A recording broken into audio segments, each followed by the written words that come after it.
Good morning, everybody, and welcome. It's the day after Christmas, and it's the Steel Toe Morning Show. You are the luckiest people in the entire internet. Welcome. Hello. We are not taking the day off today. I thought about it. I played with the idea. But, you know, a couple of things caused me to say we're doing a show. Number one, a lot of stuff to talk about. I mean, between the stuff that was left over from last week and the stuff I found yesterday, and then some of the universe that we're involved in and its going-ons, we have to talk about all of it. Plus, I guess, you know, we don't talk about like in overtime when we shit on other shows and stuff. We don't talk really ever about Tom Segura, and there's a reason for that. And it's pretty simple. It's nothing earth-shattering. I just find Tom Segura and his wife, Christina, to be very meh. I don't think they commit egregious offenses against art or podcasting, and I don't think they do anything particularly shitty to anybody. It's not my cup of tea, but something not being my cup of tea has never been a reason for me to just hammer them. I feel like there has to be something more publicly egregious going on.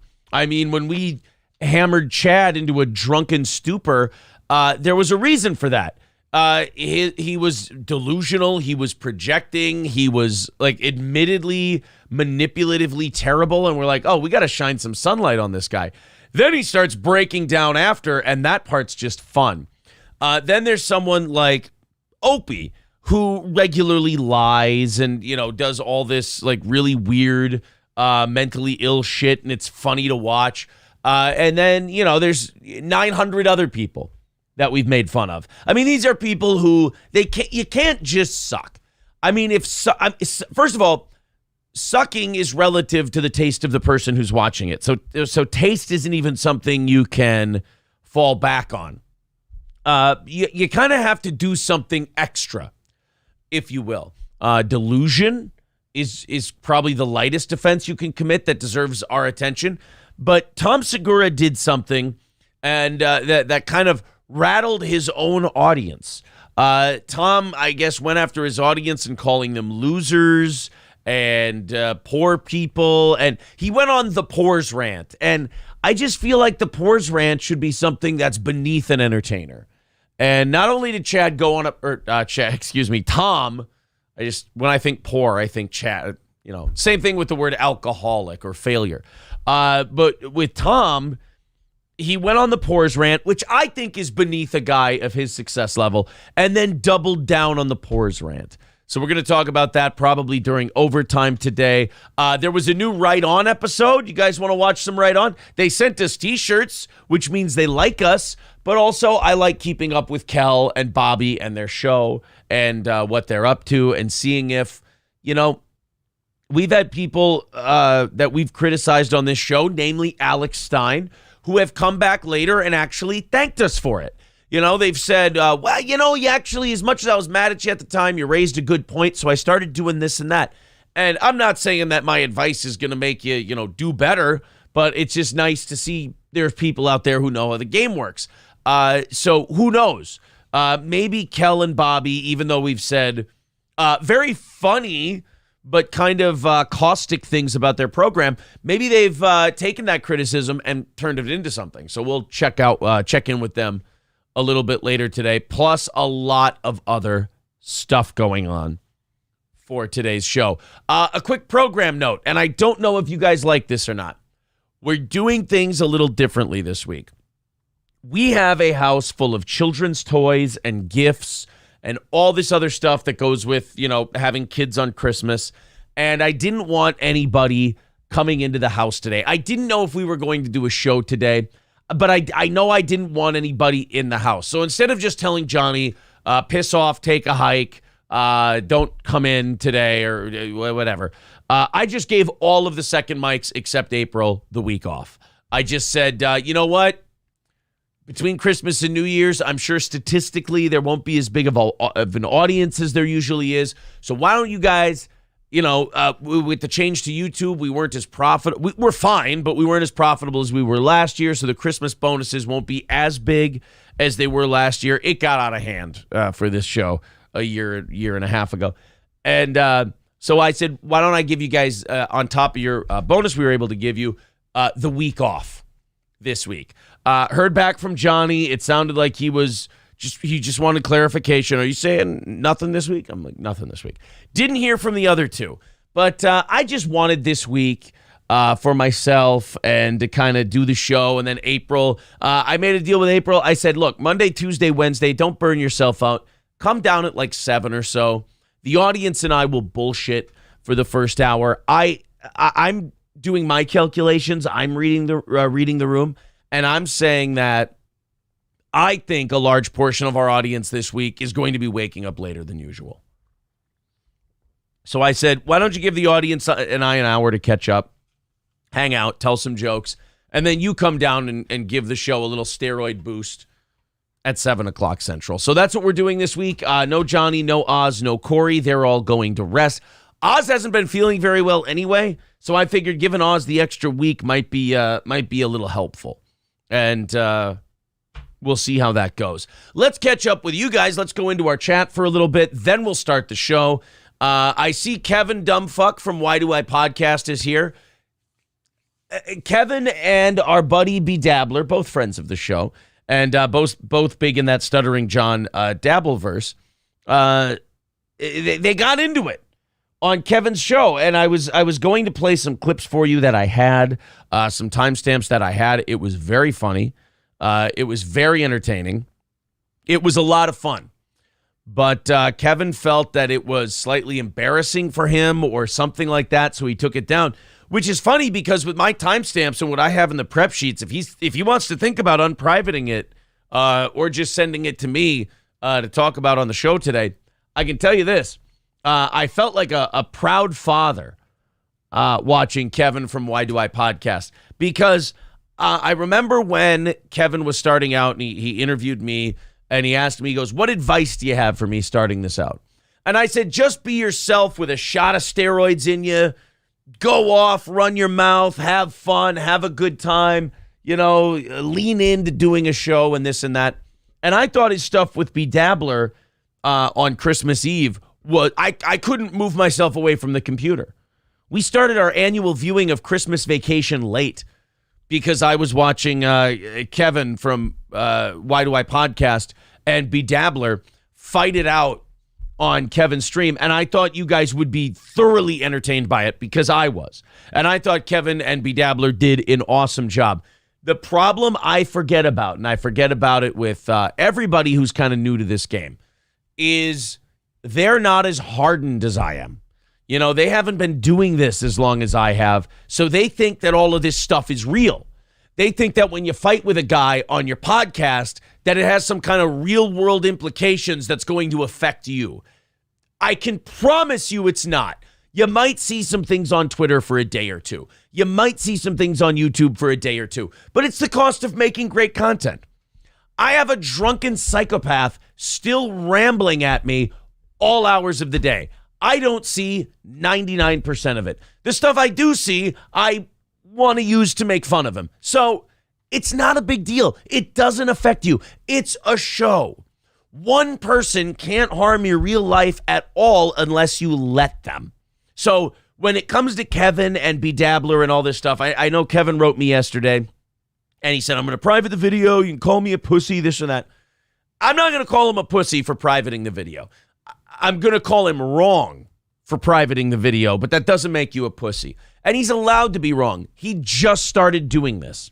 You're allowed to panic and make some mistakes. He put out a good show. He and El Horrible from B Dabbler are going to be fine. They had a fight on a podcast. You know how many times I fought with my second mics? How many times I fought with my boss? How many when I had a boss, David Chandler, of course.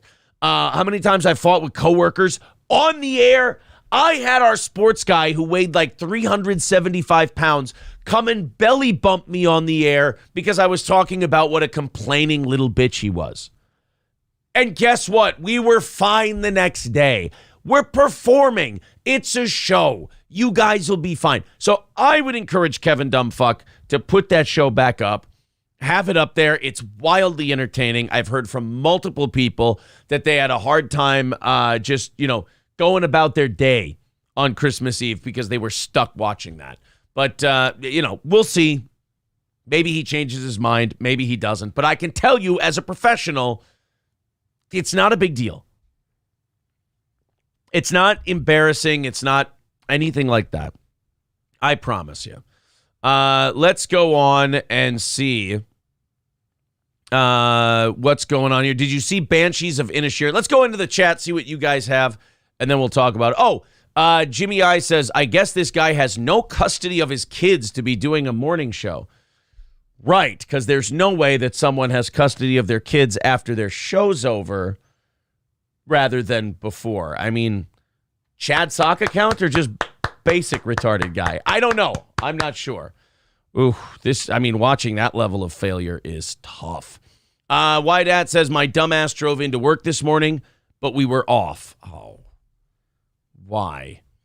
Someone says, yeah, Tom Segura called his chat poor. Yeah, I saw that. We're going to talk about that a little bit later today. People asking if Johnny died. No, Johnny did not die. Johnny is fine. Johnny is just getting the week off. That's it. Stevie J says, we will expect special treatment when the steel toe cult is huge, but Aaron will deny us because he is stern and fair. I do enjoy my own, fan fiction. I do enjoy that.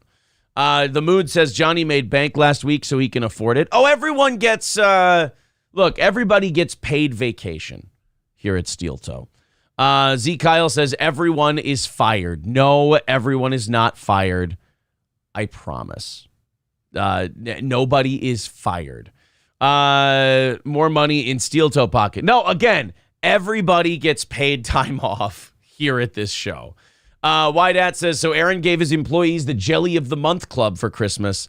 This month's must have been KY. No, I did not give them Jelly of the... They got money for Christmas. B. Dabbler made Kevin cry off air. I don't know anything about that. Inhet says he was just on Simpcast talking about it. Oh, who was? Chris, you have another 8-hour marathon on Simpcast? Jesus. Can you guys get Brian McCarthy on the show? He was very funny on Kumia. I don't really know the guy, but he was very funny on Anthony's show not too long ago. All right, I lost my spot in the chat, so we'll just start from right here. Wydats, there we go. I'm caught up. Big Dummy says show started 10 minutes ago, but he's 20 minutes deep. I get through shit really quick. The Mood says, nope, you can't do a show and have custody of your children. Right, exactly. Everyone who's at work right now does not have custody of their kids. Imagine being a Chad fan. Ugh. You do know that nobody likes him unironically. It's all ironic and like watching him melt down. Oh, no. That's just, I feel sad for a guy like that. Insufferable Bastards podcast says, hey, I had a good phone call on Kevin's privated show. I demand 10% of both El Horrible and Why Do I Podcast tips. See, now, I wasn't even going to go into that stuff. I wasn't even going to go that far. But he privated it, and again, if Kevin is watching, I would love to ask you to unprivate the episode and let us watch a little bit because it was very funny. It was a very good show. It was one goddamn hell of a show. And I think you should let us watch the whole thing. K Fallen the Great says, does anyone know what park bench Chad is sleeping on? I'm trying to drop off supplies for the homeless. I have small whiskey bottles, sleeping bags, 2 meals, and empty gift cards. Just mean-spirited. Kevin from Why Do I Podcast says, I deleted it. Now, see, why?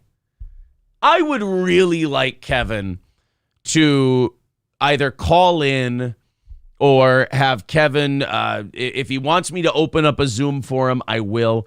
I feel like he needs me to talk to him about this. I feel like he needs my my big brother / fatherly guidance on broadcasting. But if he doesn't want to, if he's embarrassed about it and that whole thing, I'm going to tell you, I don't think he should be. But if he is, I understand. Lemmy says he's not going to talk about it. All right. Look, again. Lemmy says I try. Yeah, I haven't watched your guys' simulcast yet. We could watch some of that, I suppose. But I did see, I only saw 10 seconds of it because I was trying to find where it, started. And it did sound like Lemmy wanted him to discuss it, and he didn't feel like it. It was very funny. It was a good show. Nobody was really damaged that badly. It was the best kind of podcast fight because it was incredibly childish and about something very minor. It's the kind of stuff I always love listening to. I know everybody thinks that their fans are going to love them for this brilliant content they talk about and just funny little bits they do. And I can tell you from experience, the stuff they're going to remember is stuff like that. Look at the clips we put up.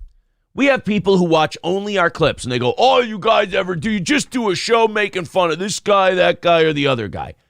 I mean, not true. If you go watch our show, we talk about the news. We got a bunch of stories. The show is very a half hour a day about people like that. But we put the clips up because that's what draws new people to the live streams. It's not our favorite stuff. It's not the stuff that I think is our best stuff. It's the stuff that moves the needle. And, just because we may not like it, Joe Dirt once said, it's not what you like, it's the consumer. But let's go to the phones real quick and see if we can figure this thing out. Call from Kevin Dumpfuck. All right. Kevin, what's going on, sir? I'm not going to get into exactly what you want to hear about, but I'll tell you why I took it down. Okay. It started off as a very personal thing and went on air, and that's not what my show is going to be about. If it starts on air and it's not personal, no problem. This started personal, got brought on the air, never should have been on air, and had a lot of repercussions that I'm not going to get into, but it's not good. Now, so. Would these repercussions affect your real life? Yes, absolutely. Okay. Now that's something that we can work with here. But I want you to know, I don't want you to doubt your skills. It was a really funny show. Has nothing to do with that.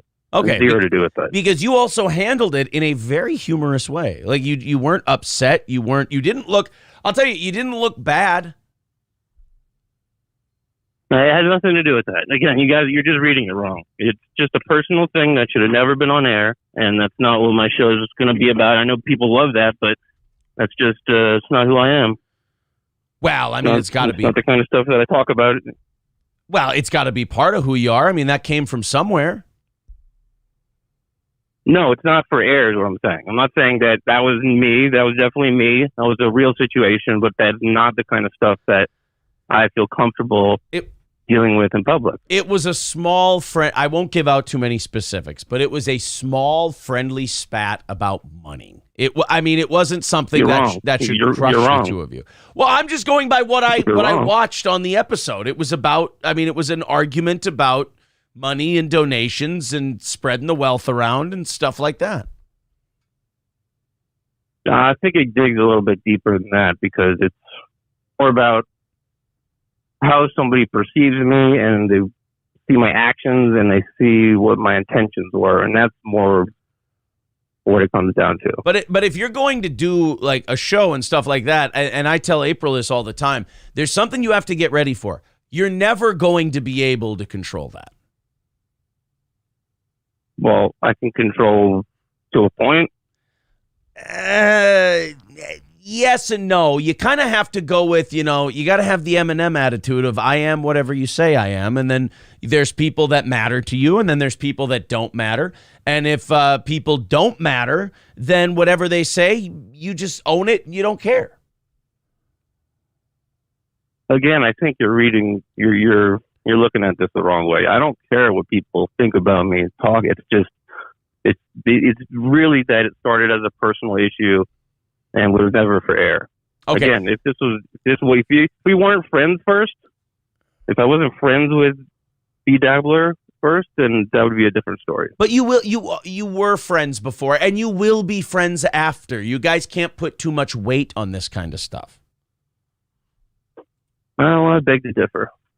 I'm telling you from experience in this game, with 16, 17 years of experience doing this, I can tell you that you have to have a real life and a show life. Yeah, and then they crossed over, and that's what I'm uncomfortable with. They brought the real life into the show life, and that's where I cut it off. So let's help the audience here. The whole thing was you and B Dabbler did some stuff together. You had Obnoxious John as the producer. Now, this is public because B Dabbler put it out there in tweets. You asked B Dabbler, and I thought you asked very nicely, if B Dabbler was going to throw something the producer's way. And that seemed to rub B Dabbler the wrong way. He felt like he was being pressured into giving money to the producer, Obnoxious John. That ended up crossing over. Then he calls into your show. You rile him up a little bit. He riles you up a little bit. And again, you were very fine. I've been nothing but complimentary about your performance in this whole thing. So what is it about a very funny podcast that you did with a slight misunderstanding about getting a producer paid that did, yes, it turned a little ugly. It got very cat and mousy. What is it about that you don't think you can handle? I can handle it. I just don't want to deal with this in the public. I don't care if this is good, entertaining for people.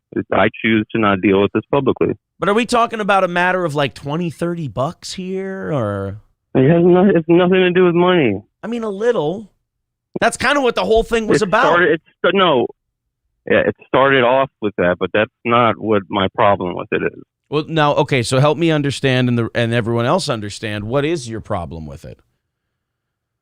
How he handled the situation, where he could have just said, hey, I'm not comfortable with it. Let's talk about it in a couple months. Or, no, I don't want to do that. His reaction is just crazy. Well, he called in and he shit on you a little bit. No, not that. Not that. Okay. The text. Go look at the text, and then there's more text in like a group DM on Twitter. I just asked a simple question, and then he blew up. And I said, dude, it's not a big deal. And then he kept blowing up, and I'm like, well, fuck this. If that's how he deals with these things, it kind of shows you, like, let's get this shit out of the way early, and I'll move my own way. You go your own thing. I don't want to work with somebody who's this, bent out of shape over a simple question like that. I understand. So he probably feels like you put him in a position where he either gives up some money to somebody, or it looks like he's being chintzy and being cheap and not, he looks bad. So he probably felt very defensive. And sometimes when people feel defensive about that, they tend to go on the attack. Okay, but that shows what kind of person he is. He's going to do that again and again. That's how he reacts. Sure, but I feel like that's navigable, if you will. I feel like now you know where his limits are. He knows where your limits are. You guys don't have to talk about that particular thing ever again. Like, I feel this is pretty fixable. Or we don't have to talk again. There's another solution. I think you guys work very well together, and I also think that you help one another. And it's not. I think it's your first time going through something like this.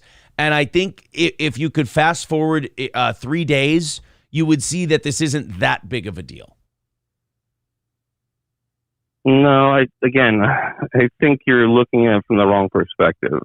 I'm looking at, is this somebody that I ever want to deal with again in any kind of business capacity? And the answer is no. All right. Well, I gave it my best. I think, and again, I will pay you this compliment. I think you did a very good job with it. I thought it was remarkably entertaining, and I think that whatever problem you think this is, I can assure you from the outside looking in, it's not that big of a problem.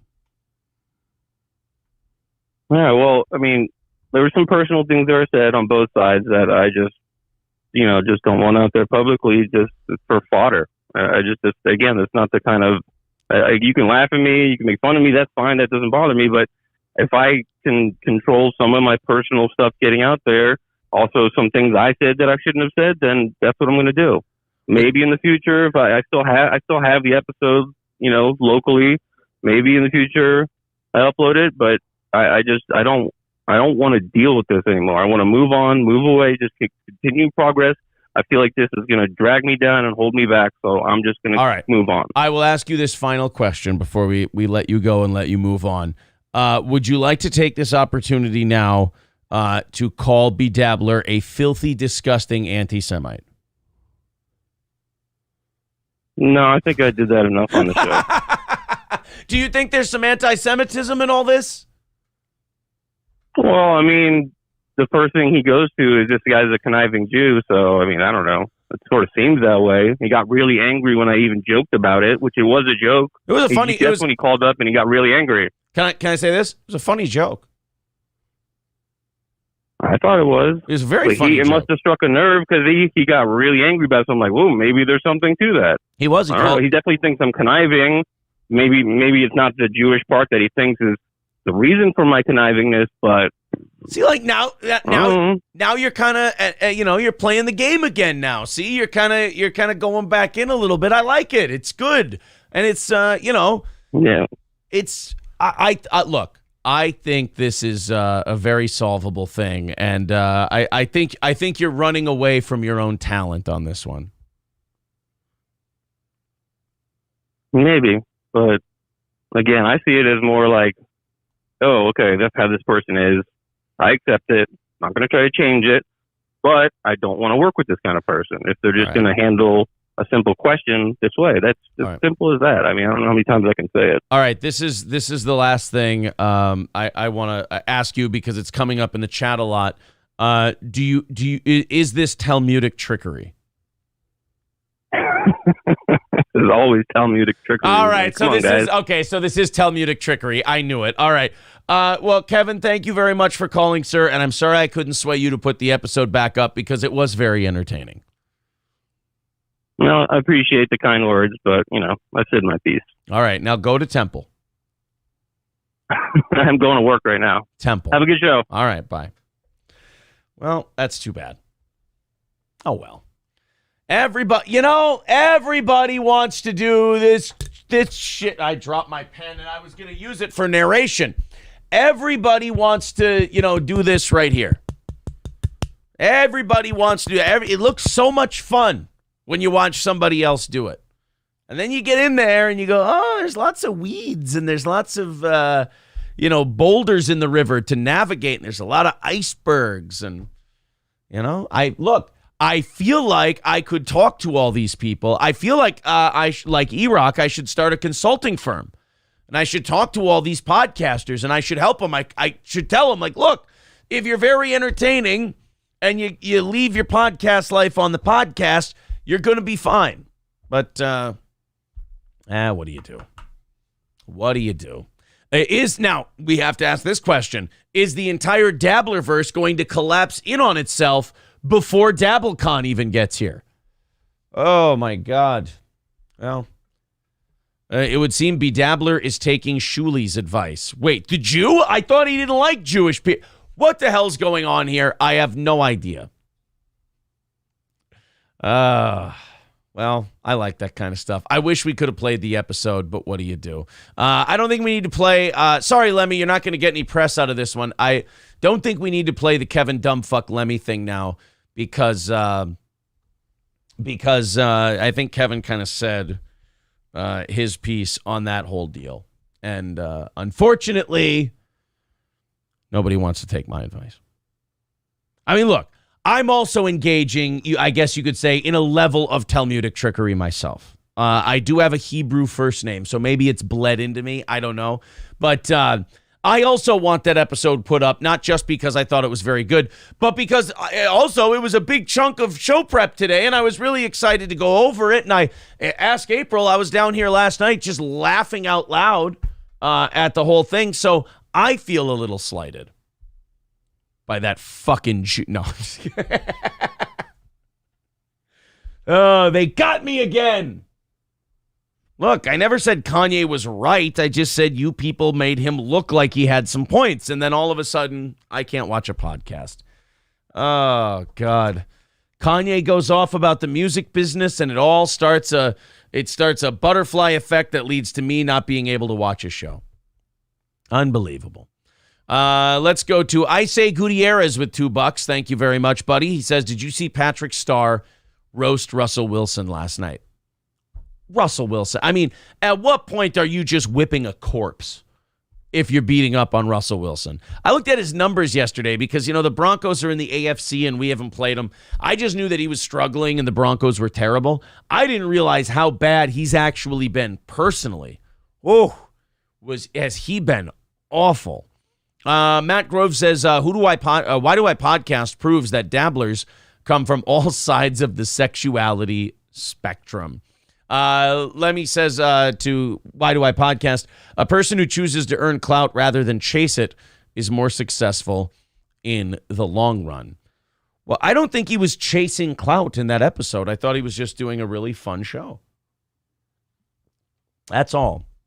Oh, and speaking of sports, since somebody brought it up, and I'm probably going to get yelled at for bringing up sports anyway, awesome Vikings win. Incredible Vikings win. 61-yard field goal to end the game. What, our 12th win of the season. The only bad news about this week is A, the Packers won, and B, my fantasy team, which had a 90% chance of winning going into last night's game before James Conner went off, has now been knocked into the third place game where I could win $60 versus the championship where I had a shot at 400 and probably would have won.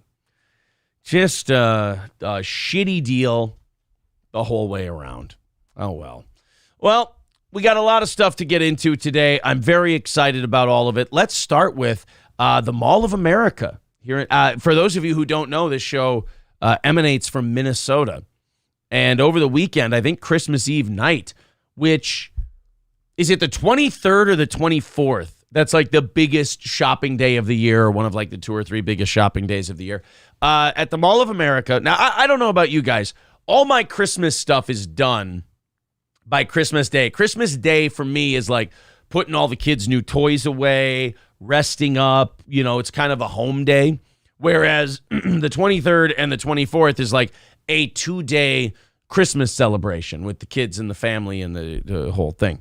So the 24th, until like my birthday celebration starts at like 7 at night, I'm not at the Mall of America. I'm not out doing things. I'm doing all the Christmas shit. But at the Mall of America on Christmas Eve, they were alive and hopping. There was a shooting at the Mall of America at a Nordstrom's. Now, it's funny because CNN didn't really talk about this a lot. You didn't see this, bandied about on the news. It's a shooting at a very public place. You've got, thousands of people probably in there. And then you've got a shooting. You would think that this is something right up the media's alley. The minute I didn't see this going viral everywhere, it's sad that the country's like this, but I knew exactly what happened as soon as, this wasn't like CNN, MSNBC, mainstream news all over the place. This wasn't like a 3-day. Joe Berger says, why didn't they report the story? It's not that they didn't report it. It's that they went, here's what happened, Mall of America shooting, blah, blah, blah, and then on with the news. Instead of, what was this shooter's motive and why did he do it? And what are the gun control laws that we can pass to make sure that this never happens again, so on and so forth. Well, it's because a black guy shot a black guy at the Mall of America. And it was all over an argument, a fight over a shirt or sneakers or a hat or something like that at a Nordstrom's. 2 groups of black kids started fighting with each other. One of them pulled out a gun.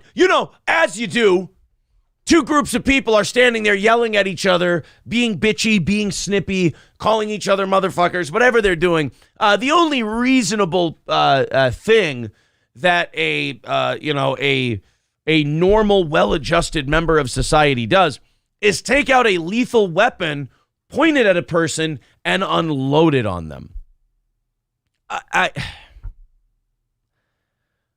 it's just like the frustrating part is, what do you do? Like, what is there you can do to stop something like this? I don't think there's anything you can do to stop something like this. I mean, everyone wants to pass a law or do this or do that. I mean, there's only one thing you could do to make sure this doesn't happen. But I'm pretty sure if you took it before the Supreme Court, they'd strike it down as unconstitutional. I mean, look, you go to the Twin Cities of Minneapolis and St. Paul, I will tell you, there's a problem. Crime-wise, accountability-wise, violence-wise, like every big city in America right now, there's just more crime. You know, I've been around 36 years now. I can say that the only time I can remember it being as bad as this is in the early 90s. And I don't even personally remember it because I was like 4 or 5. But I remember people talking about the old days of the late 80s and early 90s, Murderapolis, where Minneapolis had like over a murder a day and it was really nasty. I don't even think that tops what's going on now in Minneapolis. I mean, yeah, the Mall of America is in Bloomington, but they're very close to one another. But the Mall of America thing, as soon as the mainstream media just kind of shut up about it, I was like, oh boy, this was a couple of neighborhood kids, couple of neighborhood gangs getting together at the Mall of America, yelling at each other at the Nordstroms. And of course, somebody had to pull out a gun and shoot it, because isn't that how we handle all of our problems, right? Oh my God, he's like a black woman in a Wawa. Let's go into the chat and see what they think, and then we'll play the story. Benton J.A. says, I think people are nuts for going out in public without being armed. I mean, would that have... I mean, that's kind of... I don't know if that would have fixed anything in this particular case, because it was two guys who knew each other, you know, and one shot the other. I would say if you gave the other guy a gun, you just would have had crossfire at this point. And it's not like it was a mass shooter kind of a thing. It was just one guy wanted to shoot another guy. He did, and then he was satisfied and he was done shooting. You know, if you think about it, as far as public shootings go, that is the best case scenario you can hope for, right? I mean, the best case scenario you can hope for is a guy's mad at one dude, and then that dude shoots another dude, and then he feels fine. He doesn't really feel the need to shoot anybody else. You know, it's those guys who feel like, you know, they got to beat some kind of high score in a video game that you got to look out for. You know, these guys who are in there going, God damn it, this motherfucker's annoying the hell out of me. You know, if I just filled him full of holes, then I'd be happy again and I could go shopping. And then he shoots a guy a few times. I mean, sure, it causes a bit of a panic at the Mall of America, but you can go about your shopping at least until the police get there. You know, again, if you have to have a shooting at your place of business, you hope it's the one where it's real close range. He's got one guy and then done. Cameron writes, you're only 36. Shut up, Cameron. I look like a million, but I don't look a day over 29. You know this. Bumbaclo says Aaron Flaherty over there. Hell of a reference, Bumbaclo. Scarface says it's almost like making a home invading drug addict into a saint has backfired tremendously and has made certain people emboldened to do whatever they want whenever they want. I will say this, lying about a lot of these police cases for aggrandizing the story to make it bigger for the national news and to pursue some kind of a narrative has really removed an air of accountability from a lot of people. And, you know, the whole idea of nothing being anyone's fault, if you proliferate that concept and more people believe in it, you get more problems, in my opinion. But Scarface, I won't have you talking that way about George Floyd, a home invading drug addict. How dare you? He also robbed a convenience store and used counterfeit bills. I just want to make sure that we have all the information. People saying, that guns are not allowed at the Mall of America. That's working great, right? You know what the problem is? And I've talked about this many times before. I think the problem at the Mall of America is a very simple one.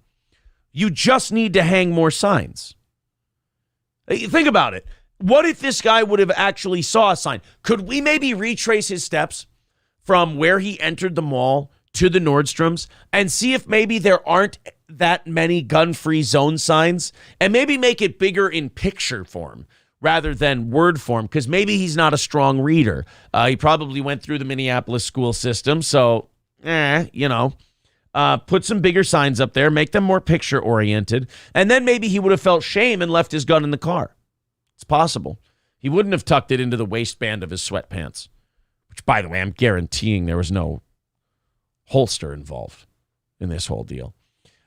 Kane B says, how could the gun not have slipped with all that grease on his hands? Now, why are you assuming? I don't understand why you have a chicken leg at the end of that comment. I don't get it. I know that Marv from the Wet Bandits, he slipped with a gun. Or no, it would be Harry. Slipped with a gun because he was full of green goo and he wasn't able to fire his weapon properly. Maybe that could have happened. That would have been nice. Phil says they can't take the guns away, but they can pass laws that prosecute you for protecting yourself with a gun. Isn't that a wonderful little isn't that a wonderful little concept? Big Dummy says people are dumb for driving cars instead of tanks. Right, it would solve so much. You'd be able to cut a lot of lines too. Brittany Martini says they were making up for Black Friday. Oh, it is an offensive term. I mean, if we're being fair about it.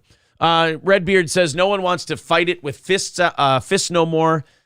Chivalry is dead. Right. Whatever happened. I don't mind a fist fight at the mall. I mean, two people start swinging at each other. That's not an abnormal thing in the mall for two, late teens, early 20s to, be a couple of dumb fucks and take their podcast episode down. No. Start throwing punches at each other.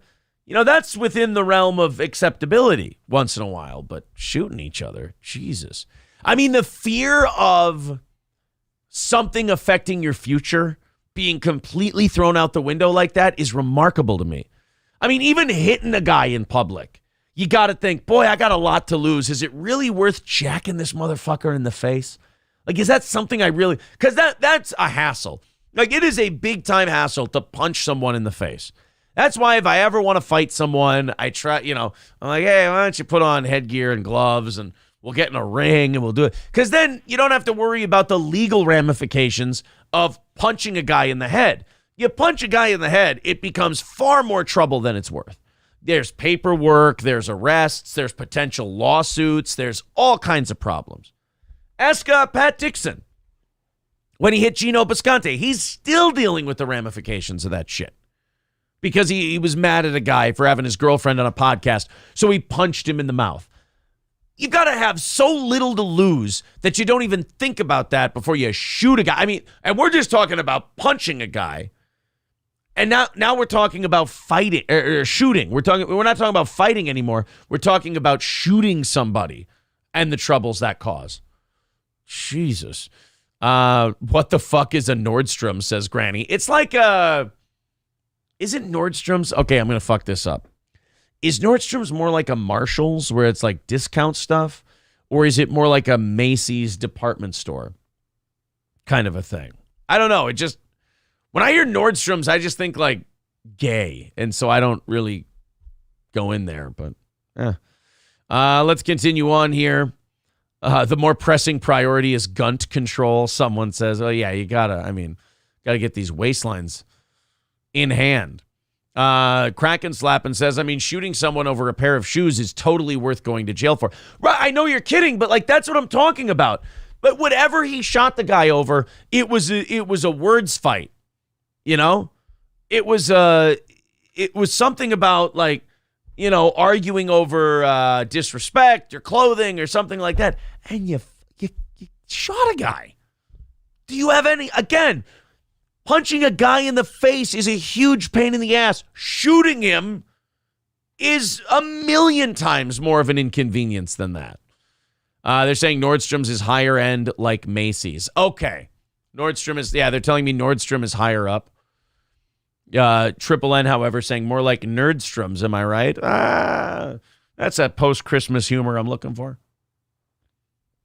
Certain people are happy with 3 hots and a cot if someone scuffs their shoes. Look, I get that if it's a homeless person. But to me, the bigger problem is that there are people growing up, usually with no dads, there are people growing up who are just completely immune to the concept of consequences. They're completely immune to, hey, if I do this, I'm going to fuck up my entire life. This is why these politicians talking about poor neighborhoods and especially black neighborhoods, like it's this hopeless pit of racism and despair and evil and terrible, is so bad for the country because these politicians are just manipulating people. Michael B says, just say black. They're manipulating black people so that they'll vote for them and just not ask questions about how bad they're being fucked over. But also what you're doing when you spread that shit is some people tend to believe it. And if you keep telling young people, you're disadvantaged, it's a racist system, the cops are out to murder you, they don't think your life means anything, they don't think you matter, this, that, and the other thing. If people start to believe it, then they don't care about the consequences for their actions. If you start to tell them that there's no hope, nobody gives a fuck, the deck's stacked against them, and they're not going to succeed, then they stop giving a shit about tomorrow. And then if they stop giving a shit about tomorrow, what's to stop you and I from hitting someone who hassles us? What's stopping you and I from harming someone who causes us, annoyance or harm? The consequence.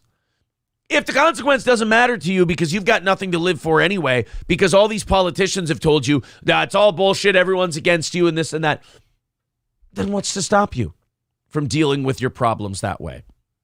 Jonathan says no bail, no consequences. Why not do whatever you want? Right. And not only that, like you said, no bail. So you got someone who commits violent misdemeanors that's going to grow out into felonies because the sense of accountability is completely gone. Dub says on Jimmy Kimmel Show, Suge Knight paraphrasing, quote, I wouldn't want to shoot someone with a gun. I'd rather walk by with a syringe loaded with HIV positive blood and inject someone like they did Easy. Well, that's but also I feel like you got to look. I'm not saying that he's wrong about shooting someone with a gun and that being a problem. But I feel like you also got to keep an eye on a person like that because that's a long way to go just to smite somebody's enemies. Jesus Christ. I mean, I guess I shouldn't be surprised. It's fucking Suge Knight, but still. Let's go ahead and play the Mall of America story so you guys are up to speed. So you come to Bloomington and think you're going to kill people and get away with it? No, we're not playing that here. Okay, but somebody did just shoot and kill somebody. And I mean, yeah, they're going to go to jail, but they clearly didn't think much of their life to begin with. So they did shoot someone and they did get away with it. I mean, I don't really understand. Like, again, these politicians and these schools and everywhere else have taught these kids that their life isn't worth anything anyway. So what do they give a fuck if they go to prison? Prison is not a deterrent to a lot of people nowadays. You got to have something where, maybe the cops go, hey, you shoot someone in a public place, we catch you, we shoot you back. I don't know. You got to up the ante in terms of consequences because these politicians have put you in a position where poor people don't give a fuck about the consequences because they've been told they're worthless. You're going to jail. The Bloomington police chief there telling us 5 teens are in jail tonight for last night's homicide at the Mall of America. Good evening, everyone. I'm Karen Scullen. 3 suspects are 17 years old. The other 2 are 18. Now, last night, a 19-year-old man was shot and killed inside the Nordstrom store. A bystander's jacket was also grazed by a bullet. Police say it all started just before 8 when there was an altered... How lucky of a fuck are you if your jacket got grazed by a bullet? Makes that even better. You didn't get shot. You didn't get hit. If you were trying on a Nordstrom's jacket. So it ain't even your jacket. Also, great deal for Nordstrom's because now they're going to have to come back if it was their jacket. They're going to have to buy a new jacket. That's called repeat business. Altercation between 2 groups of people, and 1 or possibly 2 people started firing shots. Now take a look at this cell phone video from a man. But they don't, hold on, time out. But like somebody already said, they don't allow guns in there. So how were 2 people shooting? It's against the rules. Who was inside Nordstrom making a video with his wife when it all started to unfold. As you do.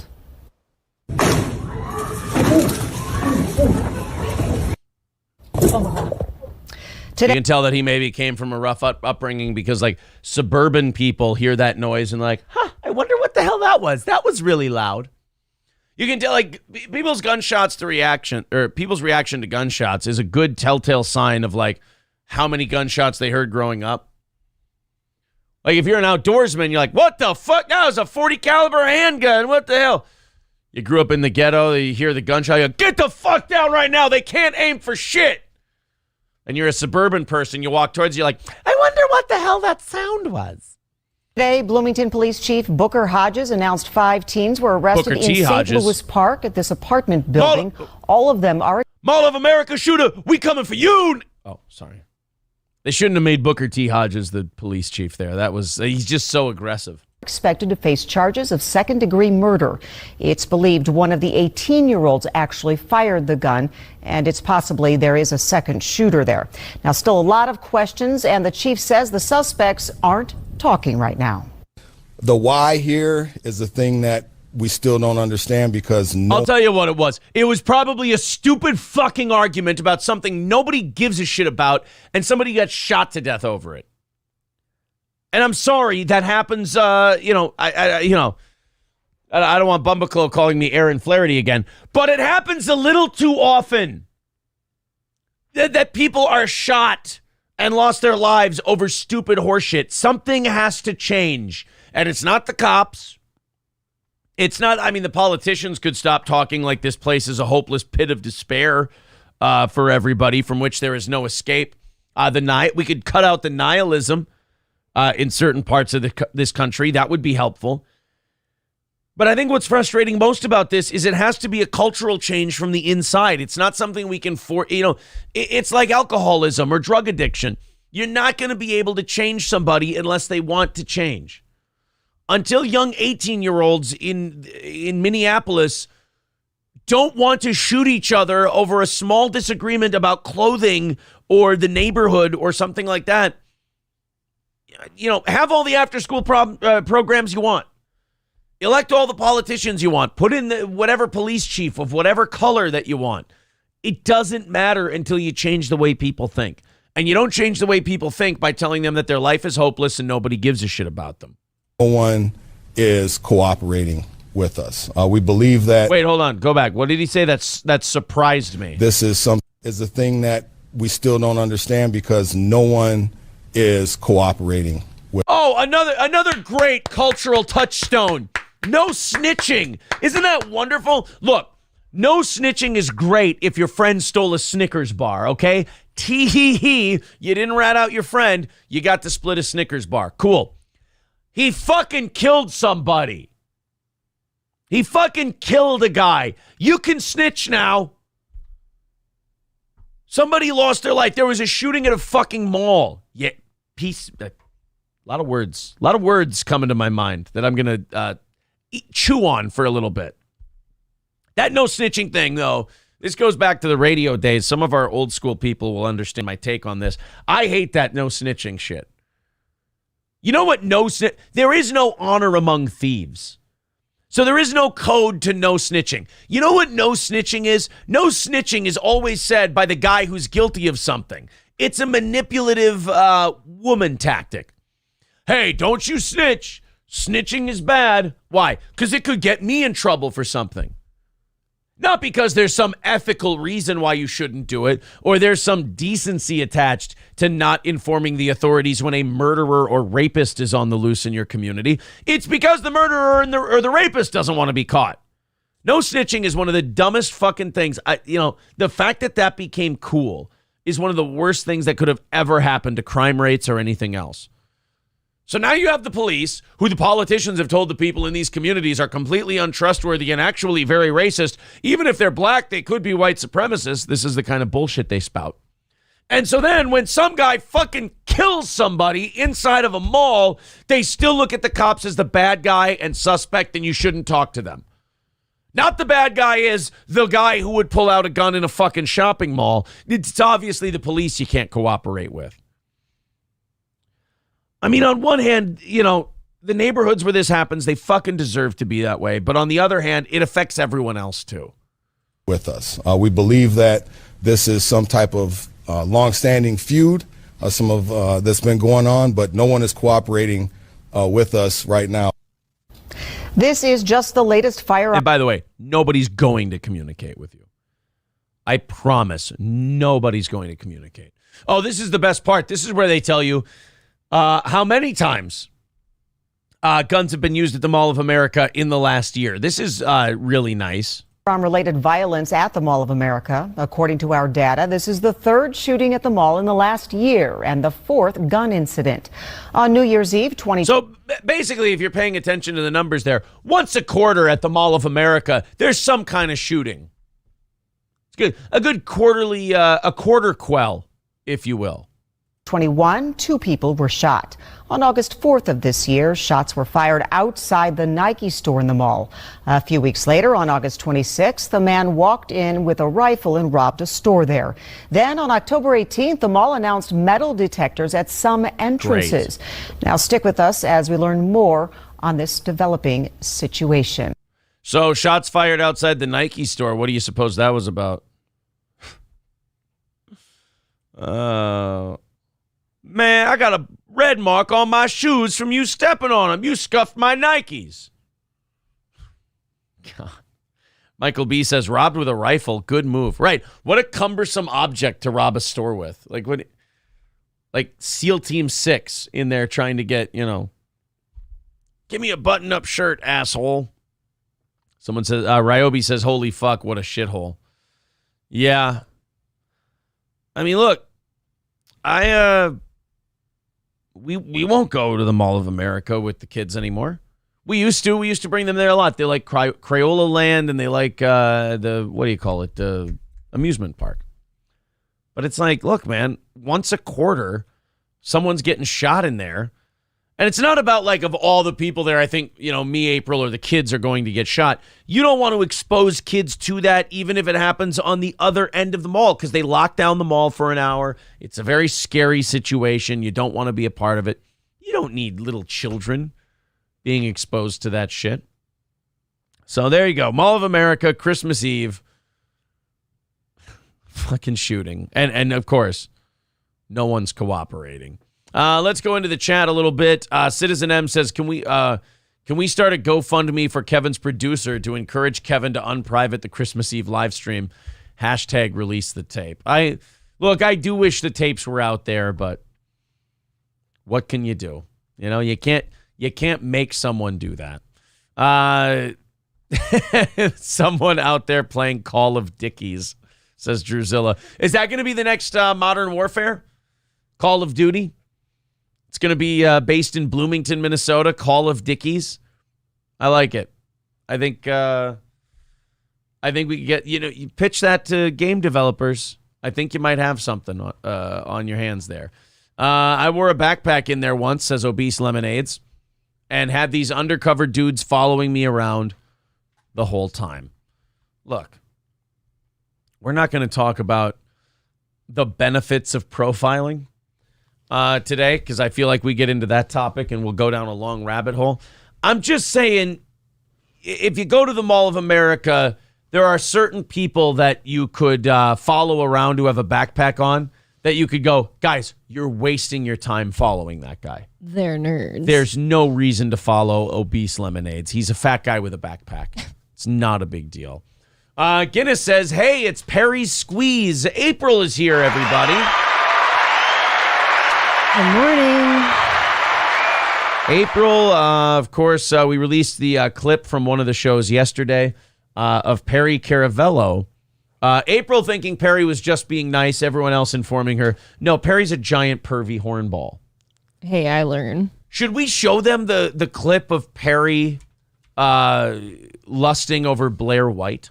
I think so. I actually haven't watched the whole thing yet, but it's what I did see is pretty funny. Perry Blair White. I may have to do this on I'll have to do this on Twitter rather than YouTube because that's where I saw it. But Perry Caravello, Blair White. Here it is. Somebody introduced Perry on his stream to Blair White. Now, if you don't know who Blair White is, she is a trans person who is like super right wing. Mm-hmm. So she's like very a big time based trans person. Born a male, transitioned female, and I think has something going on with Michael Malice. I don't know. I'm just maybe. It seems that way, the way they get along. They seem to be very cozy with one another, but I have no idea. Oh, yeah, and I basically got introduced to her. We'll talk about your reaction to Blair White in just a little bit, because April actually was very upset when she discovered Blair White, because she didn't care about the fucking politics shit. No, not at all. And we've never talked about Blair White on the show, never had a reason to. And April discovered Blair White this weekend, and it made her very, very mad. So let's watch Perry get introduced to Blair White. Now, this is to kind of prove that Perry's crush on April is not because, he's investigated April's personality and he feels she would be a wonderful match for him. Perry just sees hot and he starts hitting on. Yep. Like just Perry sees he does. Right. Perry's like, another Lenny from Of Mice and Men reference. He sees a pretty thing and he wants to pet it. A little too hard, maybe. Right. That's about it. That's about the extent of Perry Caravello's courting system. I often see tweets from Perry where celebrity women will tweet something and he'll invite them over. So, maybe for some chicken, maybe some sex, that kind of a thing. You want to go to Ruth's, Chris? Yes. So now this is Perry looking very, very sweaty. He looks like Napoleon Dynamite after his dancing class. What did he do? I don't know the backstory to this. I just know that Perry's either soaking wet or full of sweat. So he either dumped one, but that doesn't look like you put water on yourself. No, but either way, we are wet. That's what the end game was. Either way, we're soaked, and we're watching Blair White videos. Again, trans, political, conservative activist. Here we go. Perry Caravello, who is now about to abandon his affections for you for another. That's Blair White eating what used to be her penis, actually. Few people know that. Natural casing. Yes. It's very membraney to the first bite. Man. But after that little rip, very meaty. You get past it. Yeah, it's a fleshy oblong object. Bun-sized, for sure. Bun-sized, yes. She's cute. She's cute. Very like.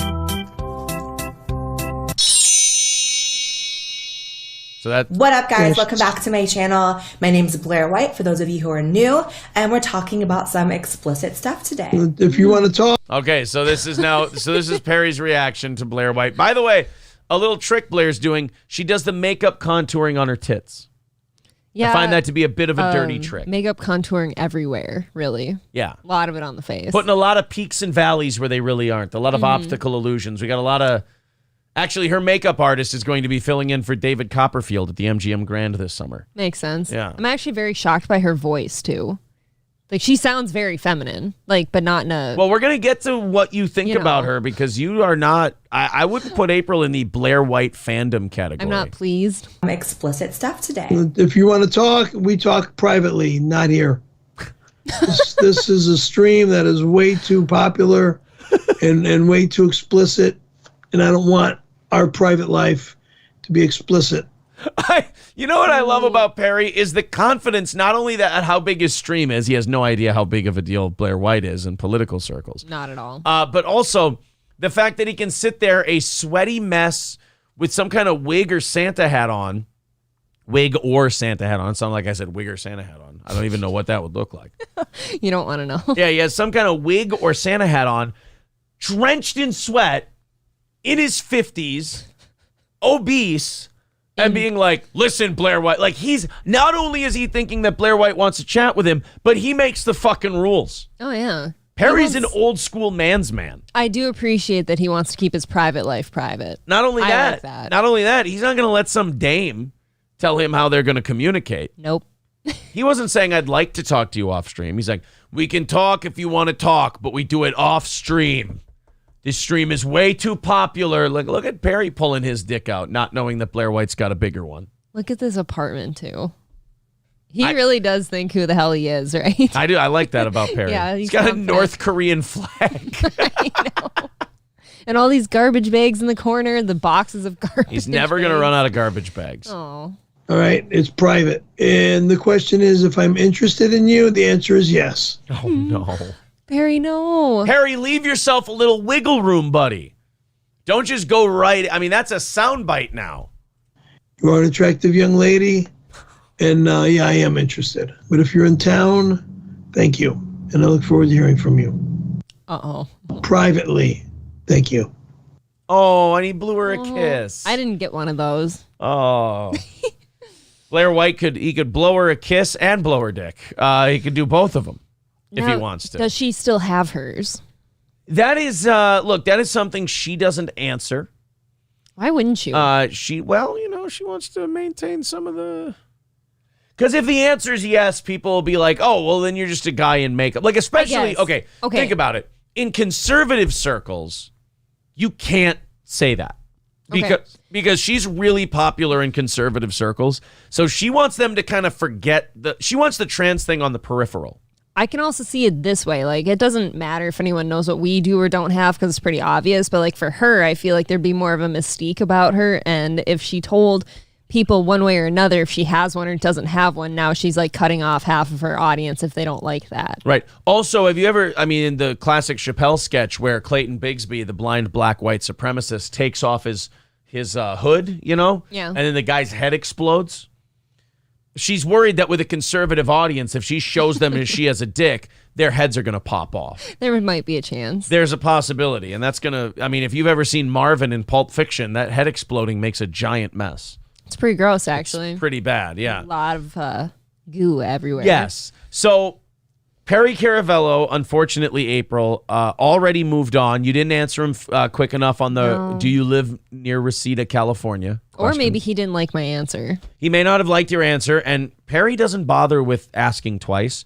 Perry just moves on to the next thing. Well, he's a big star. Yes, and now it looks as though Perry Caravello has shunned you, and he's going for Blair White. He's left me for a real woman. Yes. Now, Perry does not know that Blair White is a trans woman. Now, again, I shouldn't be so presumptuous that if he knew he would just abandon her, he might still love her. Maybe. If she Does said, love have to be purely about sex? Right. By the way, I was born a man. He's like, that's okay. We can still make that work. Just do it off the stream. Right. We'll talk about it later, you dumb broad. So I told April about this, and she told me, well, I don't know who Blair White is. So I said, well, she's this conservative, like, she's kind of a weird unicorn thing. She's conservative, but she's trans. Oh, yeah. And she's very openly trans, but she hated Obama. And I guess I don't know if she liked Trump or if she was like Ben Shapiro where, she's an intelligent conservative, so she doesn't fuck around with Trump. I can't remember. But anyway, April, I told April, I go, look up Blair White. Tell me what you think. And April either Google searched her or looked on Instagram. Instagram. That's where you find the real hot ones. April Instagrammed Blair White, and I just watched her with each scroll through the pictures.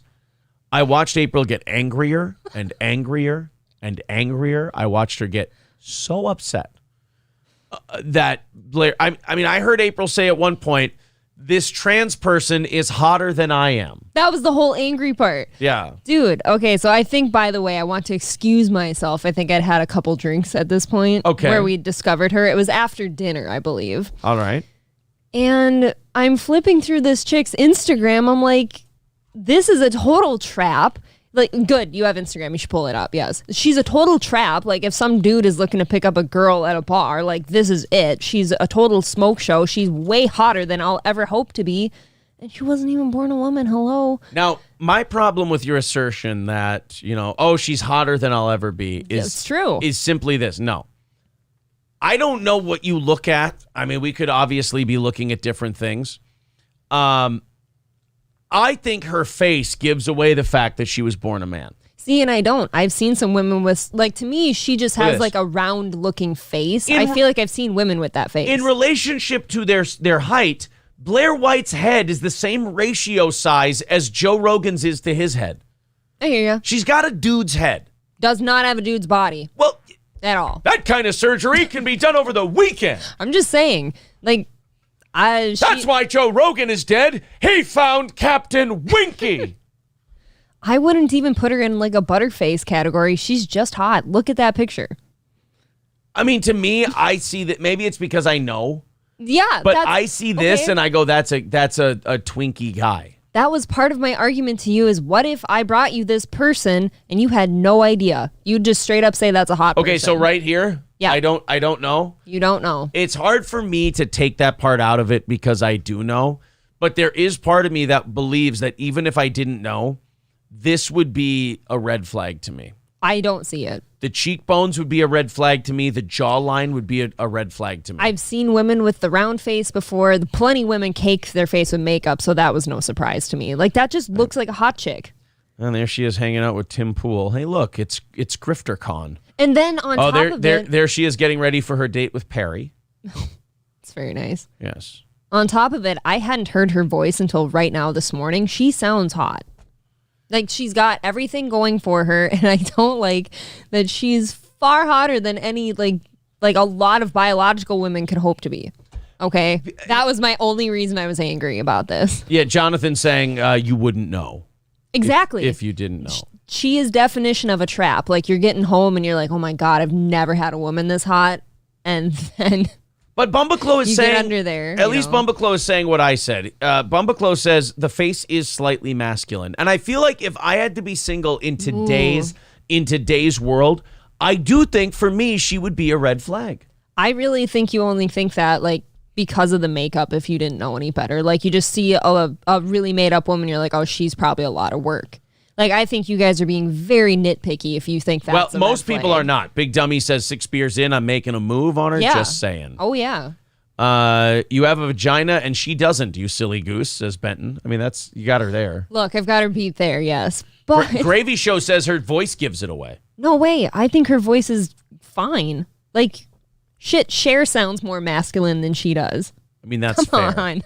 That's fair. Wow. Scarlett Johansson, slightly masculine sounding. Yep. Got a little bit of a masculine vibe. So, not only... Whoopi Goldberg. Well, I mean, after menopause, aren't women basically men at that point? I mean, all I'm saying is that if I saw Blair White and I was a lesbian and I saw her in a bar, I might make a move. I'm saying, I might. It's my best Whoopi Goldberg I can come up with. I can't do a Whoopi. Yeah. I can't get that deep. I mean, yeah, I don't know how deep to get because at some point, you turn into somebody else. I mean, if we're being honest about it, Joy, if Donald Trump ran for president again and Blair White was his vice presidential candidate, we all might scissor with her. That's all I'm saying.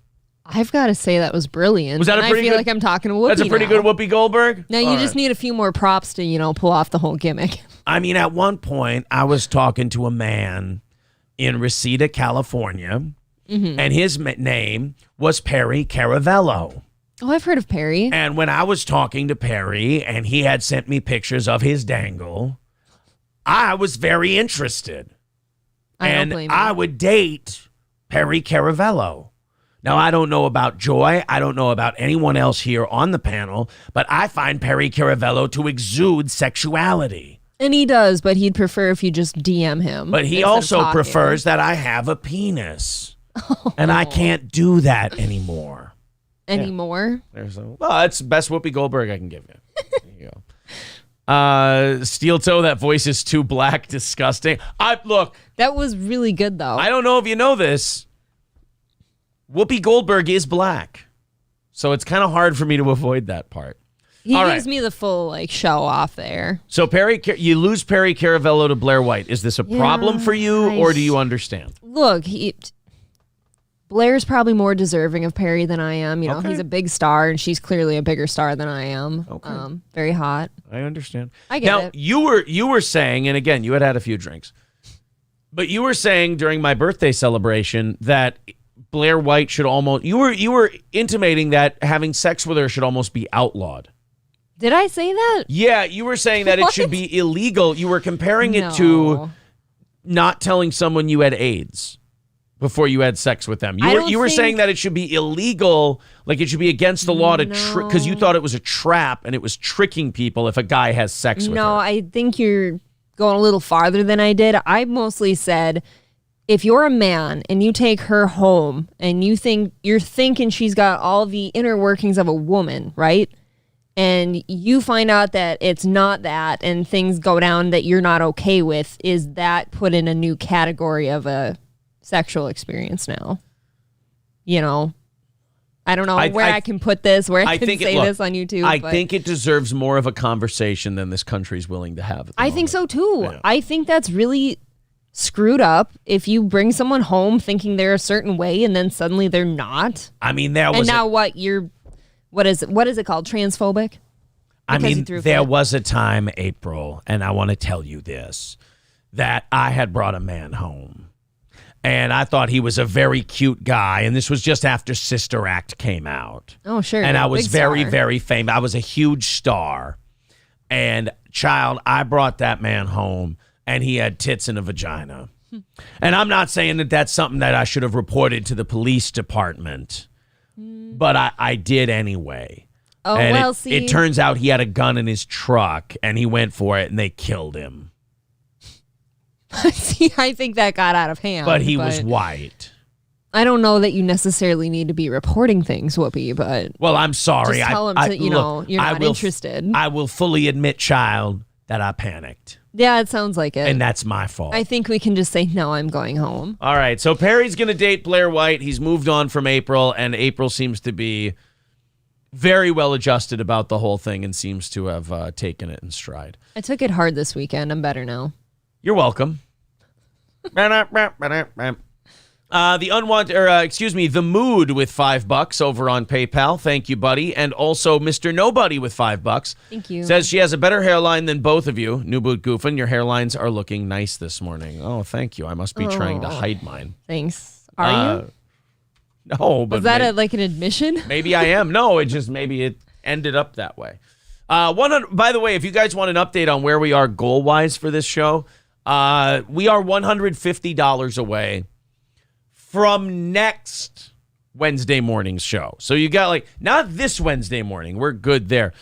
We are $150 away from next Wednesday morning's goal. So if you want to become a member now, great time. We can stay ahead of this forever, and then we barely ever have to talk about goals on this program, which would be a dream come true for a growing show. Thanks, guys. Let's continue on here. I read an article on CNN yesterday.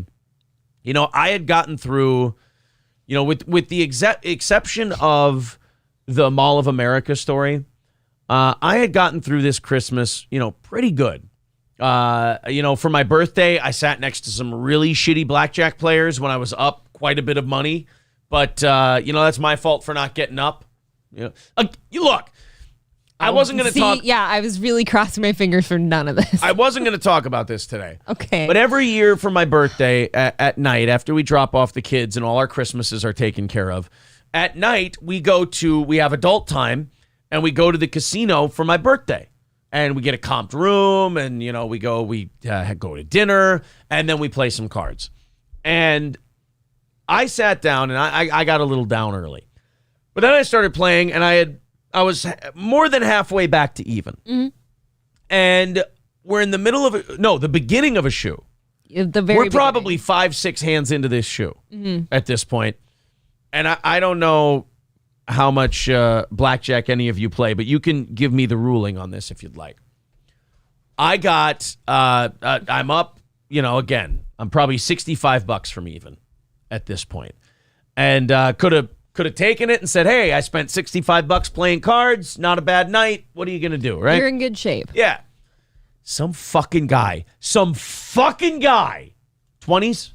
Yeah, he was about my age. Some guy in his 20s sits down at the table, starts taking money out, and I'm like, don't you fucking hold your money. Because I am a guy who lives by the ethos of, you do not jump in the middle of a shoe. You let people play out their shoe. I will circle the blackjack tables 4 times and look at the shoes, and if they're low, then I'll sit down and wait. Right. To save my spot. Yep, same here. But if I'm walking around and there's 1 or 2 people at a table, I'm like, oh, there's some empty spots here, but it's a full shoe, then I'll keep walking because I'm not going to get to play for a while on that one. This guy walks in, puts his money down on the table, and I'm like, God, and I'm making my faces. I try to be I don't want to start a thing at the blackjack table, but I'll definitely wear on my face that that I'm pissed off that you're doing this. You let it be known. And I look over at April, I go, oh, we just jump in whenever now. I believe I said something to that effect. Aaron's here. I'm in the middle of him. Like the other guy's on the other side of me. Aaron's on the other side. So it was loud enough he heard it. Yeah. So then this guy gets his chips, puts his money down, and just before the dealer's about to deal, he goes, "Oh, is it okay if I jump in this shoe?" And I don't even look at him. I go, "Well, kind of late now." And then it all turned around from there. And then oh my God. Careful. I know. Look. I'm not sitting here saying I'm Bill the Butcher from Gangs of New York, okay? That's not the character I'm going for here. But if you can't speak fucking English, don't sit at a table where a lot of the communication depends on you speaking English and being able to understand shit. Some Asian lady comes and sits down, talking to her friend who's not playing the whole time. Sitting on her phone, holding, which by the way is supposed to be against the rules. No phones at the table. Holding her chips in her hand with no discernible organization of the chips. Looking around before the hands even, taking forever to get her bets down, taking forever to make her decisions. Setting her bets down wrong, too. The dealer's sitting there telling her, 17, and she doesn't understand a word he's saying. And she's trying to, oh my God. So yeah, we not only had dumbass on my right sit down in the middle of our shoe, where we're both doing very well, by the way. I hadn't lost money yet. Right. That night. I hadn't lost any money yet. I was up maybe a little bit. And then there's this chick too, and it's so infuriating. And I guess at the end of the day, is it our fault for not leaving? You know? A little. It's just people have no kind of etiquette at all. Like, I guess that's what we get maybe for having some. We just get pissy. Joey says, I like to sit down, play a few hands, get up, go to a new table all night long. Well, I mean, if you're up, but I mean, if you're down and you play, I don't know. Benton says, you can't assume that people even understand these dynamics. Then don't play the game. I'm guessing that's why we're getting mad, though. That's like me going, I'm going to play baseball. And in the middle of my team's at bat, I run out to go play third base. Yeah. No, I'm guessing that's right, though. Like, a lot of people probably don't get the dynamics of gambling at all. Like, they have no kind of courtesy, and we do. So we're like, we expect them to be on our level. Triple N says, you just yell at her, you play now. I'm going to try that next time just for you, Triple N. Dumbest thing, though, like when she would sit and try to like double down on something because the dealer's trying to tell her, like, no, take one here, you know, or whatever. She'd set down a stack of chips that were entirely different from her original bet and everything. Oh, she was tragic. She was just awful. So, you know, and look, guys, this would not be an issue if Minnesota had craps legal. We're like the only state in the country where you can't play craps for some reason. It's pretty weird. You can have a casino. You just can't play craps. Oh, check this out. You can have electronic craps. Yeah, now we have electronic craps somewhere. I have no idea where they were, but they had signs saying they had electronic craps now. Yeah. Which I would play, but it's kind of the same thing as playing a slot machine. See, and I'm hopeless. Like, I stick to blackjack. I don't know craps yet or anything, so this is still going to be a problem for me wherever I go. Craps is fun. I prefer blackjack. Craps is more fun than blackjack to me. Derek said, because nobody can fuck up your shit playing craps. And again, it's always with the drinking, but like when we were in Vegas and I'm trying to watch you play craps, I've had a few drinks and it just seems like there's so much going on. It's kind of overwhelming. There's not. I'll try to teach you. Softcast says Aaron thinks he owns the table. Why so many chairs? I'm Aaron. All I'm asking, Softcast, is for the same respect for the game that I show. I'm not asking anybody to do anything I don't already do. Just don't be here's my own, ready for my thing in life? My thing in life is this. Don't be a bigger piece of shit than me. That makes sense. I'm fair. Not setting the bar very high. That's true. Like, thanks, April. Those two, you're right. Just don't be a bigger piece of shit. I can back up the level I hold you to. I can back it up. Like if I say, don't jump in. Even if someone tells me like, hey, you can jump in if you'd like. I go, nope, it's not right. I don't like doing that. So continue on. RGZ Max says, you eat pieces of shit for breakfast? Yes. That is, I believe, if I was trying to get anything across, it was that. that I eat pieces of shit for breakfast. That was I eat you. That was the whole point. So we were having I know it doesn't sound like it from that, diatribe I just went on, but we were having a very good Christmas. It was wonderful. I went to prep the show last night. This was the only thing I heard about Christmas that made me go, oh, Jesus Christ, could we just stop for a day? And it was this CNN article. Of course, it was CNN. I search year after year for black Santa Claus dolls, pajamas, and ornaments. I know that I'm not alone in this hunt, writes Nikel Terry Ellis for CNN. No, and look, I'm sure you're not the only person who looks for that. I'm sure there's collectors, autistic people, fucking people who are way too obsessed with color. Like, I'm sure activists. I'm sure there's lots of people who are doing what you're doing. I just wouldn't want to be any of them. No. That's all. God. I mean, and am I the only person who I've seen the Black Santa figurines and stuff, and that's all fine and well, but am I the only one who looks at it and I'm like, that's just not who the guy was originally, so I don't see what we're doing. Was there a real Santa Claus? Duh. I know people's kids are listening. I know about Saint Nicholas, but I don't know if there was an original. No. Exactly. I rest Nicholas my case. Is a pale face. So this is what she wrote for CNN. This is what I always get a kick out of these kind of op-eds because I just think to myself, I try to put myself in that person's shoes and mindset, and I always get fascinated by the fact that they felt the need to not only write this, but they went, this deserves to be published. Oh, they need other people to feel this way. This needs to be something that should be shared with the whole world. Out of all the things people are busy doing this time of year, I believe this is so important that they should be stopping and reading this. When I spotted a pair of black Santa pajamas on Carter's children's store website last month, I immediately purchased them for my 1-year-old daughter. Because remember, guys, racial identity stuff is only okay if you're not a white person. I was excited for 2 reasons. One being my personal obsession with black Santas. Oh, that's a sexual thing. That is a fetish now. She wants a guy with a meaty piece to dress up in a stocking cap and come down her chimney, if you catch my drift. Because, of course, he's got a meaty one, right? Yeah, well, look. She doesn't go for a... Mama don't get dressed up for nothing. I hear you. She wants a big, girthy fella. Pringles can. Yeah, she wants, she wants Big E. And I rarely saw them growing up in Michigan. You never saw black Santas in Michigan? I feel like those would be the only ones who could dress... Oh, God. And 2 being that I want... You know what I always hate about Black Santa, though? You know what? I'm not sure. You look like you're about to tap out of this bit. Don't do it. You can do this. No, I'm good. This is fine. You know how sometimes they have Santa smoking a pipe? Yes. In some of the pictures? I actually saw one of Black Santa. Okay. Yeah. Was he also smoking a pipe? No, sort of. Was there, he was smoking, I'm assuming. He was smoking, yeah. Was it a glass pipe?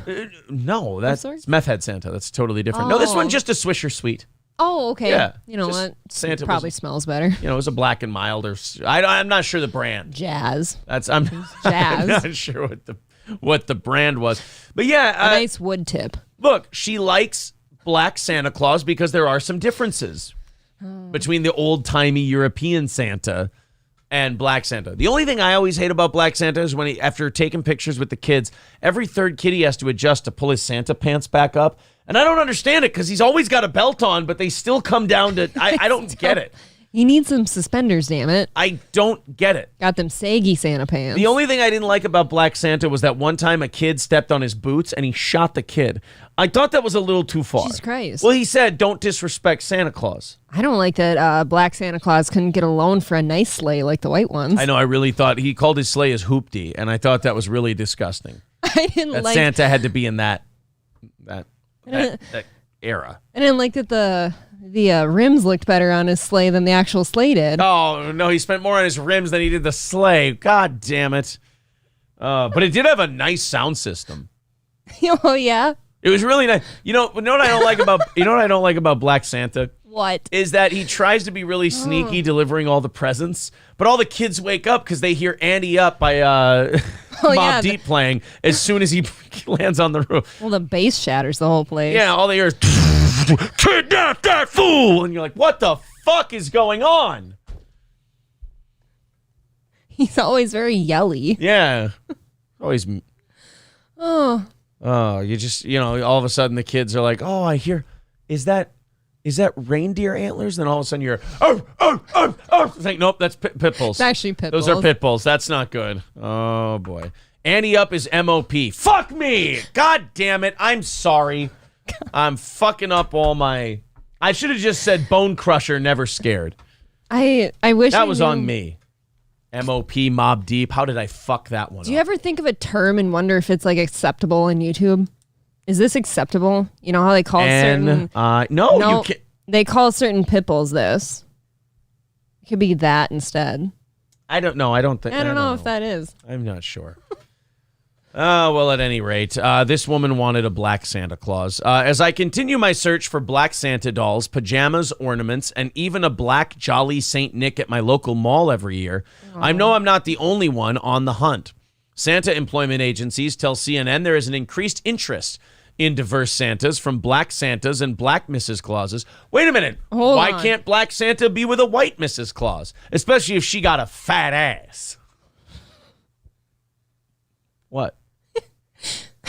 We're going to confuse the kids here, though. Why? Because now where there are multiple Santa Clauses, I thought there was only one. Now they all look different. Well, there's a built-in excuse you can have here. Like, if it makes it really uncomfortable for the kids, they're like, Mommy, why is that Santa black? And they go, no, he went down so many chimneys, that's soot.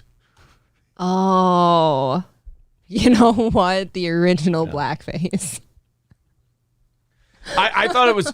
I knew I had a weird Santa at our local mall back in the 90s. Okay. Because every year he'd have a banjo and he'd be going, well, the sun shines bright in my old Kentucky home. I always thought that was weird. Mom, why was there a white Santa down by Christopher Banks, but there's a black one down by Lids? I don't get it. I don't understand. Why is there two of them? They're so different. There don't need to be two Santa Clauses. It's not something that's necessary. It just seems like a waste of the mall's expenses, to be honest. There's also that Black Pete, that holiday in the Netherlands or whatever it is. Yeah, where you've got Black Pete. God, I forgot about that. That's remarkably black. That's more blackface than blackface. It is extremely blackface. Yeah. So, anyway, this woman wants to see a black Santa. Well, can somebody fill the shoes for her? And the demand for inclusion during the holiday season isn't just limited to Santa, she says. I feel like she heard this from one person, and then she's like, oh, it must be how everybody feels, because that's what I wanted to hear. Yes. The popular Elf on the Shelf dolls that parents place around their homes to monitor naughty or nice behavior come in different skin tones. Oh, God, a black elf on a shelf. Really? Don't let racist people know that there's a black elf on a shelf. Guys. They'll have one where he shows up like in the kitchen, but he's holding all your kids' toys, like he stole them overnight. Or the kid can't find the elf on the shelf, and he's like, Mom, where'd he go? Oh, he just went out for smokes, honey. It's okay. No. He'll be back. Black elf on a shelf doesn't play by the rules. I don't like this. Comes back smelling like Newports. Oh, black elf on a shelf. Don't. You're really getting fucking testy over here today. Jeez. And then the eyebrows. I got a lot of sleep last night. God. April, somebody said it earlier in the chat. April's going hard on the paint. Am I? Yeah. Flocka. She was drinking before the show. I was. What's in your coffee? Just coffee, or are you boozing? Are you really? It's coffee. Okay. I hate coffee. I'd rather there was booze in All it. Ugh. I hate that shit. Steel Toe, thanks for letting us know there is a black elf. Very disturbing news. Well, look, dude, I'm just here to report. That was alarming. I didn't know that. Loaded Wrench says my black Santa hasn't shown up in 3 to 5. It's not what we were trying to do with this segment. Phil says that elf is selling shit out the back door. Oh, he's selling your shit. No. Yo, you catch your elf on a shelf going, yo, motherfucker, I got a TV. It's a Samsung. Motherfucker, it's 65 inches. How much? Give me 150 for it. It's terrible. I knew a black Santa like that once. Salvatore says, I remember when Black Santa went to the dog racing track with his son after his shift at the mall and shot the dog he bet on for losing. Oh, boy. Well, I want my Santa wearing Air Force Ones. It's been a fun last show, I can tell you that much. So then she goes on. So she goes on in this article. I'll show you where we're at in the article. So we're on this second paragraph here. This looks like a HuffPo article. This is how long she goes off about her stories about Black Santa. She even gets into Black Jesus. She gets into Black everything. Because remember, it's not okay to use your racial identity for any kind of advantage unless you're something other than white. Just Well, the white devil, right? Yeah, well, We're just evil. I like to tell the devil the truth right to his face. I am the devil. That's me. Black Santa left his mixtape. Oh, and his SoundCloud. Black Santa link. left his mixtape, a card that had his SoundCloud on it, and a QR code where you can to his Venmo, if you wanted to contribute for his CD. His sleigh bells mix. Shane's World says, I live in a predominantly white area. Quit bragging. Black Santa merch was everywhere this year. I don't know what this lady's problem is. Shaniqua beat her to the punch, I guess. Actually, I've heard Shaniqua likes white Santa. That person's not wrong. I will say this is the first year I actually noticed like Black Santa figurines and stuff all over the place. And who gives a shit? I don't care. I looked at it, I'm like, you know, for a second it catches you off guard. You're like, oh, I've never seen that before, but I don't see anything wrong with it, per se. Not that there's anything wrong with that. Yeah, it's just, it's new. Yeah. I don't like change. Before we go on to our next story, let's talk about our friends at Stoney's Bar in downtown Rockville. Everything's back open again. Stoney's Bar, the best dive bar in central Minnesota, with great pizzas, world-class Bloody Marys.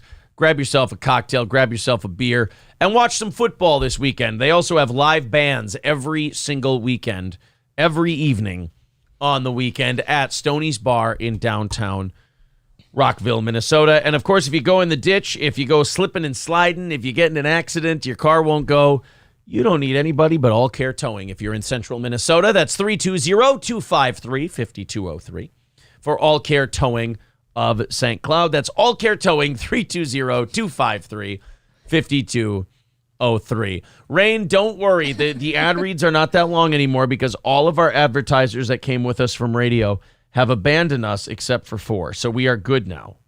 Don't you worry about it. Barely takes up any time whatsoever. They're forever dwindling. Yes. April, did you hear our coverage of the Kevin Dumbfuck thing? I did. Yep, I wasn't sleeping. That was too bad that he took that down. Yeah, I guess I didn't get to listen to any of it like originally the way you did, so I'm assuming he had a reason. He did, but it was gay. It was just he and B Dabbler had done some stuff together. And then, by the way, I asked for B Dabbler to come on the show and talk about it. Motherfucker big-timed me for Cardiff Electric.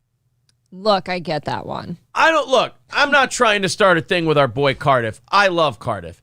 But if you want to get your information out to a bigger audience, you come to us. I know, don't look at it this week.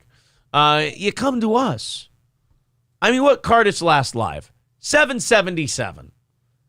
Well, what was our last live? Let's go to our last live. I don't like that you're doing this to Cardiff. Our last live, by the way, was dog shit compared to what we usually do. Our numbers now, half of what they usually are, because this is a week off for everyone. This is part of the reason I gave everyone the week off also. Yeah. Our numbers are going to be fucking dog shit this week. They're going to be the worst they've ever been.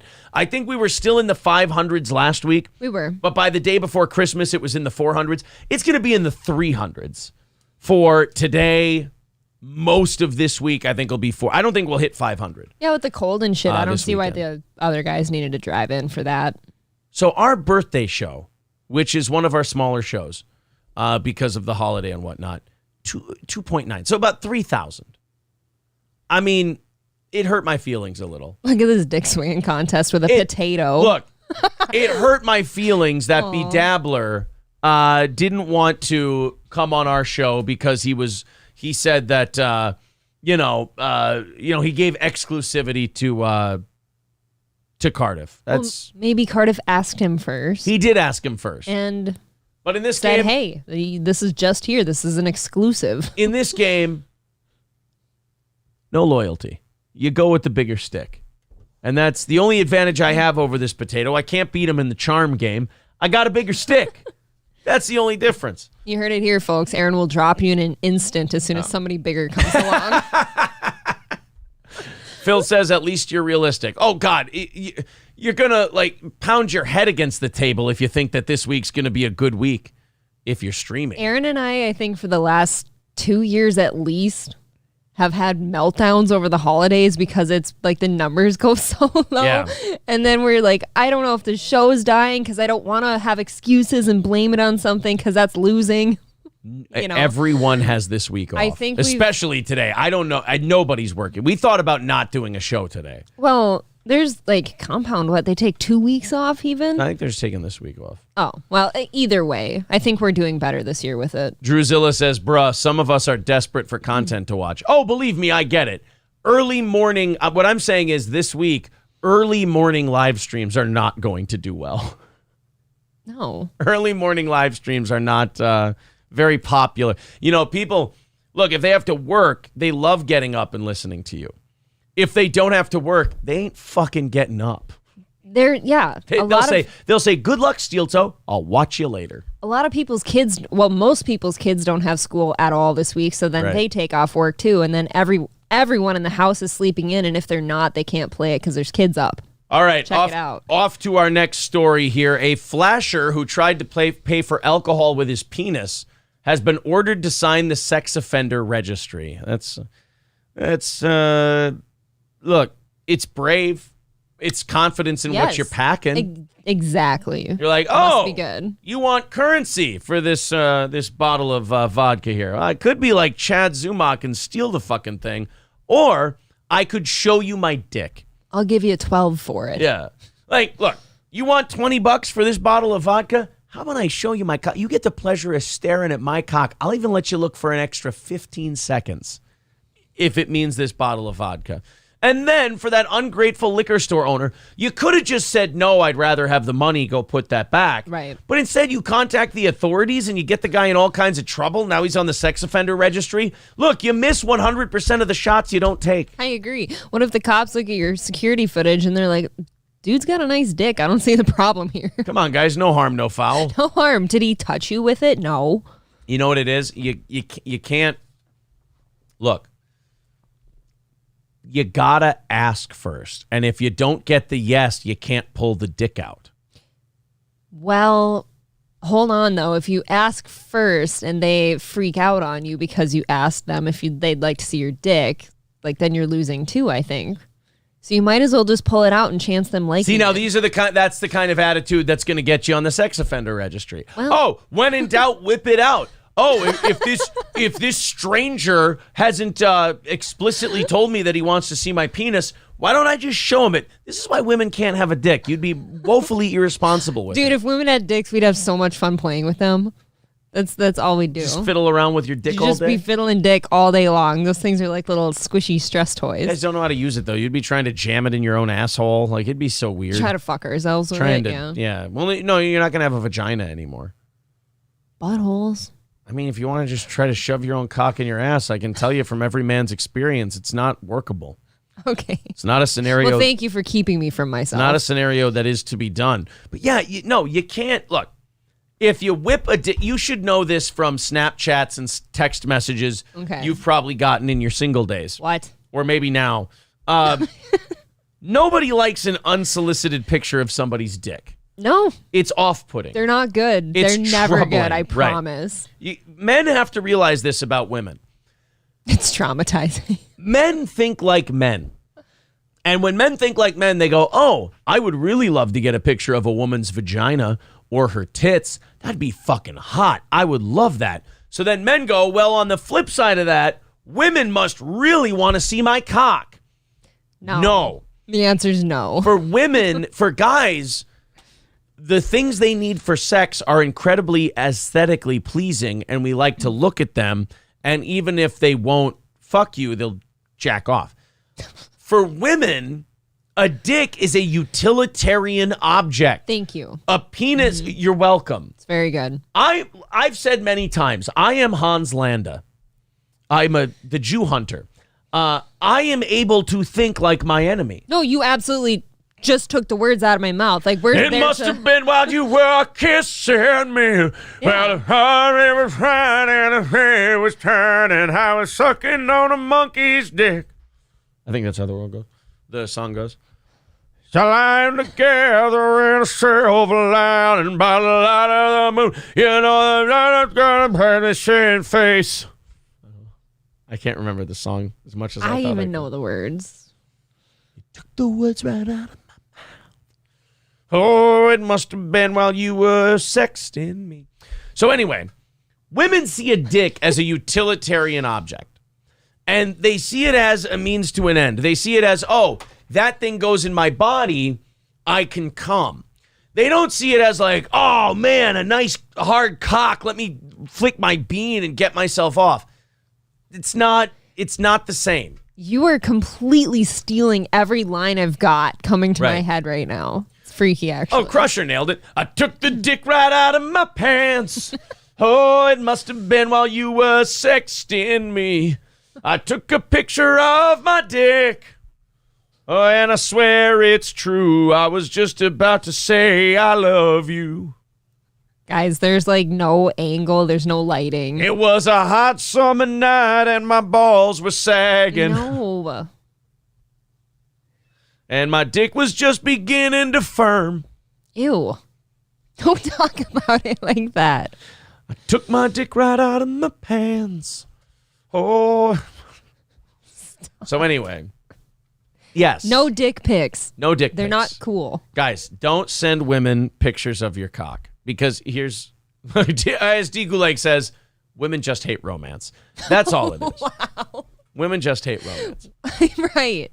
That's it. But, like, if a woman does that thing, women don't usually do this. I'm trying to think back. Men usually do this. A woman is hesitant to send a picture of her tits. So the guy the guy thinks he has this brilliant bargaining chip, and he goes, come on, it'll be fair. You send me your tits, I'll send you a picture of my cock. Do people say that? Oh, yeah. I've never gotten that before. I have. Nobody sends me dick pics. So then, don't say that. No, I don't want them. I just got done saying they're not good. So you'll say that, and then the woman, in the woman's head, you got to remember, don't use that line with a woman because she'll be going, ew, no, this does not entice me. No, it doesn't. The way you think it does. If a woman is asking for your dick pic, there is a good chance that she's going to use it to blackmail you somewhere down the road. Oh, if that's the kind of chick you're going with, maybe just don't go with that one. Don't go to some chick who's going to blackmail you with pictures of your dick. Adam Price says, what if I put like Hello Kitty stickers on my dick? Will that make it more lady friendly? I mean, maybe to a 14-year-old Asian girl, but real women, no. Just like Aaron got done saying, like, women are aesthetically pleasing to men. There's nothing aesthetically pleasing about a dick. Like, it's this little guy who's like there to do a job. Little guy? How fucking dare you? I will make it so you can't walk for a week. Now it's punishment. That's just mean. Guess I'm what? keeping my pants on. Nope. You have to get your comeuppance. Pants on all the time. Granny says, Aaron said don't send dick pics to women. Toe boys, you know what to do. No, that was not a game that I'm playing with you. Oh, you weren't doing that thing where you tell them not to do something so they do the thing? Raider Hawk Media says, I only did that in elementary school. I'll show you mine if you show me yours. I don't like that game. Like, I feel like in my Snapchat gaming days, I feel like there was never an exchange of like, show me your tits and I'll show you my dick. I've never heard that before. I feel like most tits and I'll show you my dick. I feel like most guys my age knew that wasn't the way to go. Like if you were a hot guy, in my opinion, like no, you send you send this and up, or you send, I don't know, just a sexy like text or something. What's an appropriate exchange in your opinion? That works. I don't what's know. The thing that works like, for you? Women aren't as big on physical shit as men are. So women want to be told they're pretty. Like you got to remember, women are selfish whores who don't care as much about pleasing the other person as men do. Oh. So women just want to be told they're hot. Women just want to be told how pretty they are, how special they are, how unique they are, how different they are from the other girls, how they're, you're kind of like, you could probably hang out with the dudes and stuff. They want to hear that shit. It's never true, apparently. No. God. How many men do you know that you have to get through before you said, oh, yeah, hanging out platonically with that woman would be a better time than hanging out with. Yeah. So women don't want pictures of, even like abs is probably low down on the list. If you could be told that you're funny and really sexy, a woman would rather hear that than get a picture of like any nice body or anything like that. I mean, not true. But... Yeah, 100% true. You're self-absorbed. I'd take a nice picture of some abs if that were the case for me. Oh, versus flattery? Look, the flattery helps, but I'll definitely take the abs. What I'm saying is you don't get the flattery, but you get the picture. Okay. Yeah. No, look, okay, if it were this type of situation for me, if I were to send a picture, I don't want the dick pic back, or like I don't necessarily need a picture back. I'd rather hear like a nice dirty text of what you're going to do to the picture I sent. See? Women are right. I don't need the picture. I need like to hear a thing. Women don't need the picture. Well, anyway, that guy whipped his cock out at a liquor store, and now he's on the sex offender registry. So if Chad Zumach ever wanted to peer into his future, there you go, buddy. I'm just, look, I'm trying to help. Guy can't have any fun. I know, right? Well, I mean, no one else is going to look at it. I mean, at some point you get on such a dry spell, we're probably going on years now, that you go to the liquor store person, you go, fuck it, I need a bottle of vodka. Good enough. Do you know how hard it is to find people nowadays, too? Like, we know people who are, like, recently single and stuff like that. They've got a hard time finding people. He's having a hard time froggering to vagina because you run into, like, so many dicks now. Yeah. Like He'll send me a picture of this person, and he's like, tell me what's wrong with this one. I'm like, I don't know, a daddy issues? No, it's got a cock. It's got a cock. Yeah, he keeps texting us about, like, all the women he's going to go on dates with, and he's like, oh, look, I found this one. She's really cute. And, like, I'll even look at the pictures. I'll be like, oh, she looks nice. And then I'll go, it's got a dick. And then I'll look at it again, and I'll go, oh, yeah. You know what it is? It's always that, be wary of that bulky face. Be wary of the skull. I hate to be Leo DiCaprio in Django, but be careful of the size of that noggin. That's what's going to give it away. Okay. Telling you. Oh, Okay, think about this, the opposite direction. So this guy pulls his dick out to pay for his liquor, right? As you do. It didn't work out for him. He's on the sex offenders list now. If a chick goes in there and does the same thing, but with her tits, is she on the sex offenders list now? No, she's got a picture of her tits up on the liquor store wall forever, saying, always give this customer free booze. How about if she pulled her pants down? The vagina, doesn't matter how it looked. The vagina is a bit of an aggressive move. It is. I don't like it. I think people would rather see the tits. Yeah. But I think the vagina is nice to look at if it's nice. If it's packed nice. Well kept. Yeah, if it's packed nice and there's no hair on it or anything like that, You don't want one that looks like it's, trying to bungee jump from your legs. You don't want that shit hanging out.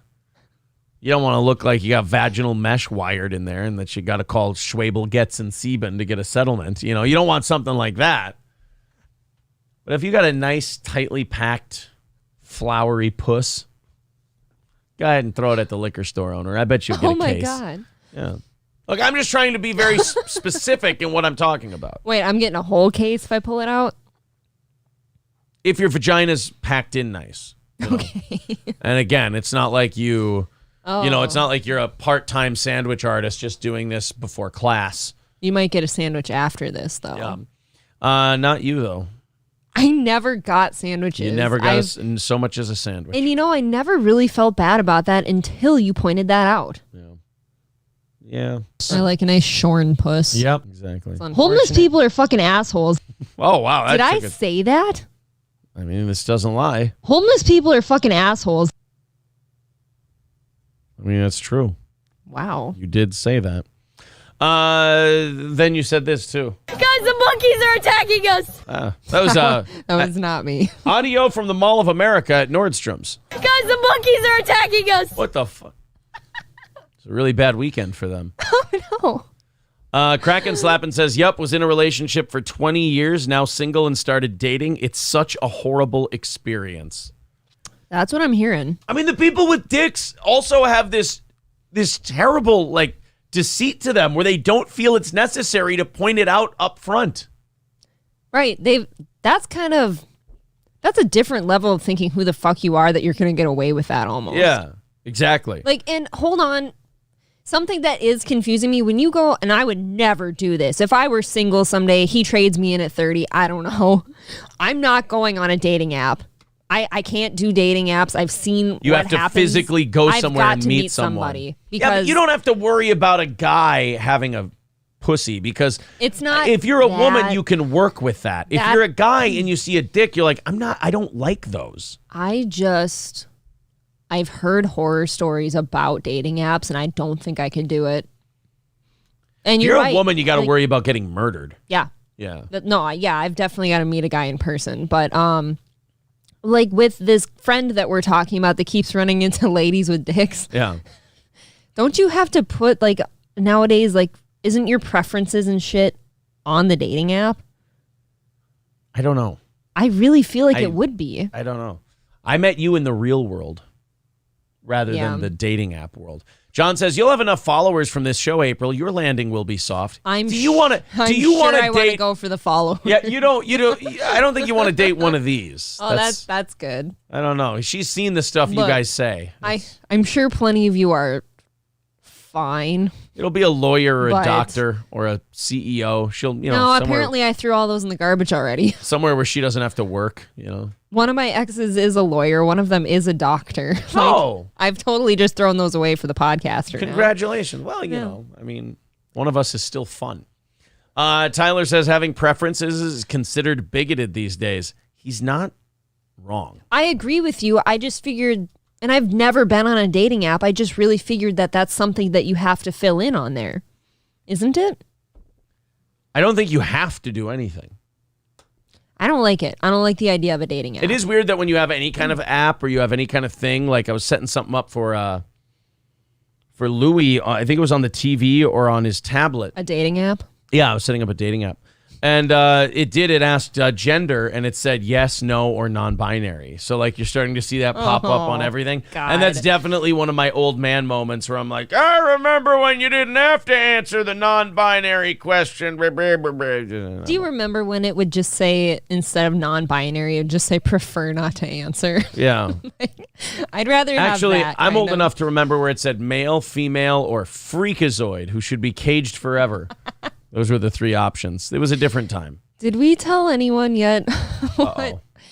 No, did we tell anyone yet besides my parents what Louis did this weekend? Oh, that was really funny. I don't know if the audience will okay, then we can keep give it a to fuck. ourselves. But, no. I'd never heard any of our kids talk like this before. So at 6 years old, we were wrestling. April, myself, and Louis.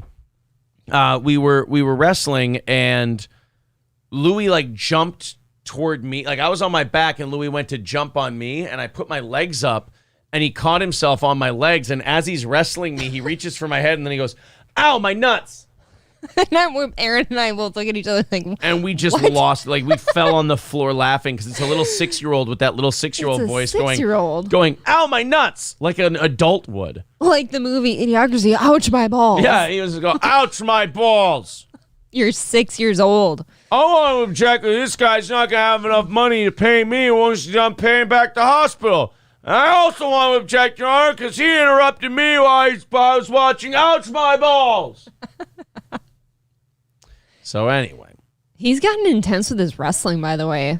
Yeah, he likes I was winded after that one. Wrestling and football, so he's definitely heading towards, what do they call it? Toxic masculinity. He is. He's going to have rampant CTE and beat his girlfriends into submission. Yes. What are we? 150 away from next Wednesday goal. We're good for this week, guys. Anything you contribute to this program, and there's the links in the chat, goes to next week already. So thank you guys very much for that. We also have a comedy show coming up. I don't know if Lemmy and Balls Deep have the link committed to memory anywhere yet, but if you do, please post it. Eventbrite.com, Steel Toe Comedy Show, Saturday, January 21st.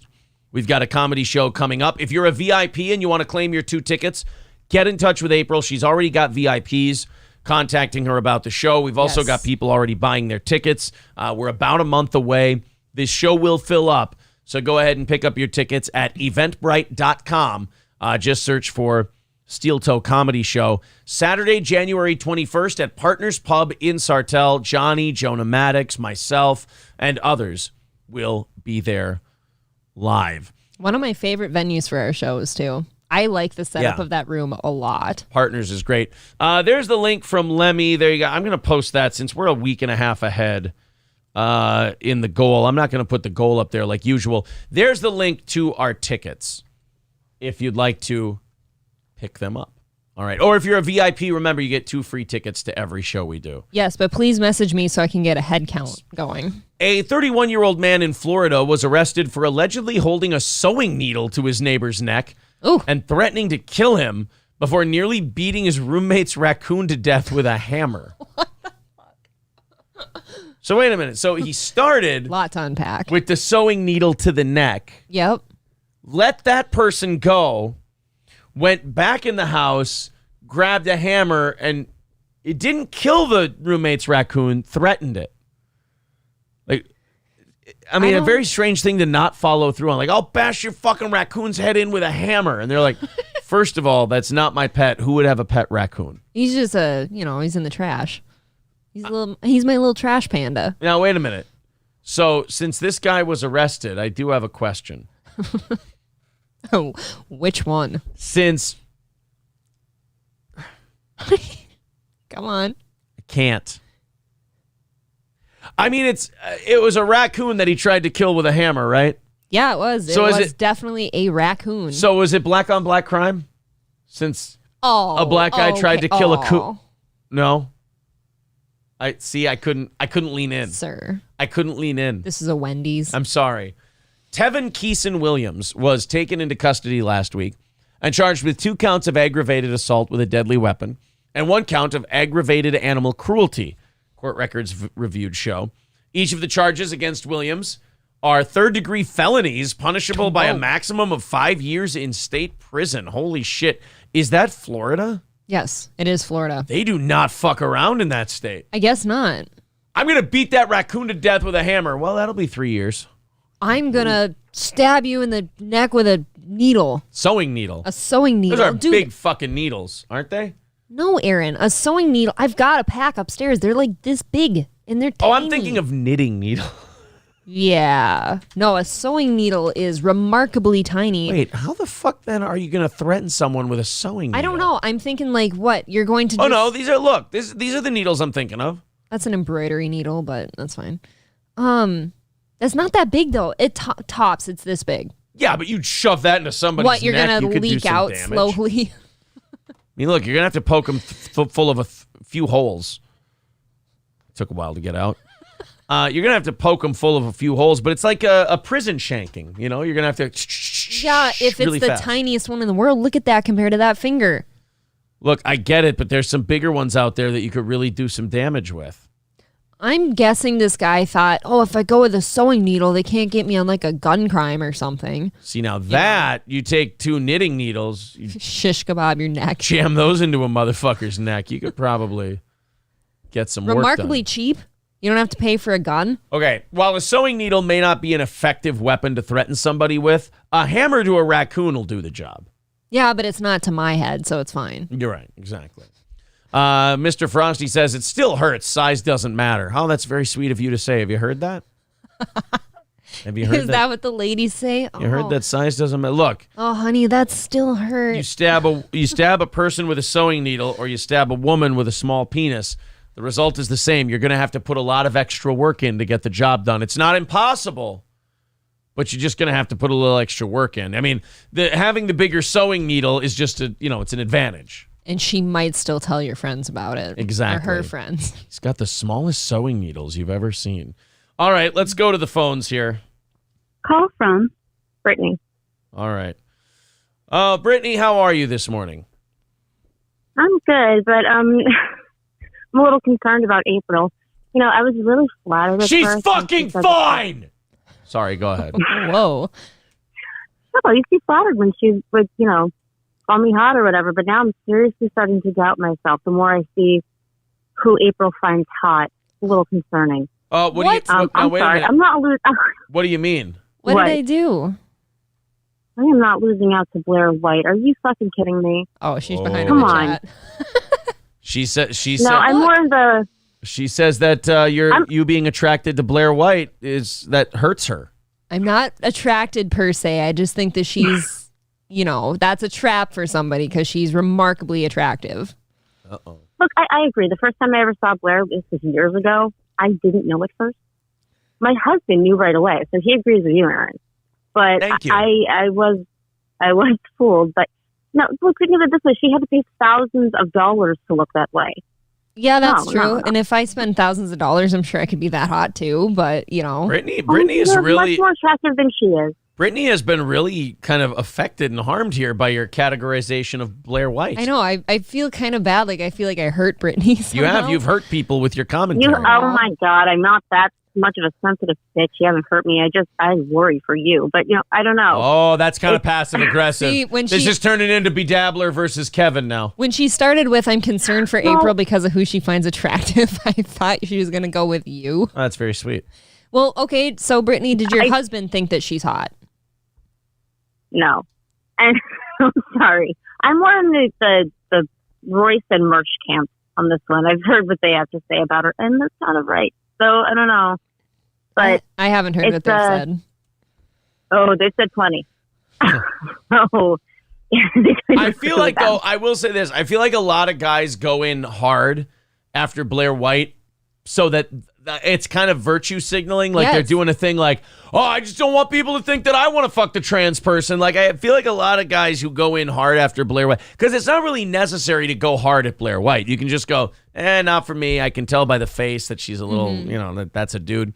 But I think guys who really lean in on shitting on Blair White, it's kind of a thing like, oh, dude, I wouldn't fuck a trans girl. Look at me. I'm not fucking a trans girl. I don't like. It's kind of like protesting too much. You're right. I agree. Yeah, go ahead. I'm sorry, but I'm sorry. I didn't mean to cut you off, but I agree with you about that. There are some out there, but the way that some people like, no, I don't believe that from Royce or I've heard the way that they. No. Oh no, I'm saying in general.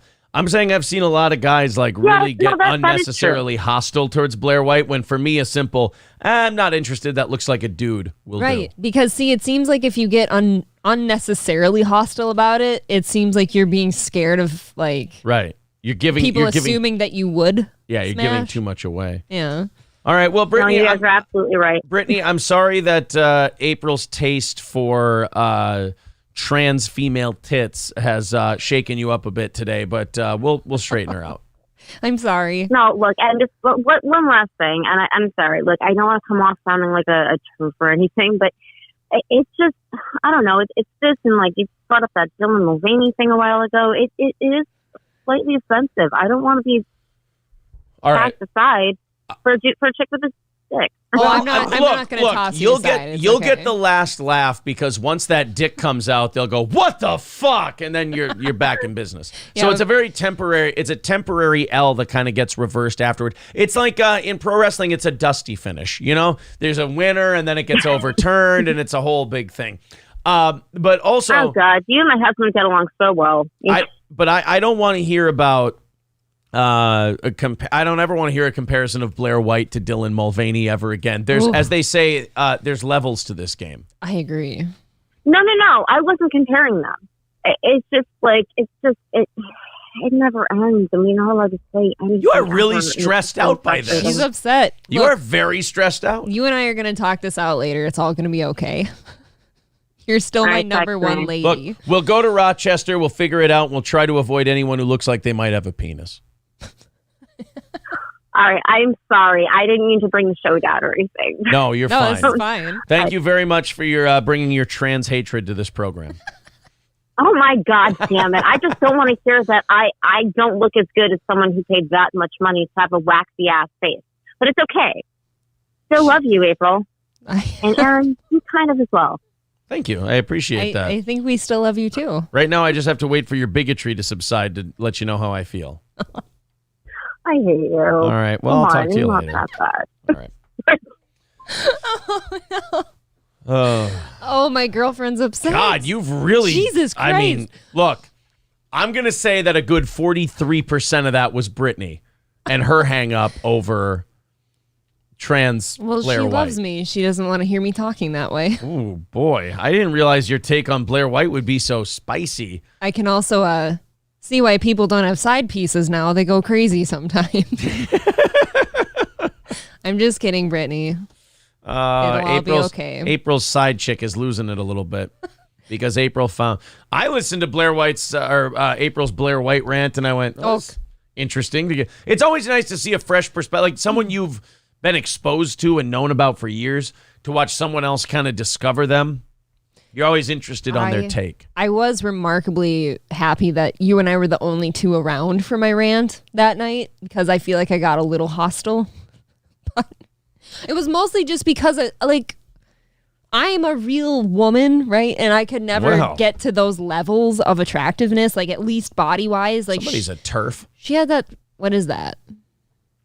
Trans exclusionary radical feminist. I think that's what it's don't called. ever put me and feminist in the same sentence. Yeah, that's right. You believe in making your man some food. Yeah, I do actually. Exactly. No, I just her body was custom made and mine just can't look that way. Lemmy says, wait until Brittany finds out that you send me premium foot pics. Shh, look, I'm not supposed to talk about Lemmy and Brittany in the same sentence because Grinch Girl now because, both Lemmy and Brittany will be upset to know I actually met up with Grinch Girl this weekend. I do have to tell you guys, and I don't know if this upsets you. I don't know if this is okay or not, but I believe we're still holding firm at that 7% female audience. Yeah, we're holding firm at 7% female audience, and I know that really does not sit well with some people, that's far too many women listening to this program. What's 7% of 40,000?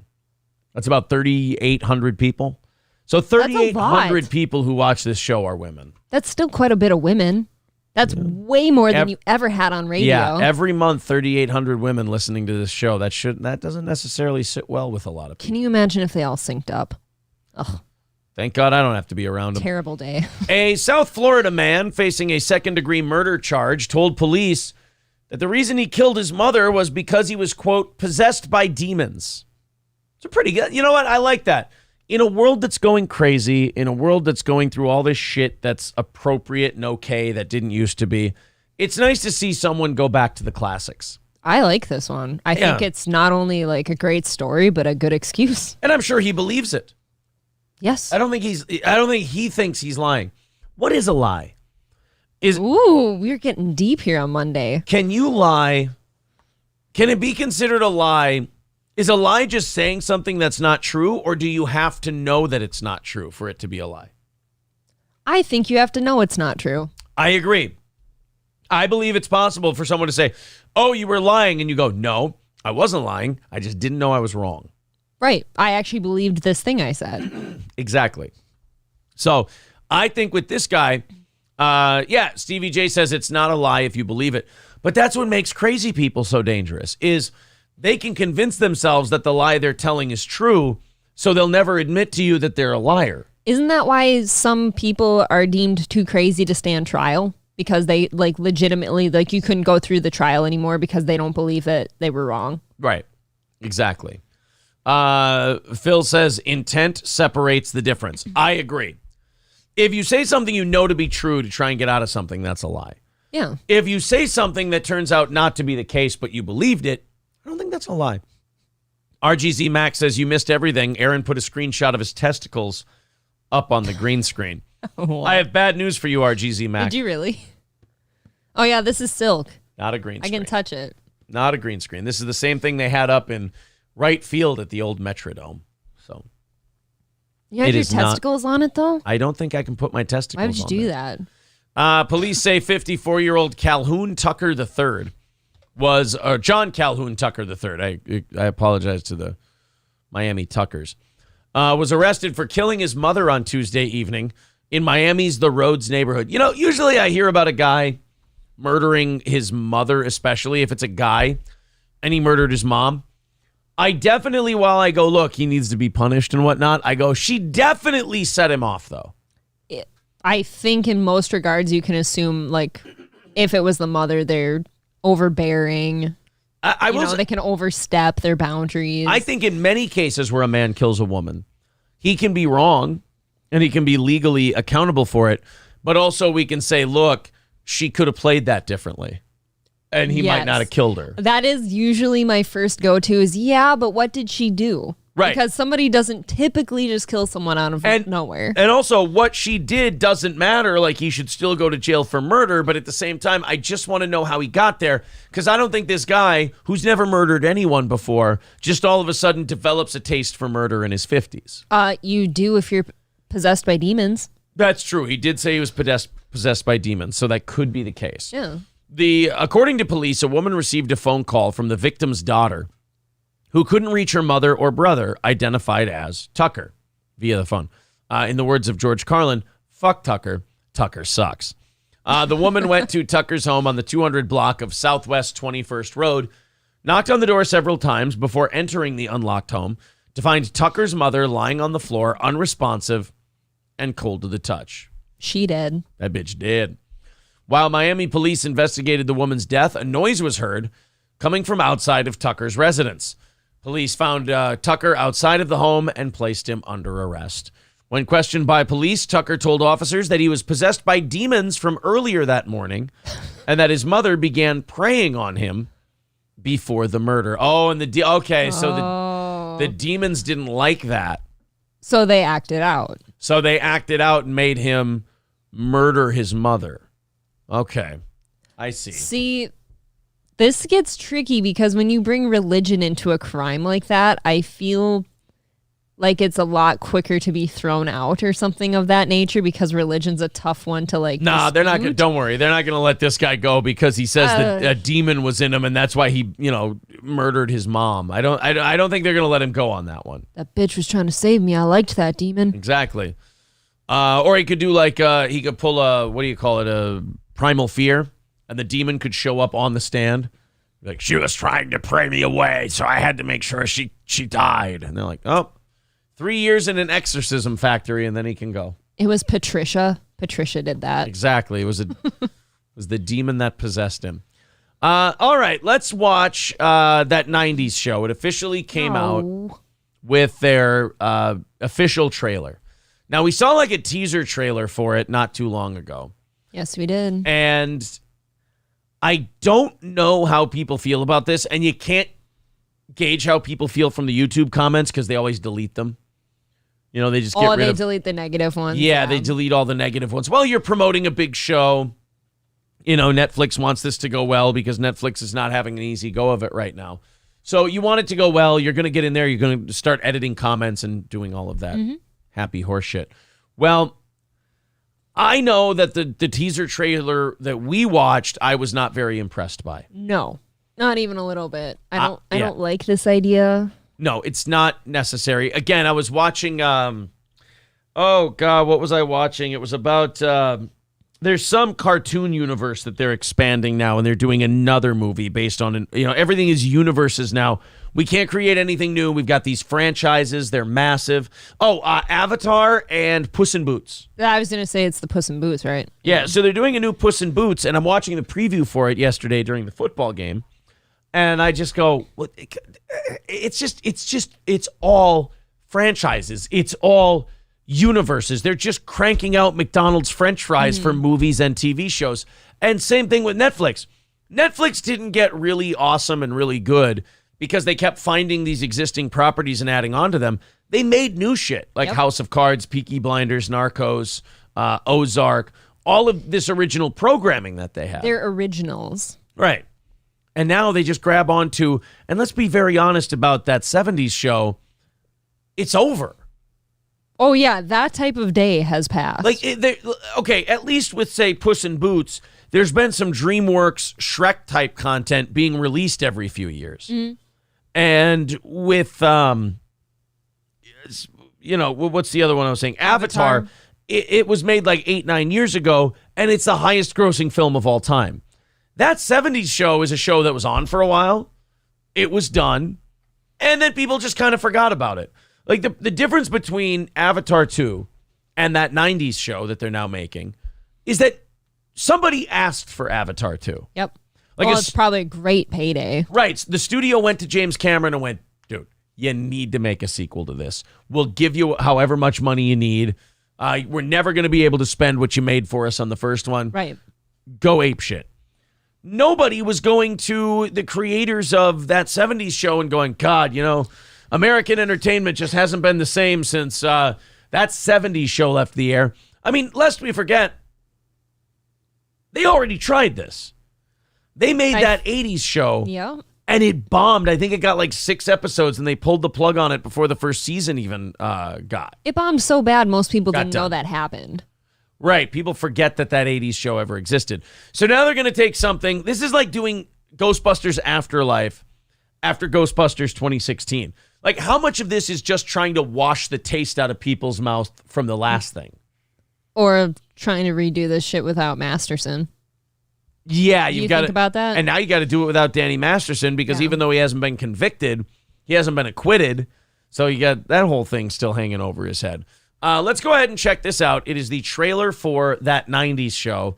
And I know YouTube is cunty about trailers, so we'll see what happens. But fair use, fair use, fair use. We're pausing this. We're going to be commenting on it. It's a trailer. It's there to advertise a television show, and that's what we're doing. I have to make a shopping list. The kids are going to want snacks. Don't feed them, kitty. That's how it started the first time. I am going to get Fritos, Tostitos, Doritos, all the Eatos. I am back, baby. I always hate a show that tries to like prop up a character so much that like shouldn't need to be. Remember Red Foreman? He's crabby. It's crotchety old man. Remember Fritos? Son of a bitch. You see, he's a crab. Mm-hmm. He has no fun in his life. No. I got it. Hey, Grandma. Hey, Grandpa. Leia. Tell me about Chicago. What are you into? I'm a pretty big deal in debate club. That's not up for debate. Yeah, I'm not popular. Ew. Get it? She's nerdy. We don't have enough of that in big Hollywood productions. I don't think so either. Nerdy white girls. I think Revenge of the Sis has said this before. Fuck Zooey Deschanel for this reason. The odd, quirky, cute girl. Oh, now everybody's got to be Zooey fucking Deschanel. No, I hate it. I hated New Girl. I hate that show. I don't like her acting. I don't like everything that she's supposed to be with that quirky shit. I hate characters like that. And how are you supposed to attract an audience? And I don't know how this show is going to be. We'll see in a second. But like New Girl especially, when all the guys are gay. Like that's a good point. They're all gay. Yeah. Like they're not like in the show, they're not like fucking dudes, but they're not guys. They're gay. They're weird. They're quirky. They're a soft version of what man looks like. Right. They're friends with the girl. See, that's where you bitches get the idea that you can be friends with guys. TV. Is you get stupid Zooey Deschanel TV shows and movies where, she just hangs out with the guys. Everybody in that, if that was real life, everybody in that apartment wanted to fuck her. And they were all just waiting her turn to get drunk with her at a party so they could try to fuck her. But no, we're all just friends and we get along. And there's one of every like walk of life and one of everything. It's like the census. It's perfect. Yeah, don't you remember growing up as a teenager and you've got like one of every type of person in your group? No, it was all just white people. Mine too. We stuck to our own kind. Those were the days. It was simpler back then. Sorry. That's not what I meant. But like this show's going to have an Asian kid. They're going to have a black kid. They're going to have a Latino kid. They'll have a gay kid. They'll have a lesbian girl. A couple even. Like these two or something. Right. And they'll have 2 straight people and that'll be it. Because that's how the real world is. You see, in the real world, there's like 2 straight people and then everyone else is non-binary and gay. No, that's not how it works. Hey, New Girl. Leia, you should buy the tab. Pause. This isn't going to work. I'm pretty sure Osh Gosh Bagosh here is going to get carded. Oh, good. Osh Gosh Bagosh reference. Remember the 90s? Oh, my God. Osh Gosh Bagosh. I remember that in the 90s. Oh, but don't you remember from like the original That 70s Show? They also had a quirky guy that dressed like that called everyone out for being, stupid and silly. Oh, look, Nick. Oh, look. We got Asians, Latinos, black people, like everybody's friend group. An interracial couple. Make a wish. That's a firework, babe. Wish I could stay for the summer. Then stay. Okay, kids, the basement is all yours. Your grandma just hooked us up. What is it? Leia, do you want to hear about the Donkey Kong conspiracy? Oh, remember weed? There's not enough shows about weed. I need more weed shows. I don't think... You can't make a show like this today because weed is legal all over the place. It's not the naughty thing you have to do in your basement anymore, okay? It's legal. It's legal. You can go buy it.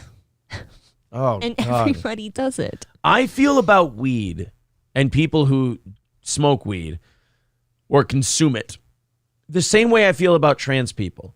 Whoa. And it is, dude, don't make it your identity. Tell me something interesting about yourself. Yes. Weed, man. Fine, whatever. I don't care. Like, I like salmon dip. It's not like a part of my life. Exactly. Smoking it or not smoking it shouldn't be salmon something. Dip? You can technically smoke salmon dip or weed. Check it out. Listen to me. What? First of all, you can do both. Yeah. But second of all, the only way to have salmon dip is to smoked salmon dip. I agree. Thank but the you. thing is, as long as we agree. If you're going to smoke weed or not smoke weed, that's not something you should be telling somebody about. It's just something you do as an adult. Like when I have a glass of bourbon, I don't feel like I have to tell the world that I drink bourbon. It's kind of like the same way, and I've told you this before, how I feel about girls who tell stories about how they've kissed girls before or how they like girls. I'm like, oh, shut the fuck up. Nobody cares. We get it. Whoa, it's fucking dangerous over here. Look out. Oh. She's lesed out before. Most guys wouldn't find those stories that boring. Oh, they're fucking awful. We get it. You want attention from boys. Grow up, Count Chocula. Why Count Chocula? It's from Wedding Crashers. He's a gorilla. Whoa, if they would have cut over to the black girl at that point, that would have been fucking hilarious. I want you to take note of this character here. Yeah. In a previous clip, this was a dude. Interesting. It's kind of like how Sheryl Crow isn't actually a crow. Totally. Oh my God, do you remember Sheryl Crow? You want to hear Picture? Not particularly. If you're worried about fitting in with everyone else, you found the people who don't fit in. I still can't believe Jay didn't kiss you. Oh my God! My guy's got a bunch of salons. You may have seen his commercials. Oh, get ready. Who is it, April? What's the first cameo we're going to see? I can't be Masterson like I thought it would be. It's not Kutcher. No way. Oh my God, you guys remember? It's Kelso. You guys remember Wilmer Valderrama? Oh my God, it's Fez. Do you? Oh, I forgot. Welcome back to Chair Fez. It's always an honor to have your hair in my chair. Why did you open our house to chaos again? All the dumbasses were gone.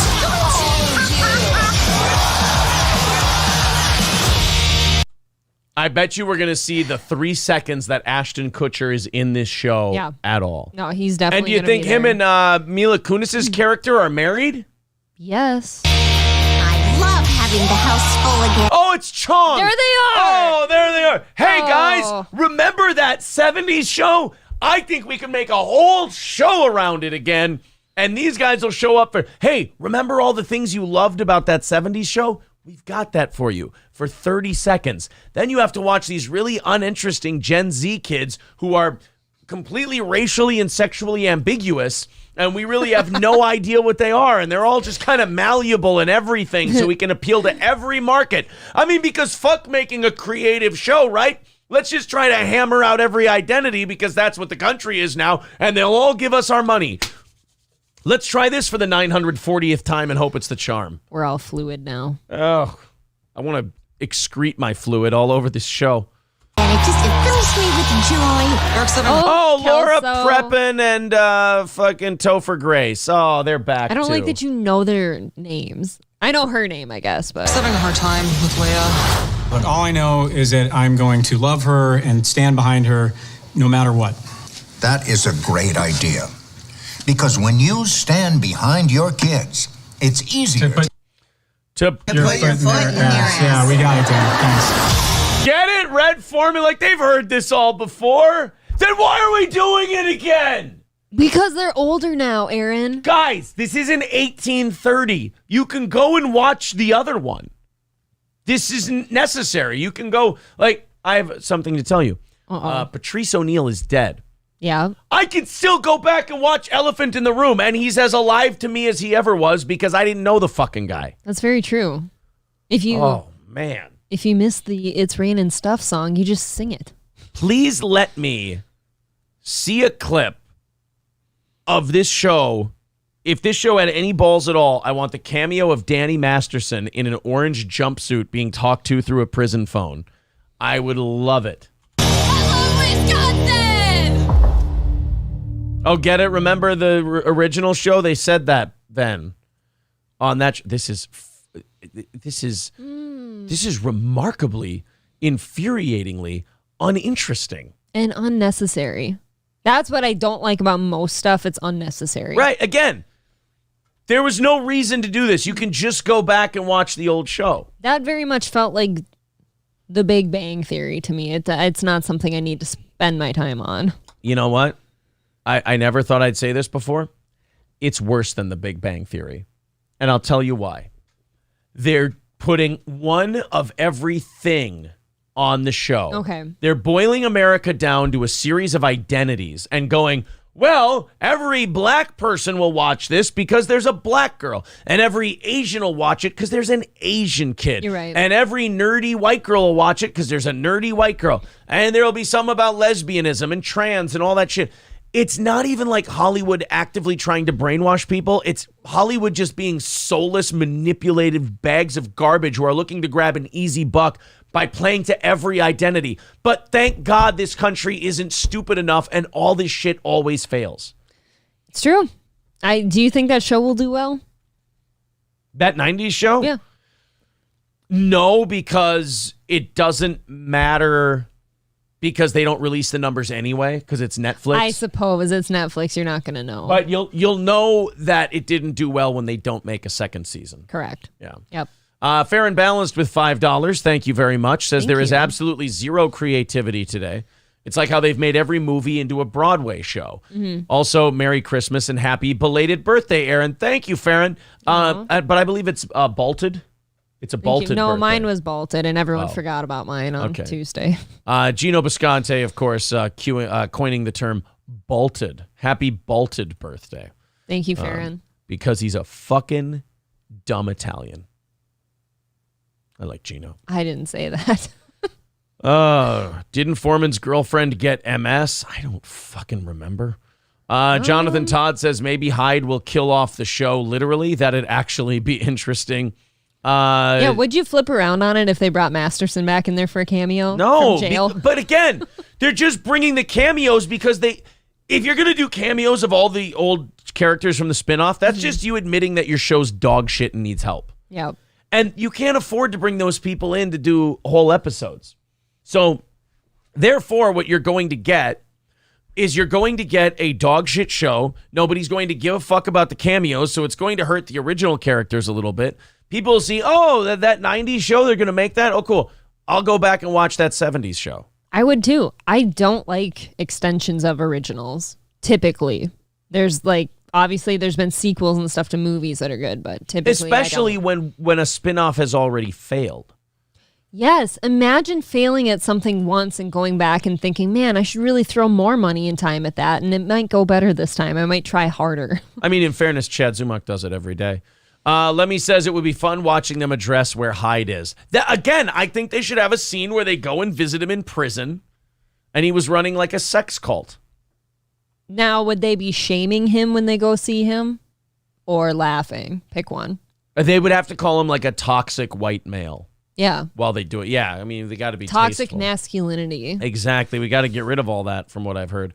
By the way, Farron, thank you for the $5. That puts us, if you're wondering, 145 away from next Wednesday morning's go. Not this Wednesday morning. No. There's another one coming around, and we're ahead for that already. So thank you guys very, very much. We're going to have all of our evening shows this week. We're going to have our prize show on Wednesday night.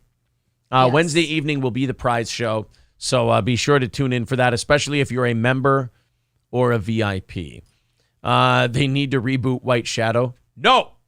We have to stop with all the reboots and all the remakes and everything else. Make something fun and good. Like, come on. You can do this. I promise.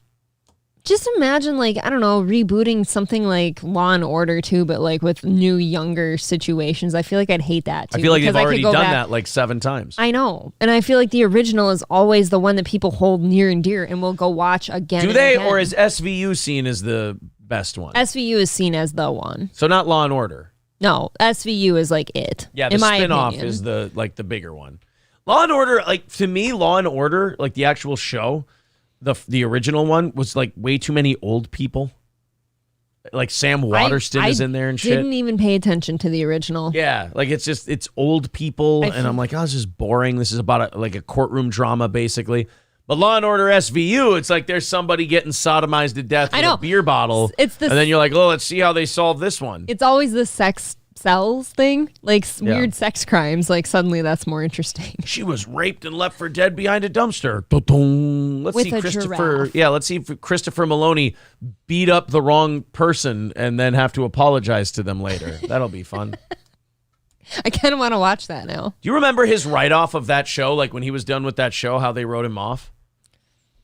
He had to kill a kid inside the police station. He had to kill a fucking kid. It's pretty brutal. It's like, hey, man, I'm leaving the show. They want me for movies and True Blood and shit like that. God, I haven't actually watched True Blood. He's in there. Yeah. And he's like, yeah, I'm doing like bigger shows and movies now, so I need to get the fuck out of here so I can have a bit of a career. And they're like, oh, that's interesting, Christopher Maloney. We're going to write off your character. Oh, do I like retire or something? Like, do you kill me off? Like, no. We're going to have you shoot a kid to death inside the police station. He's like, okay, that's brutal. A little traumatic. I feel like everybody in the station would retire after seeing something like that, but okay. Yeah, that's what I love about Law and Order SVU is like all of those cops on that show have been through cases that like 2 of them would make any other cop go, I got to get the fuck out of here. I can never see this again, and I can't unsee what I've seen, so now I'm just, my life's over. Like there's this theory that in The Walking Dead, because of all the guns that have gone off, they're all deaf. Okay. So that's why the zombies can sneak up on them, because from all the gunshots, they've all lost their ability to hear. But then I have a theory with Law & Order SVU that all of the cops are just complete and utter broken sociopaths because they've seen and been inundated with so much shit, like more than an average cop would ever be subject to. Okay. Because you got to remember, with SVU, like every day in their life, there's one of these cases. And that's not the way it is in the normal police. I did used to think about that because I used to binge watch it. You know how it's on, it's either Saturday or Sunday. It'll play it all day long. I used to binge watch and I'm like, there can't be this many happenings in one city every day. I mean, honestly, you'd run out of rolling pins to sodomize people with at some point if there were this many. There would be a shortage. Yeah, exactly. The bakeries would start to take notice and start asking that you keep them safe.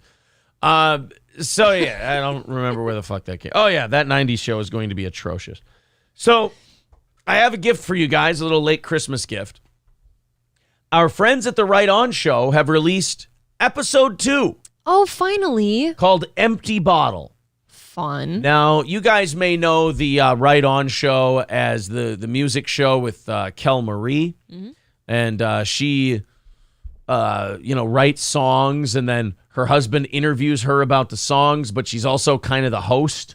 So, like, she hosts the show, but then she becomes the guest on her show. And then she tells us how she wrote the song, and then there's clips of them working on the song. And then she does a big performance at the end. A lot of wardrobe changes, too. A lot of wardrobe changes. We've been watching this show because it really is a fever dream, and it's wild to watch. And you're just like, you watch it, and I think Red Bar coined this term about people who do shows like this.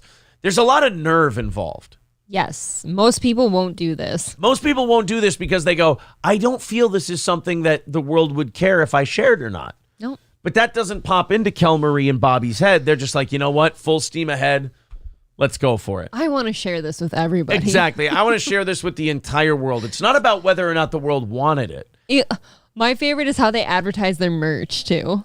Like with the characters and everything. And their characters. Absolutely. Fair and Balanced with $10 says, do the real 90s show. Black friend thrown in jail for drugs. Grandpa's got an opioid addiction. Yeah. Grunge. Oklahoma City bombing. Columbine. Want to do 90s? Really grab the 90s and go hard. And then Hi April. Yes, I would agree to that. Thank you, Farron. Oh, well, yeah. Just, the Oklahoma City bombing episode would be kind of a downer of an episode. Yeah, but nobody wants the truth, though. Yeah. I guess. Everyone wants to pretend we're all smoking weed in our parents' basements. All right, let's check out the latest episode of Right On with Kel and Bobby. Now, I got to make sure I don't lose my edge here because I always made fun of this show. Okay. But then they called in and they kissed our ass and said we're very funny and they enjoy our show and they sent us, one of our listeners bought us Right On shirts and everything else. So shout out to Oz. Yes. So I can't let that sway my ability to hilariously critique this program. I still have to be able to do my shit. You have to ignore the fact that they were nice to you. Right. Because I have a job to do. Yeah, I know. Like a cop is still going to bust a rapist, even if that rapist was really nice to him. He invited me over to my house for his house for parties, so I can't pick him up on this SA beef. That's my friend. Right.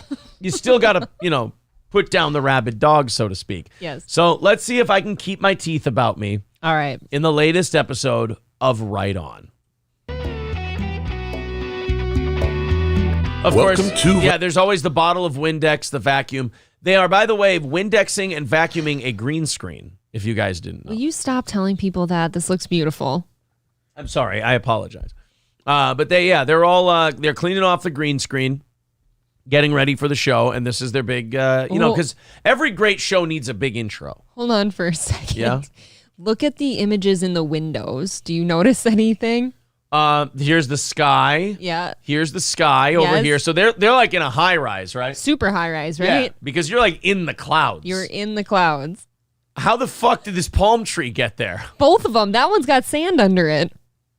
On the left. This one? I think so, right? Doesn't that look like a trunk with sand? The tallest goddamn pine tree I've ever seen. It must be a really high sand hill, too. These are really, or this part of the building is on a slope. It could be slanted or something. Like this one goes up to the sky. There's a hill here and a hill here and it goes up to the sky. And you had to build unevenly in order to accommodate that. And then there's a weird valley right here. It's very strange. Yeah, they found a geographical oddity. You definitely need some dune buggies to get through this landscape. And a parachute. So you got to wear a parachute on your dune buggy because otherwise you're going to fall off the fucking end of the world right here. All right, so let's continue with Right On episode 2. We're 5 seconds in and so far already. All good. I don't think I've lost my touch. Nope. Right On at rightonkelm.com. This is a show introducing songs that have been written by Kel Marie, who's been on quite a journey with her passion to get her songs heard. These were produced by myself, Bobby Bradshaw, here at our home studio. And with no further ado... There's probably cat hair on the couch. But it all looks so clean. And they've got to, see, he's using a bear. You see, he doesn't know what he's doing. That guy's wacky. And she's dusting their IKEA particle board table that they have there. Sure. Taking care of it as though it's Johnny Carson's desk. I like the mystique behind the echoey narrating voice, too. That's true. Bobby's trying to sound creepy. Sexy. Oh, and here we go again. We're in that weird valley where we've got the skies here, but there's a UFO in the window. And there's a satellite or a UFO or some damn thing. All right, so let's take bets. Okay. Does Kel Marie start on the couch? Does she start behind the desk? Or does she start sitting on the table? I think sitting on the table. It's classy, right? It's laid back. Yeah. She's chill. Sets the vibe of the whole show. We're not here to be too, fucking buttoned down for you. We're ready for some fun. We're relaxing. That's right. Here is the star of the show, Kel Marie. Hello. Oh, she's standing. Okay, so we got standing. We're all wrong. That is a fever dream of an intro, by the way. We've got the creepy, deep voice with the echo behind it. Yes. And then we've got the weird cut to everyone going, right on. Hard cut to the... And now the brick wall is in the palm tree. And now we got a brick wall in the palm trees and then the skies are over here. What the fuck? Help me. I don't understand. Someone needs to define where we are. And we've got sexy outfit number 1 here. Yes. Kel Marie, singer-songwriter. And now that our stage is finally clean, I am so excited for our show Right On. Me too. Now we're sitting on the desk. There we go. Aaron got excited over that one. Go. Well, here's one thing I don't get about Right On. So, is Bobby our host or is Kel Marie our host? Because Kel will start the show off. She'll do the little intro. She'll be sitting on the desk. But then she'll go sit on the couch. Bobby will go behind the table. And now all of a sudden he's interviewing her. This would be like if Johnny Carson came out. Oh, sure. Did his monologue and then goes, all right, now here to interview me is Ed McMahon. And then Ed all of a sudden came out, sat behind the desk and started interviewing Johnny. It's like, no, but I thought he was the host. Maybe we're tag teaming in a little, some teamwork here. You know what they're doing? They're rewriting the entire dynamic of a talk show. I think so. No one's done this before. Yeah, they're not doing that hack shit like all these people have been doing for years. They're flipping it on you. Look at us just sitting here doing a show together. Like a this couple is boring. of cunts. Yeah. Welcome to the show, folks. Right On. Hey, quick shout out to our new friends, Griffin Henley and I thought it was going to be us. Yeah. Fuck is Griffin Henley. Fuck Griffin Henley. Sounds like a dick. I don't like a Griffin Henley. And by the way, did we just smash cut to a commercial? Is that we did? We barely got our toes wet and then we went right to commercial. It's almost like the NFL and like there's the coin toss and all of a sudden the kicker lines up for the kickoff and then they go, get a Mazda this weekend and at our Pride event day of sales, we'll give you 37% off the rebate that we normally. Guy Zimbra, you guys rock. Right on. All right. Hold on a minute. Whoa. Couple of things. We don't just smash cut a random shout out to two people in the middle of our intro to our show. And number two, how fucking dare you put those nobodies in there and not me? Now I don't feel bad telling some jokes today. I wouldn't. I feel personally slighted. You should. I just washed your shirt of theirs last night. I was going to say you should wear it this evening, and now I won't. The favors I've done for these two. The help I've given them. What? And then all of a sudden, who gets a shout out? Some Larry the Zebra? What the fuck was his name? Larry the Zebra. Friends, Griffin Henley and Guy Zimbra. Guy Zimbra gets a shout out before. First of all, that's not a real person. Neither's Griffin Henley. No. Guy Zimbra isn't real. You made him up. But, they rock and right on. I guess. Fuck me, right? Right on. Aaron can kick rocks. Right on. You see this thumb? Just jam it right up my asshole, apparently. Right on. Come out brown. You guys rock. Right on.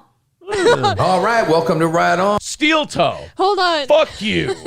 The energy, though.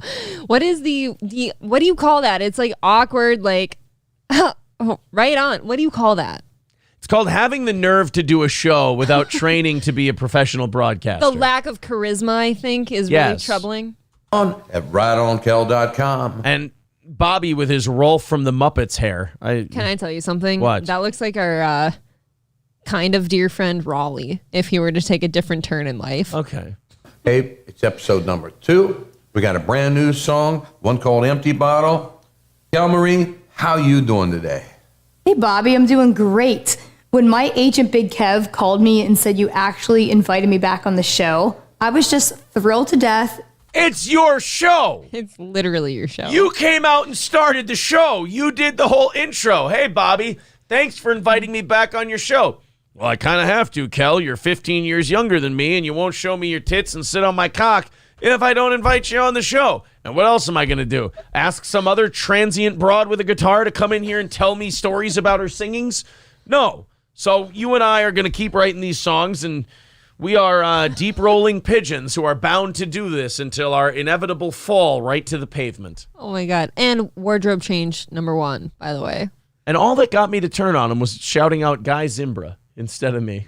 Larry the Zebra, actually. I prefer Larry that the name. Zebra, I believe was his name. All right, let's give her a fair shake. Yeah, don't say thanks for inviting me back, Bobby. It's your show. And you're married to him. You don't have to, you brought him here. Yeah, this is also what I'm confused by. It's what I was talking about earlier. Who's hosting the show? Yeah, right. There's never any question who's hosting this show. Yeah. That I'll give us. There's an edge. It honestly feels so good to be back. Thank you. And how you doing? I'm doing great. And Big Kev's my best friend, right? Isn't he also your father? He is. Ugh. So it's just a whole show about nepotism.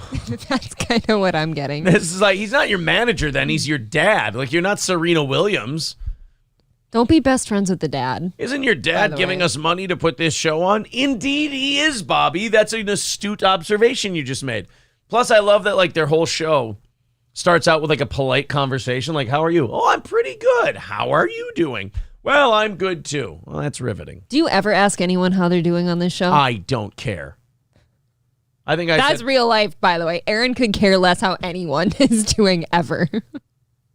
Well, when someone goes, unless it's his kids, of course. Well, when someone goes, how are you doing? And you go, good, and you don't mean it. No, that's just obligation. Right. At that point. So I just skip the obligation part. I go, hi, good. Fine. I'm all right. You're going to be one of those old crotchety men someday. Oh, maybe I'll be on that 2000s show as You Red might be, Foreman. and you'll just be walking around the streets smoking weed. You know, sometimes in life, it turns out that it takes someone to know someone who knows someone who knows someone to maybe make your dreams come true. I just heard a word salad of nonsense. Nepotism. Yeah. At its finest. My daddy knows some people, and the best we could do was a green screen with our website on the bottom on YouTube. My daddy knows you dick me down nightly, and therefore he thought he needed to give you a job. Excellent. Just excellent. All right, Kel, I know you're not just a lyricist. I love your melodies, your musical. You're also a waitress. Where would she work if she was a waitress, do you think? Perkins. Yeah. Arrangements. But what are your goals for the show? So probably an question we should be able to answer just right away. This probably shouldn't be 2 episodes and a pilot in. Why don't you let my song speak for itself? Yeah. Here's what I want from this show. 100 views and somebody to tell me I sing pretty. That's about where I am at this point. I want someone to like the feathers in my hair. So aside from the fact that I obviously love to sing and perform, I also like to clip my microphone to my hat. Oh my God, I didn't see that till now. I don't put my lapel mic. You see, she's a rebel. She's different. Most people put their lapel mics on their lapel. What if she's only wearing the hat because she thought that's where the mic goes? That's called a hat. This is a hat mic. And that's why he's wearing one too. You've heard of a hot mic. This is a hat mic. in having a roof above my head and food and the capability to help others. My biggest goal in life would be to have a real, true, amazing vocalist sing one of my songs. He didn't ask you what's your goal for life. He asked you what's your goal for the show. How about having a little damn confidence too? Like she wants somebody else to sing her songs for her. Well, she wants to be a songwriter, but I thought I want to hear him ask the question again, because I believe he said, "What are your goals for the show?" And she's like, "Oh, to have a roof over my head, not starve to death, or drink myself into cirrhosis, and then have somebody sing one of my songs." You know, basic human goals. Oh. Excellent. Just excellent. All right, Kel, I know you're not just a lyricist. I love your melodies, your musical arrangements. But what are your goals for the show? For the show? So aside from the fact that I obviously love to sing and perform, and having a roof above my head and food and the capability to help others, my biggest goal in life would be to have a real, true, amazing vocalist sing one of my songs. That has nothing to do with what he asked you. I need to say something right now, and this goes for everybody. Okay, we're ready. Not everybody needs to have a show. If you... Whoa. Look. You hear that, Kel? If you have something to say, that's great. You should have a show. If you have people who want to follow you and answer, and talk with you and be entertained by you, you should have a show. But if you're not willing to put the work in to put together said show, don't do the show. Or if you're someone who doesn't have the ability to present a program, that's why the British call them a presenter, then maybe let somebody else carry your vision onto the screen. See, I would agree with that option if I were you, because I feel like, especially in their opinions, they've put a lot of effort into this. They put a lot of They're effort really in. trying. But when someone asks, what are your goals for the show? And it's a recorded show, by the way, not live. And you just answer, well, I'd like to eat and have a place to live and have somebody sing one of my songs. It's like, that's That's like me asking, what would you like for lunch today? And you went, well, if the tax rate keeps where it is, then I think, I believe in California, you would be paying 62% in state and federal taxes of your wealth to the government. But then you get around to saying, I can afford ramen today. All right. And in no specific order, like Leona Lewis, Kelly Clarkson, Pink, Kesha. We're going with a wide variety of white artists. And we're shooting for the stars, even if we don't like them. Those are some pretty big names. So wait a minute. Kelly Clark. So what are we? You either want a Christmas song, a kind of grungy party anthem, or a slut. And what is a Leona Lewis? Do you know what that is? Might be your mom. Oh. Anyone with a true voice to sing one of my songs would be my dream come true. And I'd probably listen to it, on repeat till the day I die. But when she gets to heaven. Heaven! Kind of an egotistical take on things. Like, if somebody sang my song, I'd listen to my song all day. That would be like me saying, you know what I'm going to do after the show today? I'm going to go back and listen to the show. God, and I think you should. Yeah. So good. Who knows? That's awesome. Hey, thank you so much for watching. Please like and subscribe below if you like what you see. We also have plenty of merchandise on our website, and if anybody would like to donate money, that option's there as well. We truly appreciate the love and support to help keep us starving artists afloat. We would love to keep more of these episodes coming. We have tons more of my original music yet to come.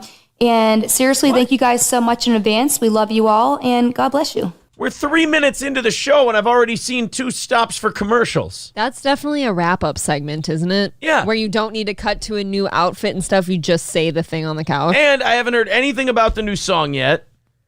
And I haven't gotten my skit. I want my skit for the store. So you're saying we're getting out of order. I'm saying that Right On is starting to lose what made it special. They're losing their way. They're starting to lose their way. All this crass commercialism. Maybe they need rehab. By the way, all of her songs are just like redemption and addiction. They all sound like they're about alcoholics. Yeah. All right, before we go any further, let's take a commercial break with word from our sponsors. But you just, guys, I didn't skip anything. You just took a commercial break. You can't take a commercial break out of a commercial break. This is like the football game. Hey, 4th and 1, they're going for it after this. Then they do a 30-second Amazon thing. All right, here we go. 4th down and 1, and after this commercial break, we'll have the play. It's like, well, then why did you come back? I also feel like when you're doing a recorded show like this, you don't need to announce that you're going to commercial break. And don't drop them like hard cut into the middle of the answer. Right on, Bobby. Right on, Kel. But, guys, that was so uncomfortable. A little tighter on the editing and the artwork for your store. I mean... Yikes. All right, do you think we're getting one of Bobby's wacky characters for this one? Yes, we have to. Hey, ma'am. I hate to disturb you. Hey, ma'am. So now he's a racist trucker? With a cowboy hat. Hey, Little Britches. Jeez. Sorry about that, ma'am. Hi there. What can I do for you today, sir? Well, let me tell you something. I've been on the road for a long time, and my pecker sure is a throbbing.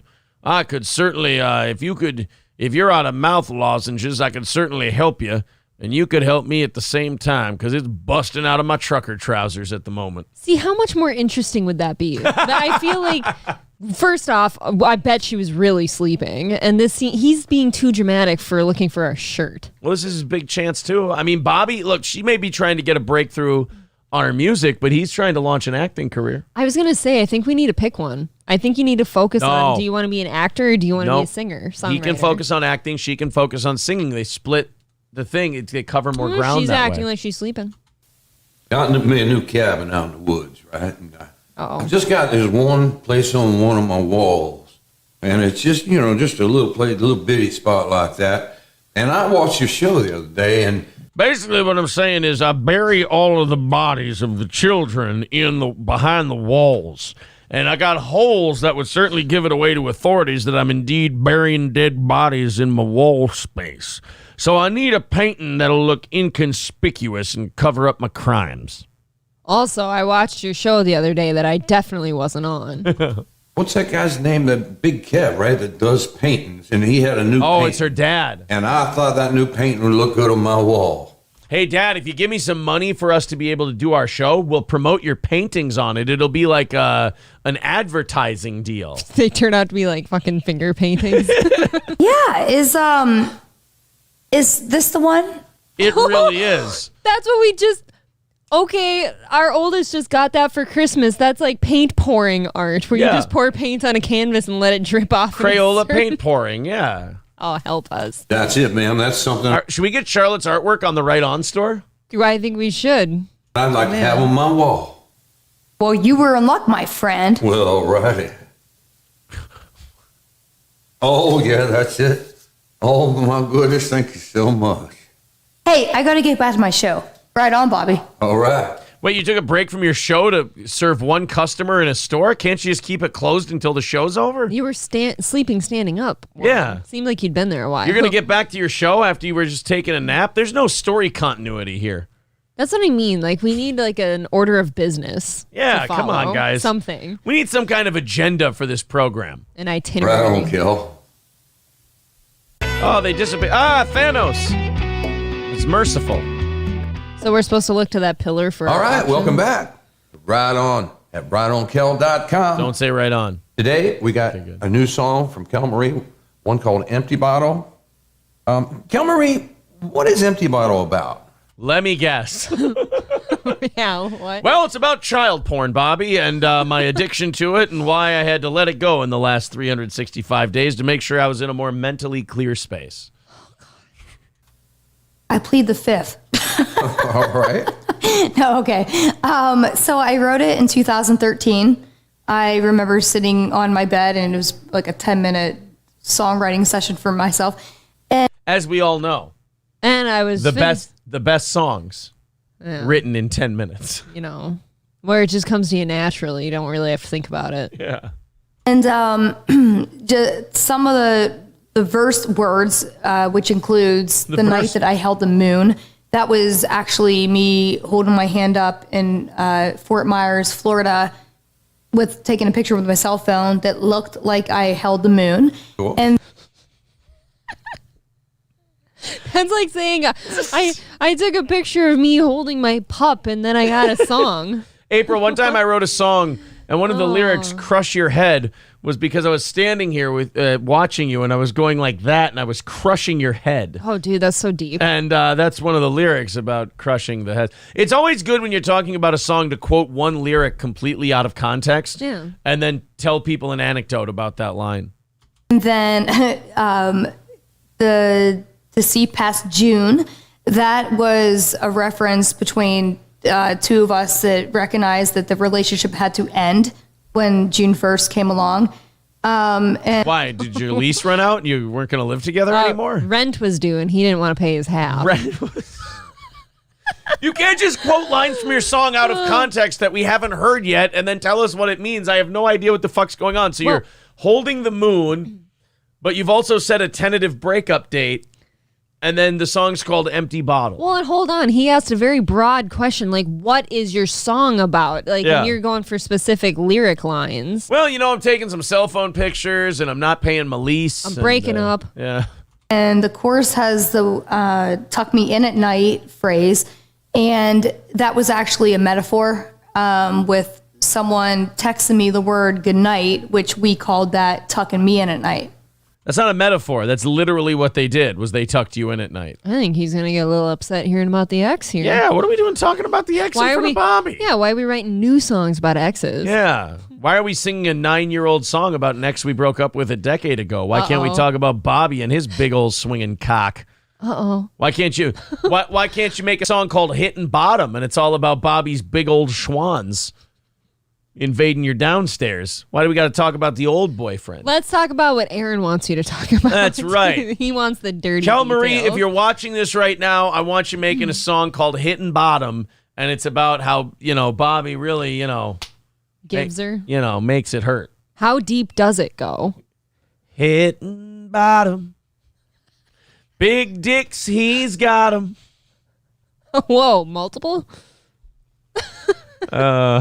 Old two-dick Bobby over here. It should be illegal, but they ain't caught him. He's Bobby. He's hitting bottom. Doo-doo, doo-doo, doo-doo, doo-doo, doo-doo. You have to wear all leather in Yeah. this video. For hitting bottom. Okay. Hey, I noticed you didn't mention empty bottle. Okay. Oh, you dick. You pointed out that I talked about my song and I didn't even answer your fucking question, but all right, shit for brains, fine. I'll play your game, you fuck. That was a very degrading laugh she just gave him. It's also a question where he's like, I couldn't help but notice that you didn't answer my fucking question. Wow. How dare you be so specific? Show is turning into a very passive-aggressive affair. It turns into a domestic. Yeah. Oh, sing another song about your exes, bitch. Fucking swings the guitar over his Here's head. an empty bottle. Empty bottle was me wearing my sassy pants. Apparently, at the time. Who's singing this song? Fucking Betty Crocker? I had my sassy pants on. Martha Stewart, actually. Yeah. You're the worst alcoholic ever. Martha Stewart thinks you're a bitch. I had a few drinks and I had my sassy pants on. If that's how you get when you drink, you're not addicted. You're fine. If I have to tell people I have my sassy pants on when I drink, I don't think I should be drinking. I hear the term sassy pants and I instinctively just backhand the person who said it without even looking at them. I applaud you for that. Thank you. And that just was me referencing the fact that I believe that someone was going to need to, Oh, I got you. in order to sleep tight. Oh, Are we not? But You see, I was holding the moon like a tardo, and then I was setting a date for my breakup, and then realizing that I had to drink an entire bottle of booze in order to sleep. It's What? a fun song. Let's have a laugh. Why does she have to wink at us, though? Like, are we not allowed to say, like, oh, they were about to start drinking? Yeah. On, I Well, don't think Bobby, we can say that here. This guy used to be deep dicking me, but when the lease broke, he was going to break up with me, so I figured I needed to drink my tits off in order to sleep. So here's the song. as all my songs are, like, I love to each their own interpretation type feel. So, yeah. All right, without further ado. I love everyone to have their own interpretation. That's why I just explained the entire meaning of the song to you. Very, like, intimate details. Yes. Let's play the video for Empty Bottle. Yes! Wait. What? Hold down. Ladies and gentlemen, produced by the one and only himself, Mr. Bobby Bradshaw. Thank you. All right, thank you. What an awkward... Bobby has his perfect sending to the video. He's like, all right, let's send it over. Hold on, fucknuts. Produced by this motherfucker. All right, not necessary. Go ahead. She thinks if she doesn't, like, throw credit his way, like, she'll get hit later or Yeah, something. I don't know. Oh, we got a guitar. Those are important. Whoa, shit. What did I just play? The 2003 Axis and Allies game from Hasbro? Fuck. Empty Bottle, written by Kel Marie. And so we're just laying in bed? Messy bed, too. This isn't music video bed. And why is Bobby's hat right there? Aw, blessed. I remember being a single white girl in college. Why is her bed tilted? It's tilted to the left. That's because, remember, the house is built on a valley. It's one's in that's space true. and the other's on the palm trees. Well, so and the ground is sand, so it's shifty. it's leaning, yeah. She looks serious. Somebody get that goddamn keyboard out of my bedroom. Trying to sleep. Like looking at, like, the big ass outlet on the wall and shit too. Like, everything's just weird here. She uncrosses her legs, her fucking pussy's out, and she's singing her song. Bobby had just been there and broke her heart. He was supposed to cuddle after. There's cum leaking out of it. She unspreads her legs, and all of a sudden a cream pie comes out. I haven't heard you laugh like that ever. She's fucking singing about empty bottles while Bobby's cream pie leaks out onto the bed. Oh, yes. Okay. Oh my God. This bottle's more than I can handle. Bobby left my face looking like a melted candle. There were the times of feeling high, trying to make time stand still. I love in her green screen set. There's a little Nicaraguan man in a motorboat going by. This is awesome. I do love this show for this reason. Cut. Hey! We're shooting a goddamn video here. Go fish somewhere else. She's like completely non-Christian for a second. Like, can you get the fuck out of here? You fucking banana chucker. Go somewhere else. What the hell? Whoa. Forgetting it would be over soon was the night that I held the moon. Hey, I heard about that lyric. That's when she was in the bed and she was going like that. I remember that. I know this song better now. It's kind of a hot lyric, though. I like it. She sounds sexy right now. There's been laughter and rain. Who the fuck is that? Who are you? Why is Jordan from Scrubs here? It's a good question. Oh my God, that is her. I know. Is it Bobby's other lady? Uh-oh. It's trouble afoot. Shit. She's all wet. She was at the house while Kel Marie was off in Nicaragua on location. But why are we dancing in the rain? Because she's feeling no pain. With a spotlight on the... Oh no, the studio light. Oh my God. Oh my God, this is totally BS right now. They shot the studio lighting.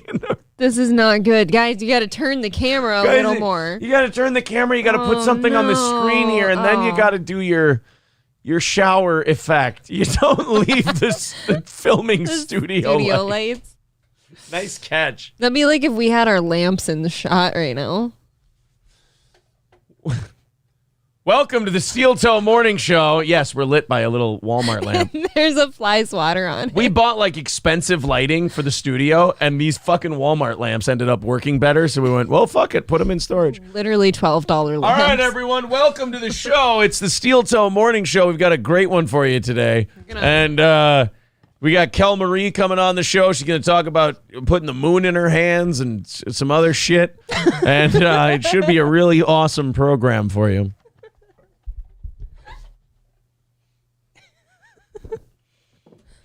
You don't leave the fucking stage lighting in the shot. What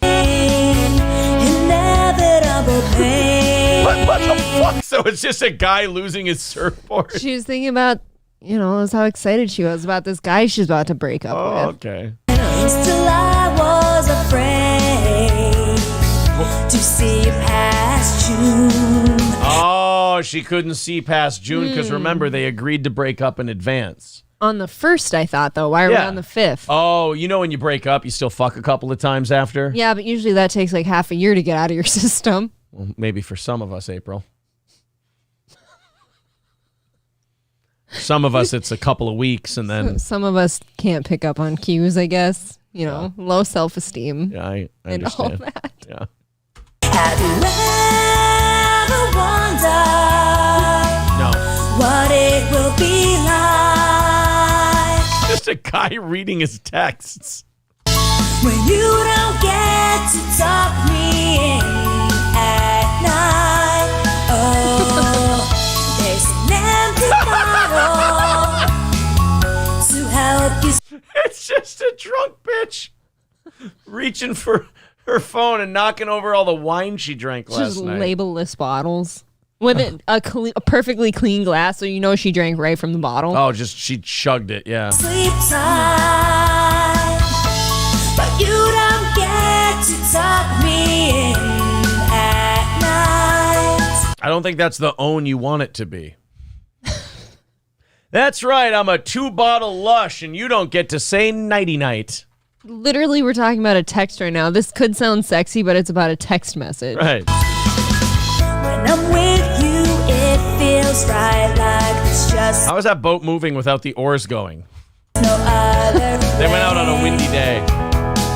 Holding on for one more day, then I see you and all is okay. Why are we zooming out? Yeah, what? There's no goodbye. Oh my God, it was shot from space. Oh. Or the roof of their house, because it's so high up in the sky. It's a drone, actually. In your eyes, you said otherwise. Can love really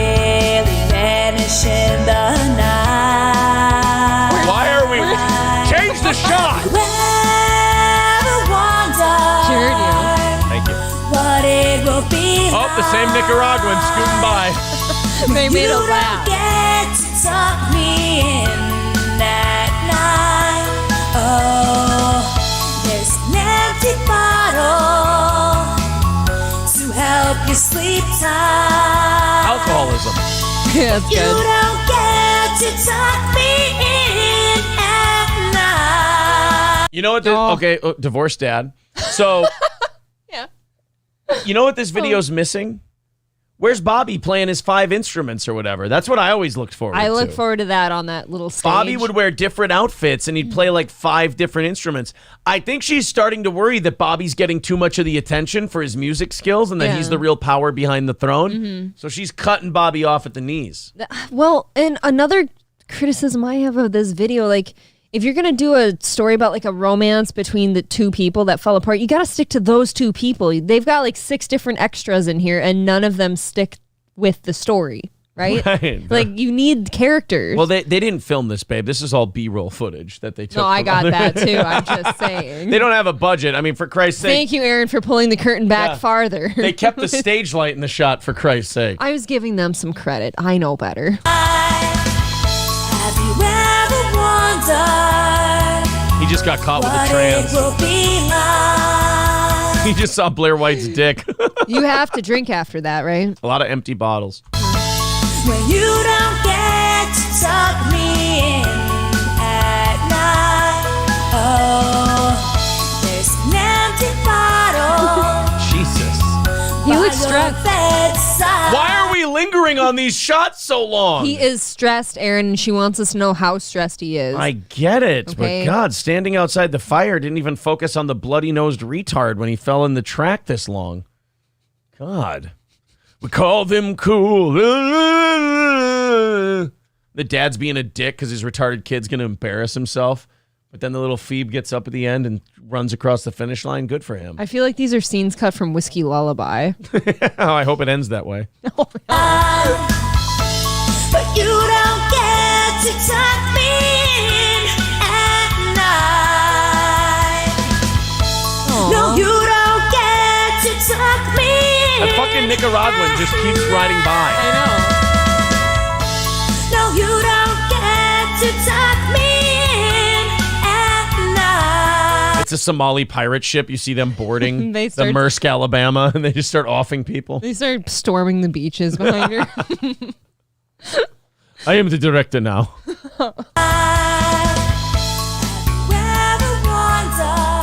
No. Oh, that was the bottle hitting the... Oh, is that the end of the episode? What? Bullshit. We didn't get to say goodbye to Bobby or anything. What? There was no goodbye? No, hey, see you next time. It's too abrupt for me. You know what? I got a couple complaints. Number one, we need to let Bobby direct. All right? And I need more Bobby performing. Seems like he's got the right idea and she always interrupts him. I don't know, man. I'm starting to think this Right On show might be going downhill. And they're only on episode 2. And our audience loves the Right On show because they're fucking going crazy right now in the chat. Jesus. We do too, though. That's the thing. We just want to help them be better. Oh, by the way, guys, Balls Deep just put the link to their channel up in the chat right there. It's youtube.com/rightonkel. I'm going to pin it to the top of the page. Let's go to the phones very quick. Marquise Harris. Uh-oh. Marquise, how do you think that big white bitch did singing her song? I think you two owe Guy with the Hair an apology. Bobby? What? Because... Oh, Guy with the Hair, you mean the ba-da-da-ba-da-ba-da-da-da-ba-dee-doo-doo. Yeah. Why do we owe him you two have hyped this show up for months since I've started listening to this. And this is what we get. I feel robbed. I feel blue-balled. You owe that fucking guy an apology. Why? I think you're overstepping, Marquise. You didn't like Right On?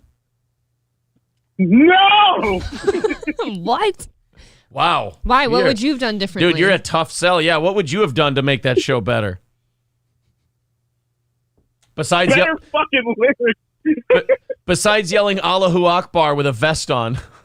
Right. You could have been on that boat. Oh. That actually sounds like a better alternative. All right. Well, Marquise, Marquise, your deep-seated hatred of white people has been duly noted. Thank you. I feel shunned. See you later. Fair and Balanced with another $5 says, this commentary, I'm dying. By the way, stock video footage is the best footage. yeah. Y'all need a Tonight Show set like Kel Marie. Set it up. We could try. Look. Thank you, Farron. We'll do our best. We're, by the way, guys, 135 away from next Wednesday's goal. We're about 10 days ahead. Yeah, maybe we can afford a green screen with Always. that type of scenery someday. Yes. It's, well, there you go. The Right On Show. We've watched it again. We've tried to understand it. It's hard. And here it is. They are there you unique. go. I will give them that much. I'm sorry, guys, but while we watch Right On, we're not watching the chat, so we missed a lot of stuff. Too much. Jonathan Todd says Eric Church would make it sound good. Attaboy. Bring Eric Church in on these. Oh my God, he'd kill someone. Fair and Balance says, I'm about to have an empty bottle with how long these shots are. I know, we got to cut the shots next time. You and I need to be preparing for this better. When we watch their shows, we should be drinking. They're clearly about alcoholism. Yes, maybe that would help. Gary Crouch says, Tuesday night open mic at your local piano bar. Seventh Dimension says, don't hate. This song is -3 on the Billboard charts. Oh, that's like better than 1. You want to know something, though? I think that's my favorite song of theirs so far. Is it really? Yeah, I think so. Heaven. That one's too earwormy. It gets annoying. Right. John says, Aaron, would you buy an entire album of Kel Marie's music sang by Eric Church? Fucks yeah. And That'd so be on would my Kel Marie. Amazon today. Are you kidding? She'd listen to herself till she died. That's true. This video cost $10 million to make. Look at that shot. I know. How do you get that high of a shot on a rowboat? I don't know. You don't. They don't make drones that go that high. Little Lemmy quoting me, green screens are for gays. That's true. I want that to be a shirt. It's true. Oh, should we check in on the guy with the hair? No. Now that Marquise brought him up. You know what? Now Marquise is on my shit list for bringing him up. He did some new stuff. No. Recently, he had some new shorts. He did the Christmas song, Send This to Your Mom, and then he did 2 mental health songs in a row. Oh, boy. I think we need to listen to the mom song. I want to listen to... He's already done one Christmas song, but now he's done another Christmas song. I want to see if this one's better. Fine. This song is for people that are not happy around Christmas. Not everyone is having fun, so motherfucking listen. Oh, God, with the F. It's the out-of-place F words that he clearly uses to fill beats that gets really cringe with this guy. It's unbearable. The season brings a lot of pain for millions of people. Don't let the glitz and glam of Christmas be fucking deceitful. So I believe the message of this song is, hey, you happy person around Christmas, quit being happy with your children and your family. There's people who are sad. Dude, I don't break for Zumox. Like, I don't have someone who's unhappy around Christmas time, and I go, well, now I feel guilty about feeling good and having a nice time during Christmas because someone else is a sad, pathetic, alcoholic loser. Look, you got to take care of your own self. I can't worry about you. But hey, happy person, why don't you go be happy somewhere else? Yeah, happy person. Why are you being happy around Christmas, you piece of shit? I don't think this guy leaves his mom's kitchen. I don't know, because people love me. It's fucking great to celebrate with family gifts and cuddles, but let's remember to be there for those that fucking struggle. No, because they're kind of a bummer. Yes, exactly. I'm having a good time. You stay home and figure your shit out. I don't want to bring down my good time by going, oh, are you okay? Because all you're going to do, you mentally ill fuck, is you're going to use me as an emotional tampon so you can rinse away all your misery, put it onto me so now I can feel heavier, but you can go around going, I'm in such a manic mood now for 4 hours until everyone leaves and you're alone again and you've got a straight razor out and you're looking at your wrists like they're metal candy. Stop it. I'm not going to change to comport with what you need because you are a never-ending wasteland of neediness that's never going to be filled. So let me enjoy my Christmas and you can fuck off and stay home. Gee, Aaron, I felt like that was personal. I don't like the mentally ill. Duly noted. Thank you. So if you hate the holidays or you just feel alone, I see you and love you. Here's a hug through my motherfucking phone. You could stop playing this guy anytime now. You wanted to hear the mom one, though. I did say that. But if they're miserable on the holidays and you're sending them love through the phone, like that's not going to change the fact that they're miserable. You just told people not to be happy. What a terrible message, by the way. Don't be happy on the holidays because another guy is miserable. Well, then don't you want my happiness to like cancel out their misery? Right. Shouldn't there be some balance to the universe? Right. Otherwise, we're all just going to be Kevin Brennan. No, that's what people do now, though. They want to bring everybody down to their level. All right, here's the mom song. Can't wait. Is this going to make you feel better? It's something that I am not, but I do have one. Don't forget. I do have one. Hey there, Mom, you are the bomb. There is nobody like you. I hope you know that really nobody loves you like I do. Bro, she's right down the hall. You can just go tell her this. Even she's rolling her eyes, though. Yeah. Like, she's in your house right now. You can just go. You don't have to sing this on the phone to her. You're sweet and kind, and yeah, sometimes we have our arguments.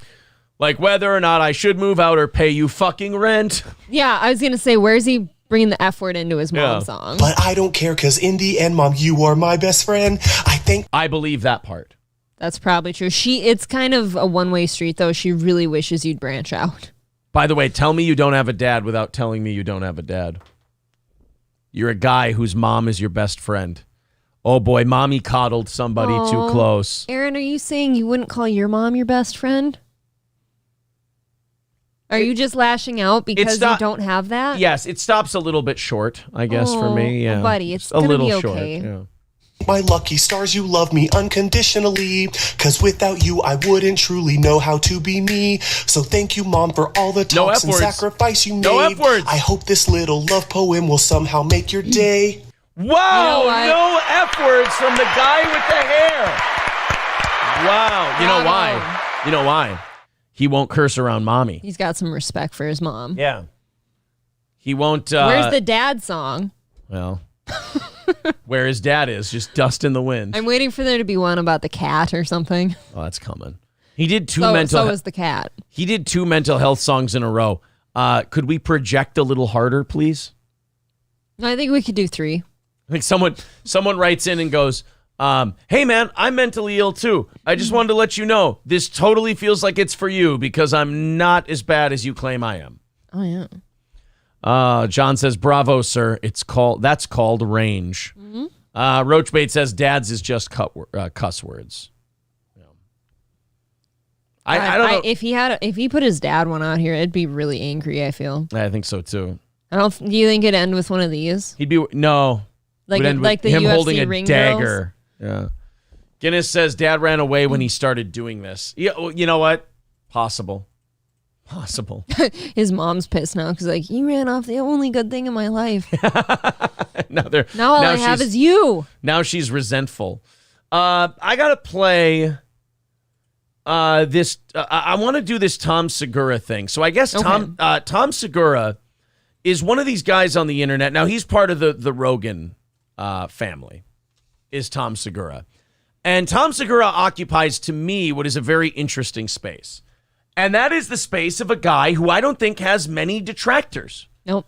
Like Tom Segura is pretty universally either liked or not cared about. Right, ignored. Right. Nobody really dislikes Tom Segura except Red Bar, but he fucking dislikes everybody. It's a gimmick. He's prickly. Tom Segura does a show with Bert Kreischer, who a lot of people hate. A lot of people dislike Bert. But I think in this next clip, Bert's about to be the most... You're not going to believe this. The most self-aware guy in the room. Okay. And the most likable guy in the room. Tom Segura is a classic case of when you try to get your audience to love you too much, you now run yourself into this place where you can't fuck up. Yeah. Like if you're someone who's just honest and you are who you are day to day doing a show, I hate to brag, but like me, your audience gives you leeway when you have a bad take or you go off on a rant or you lose your head for a little bit. Right. Because they're like, hey, well, it's authentic. And he's always authentic. He's just telling me who he is. He'll get over it. Be back to this the next day. But when you try to be the guy that everybody likes, 2 things happen. 1, people find you boring.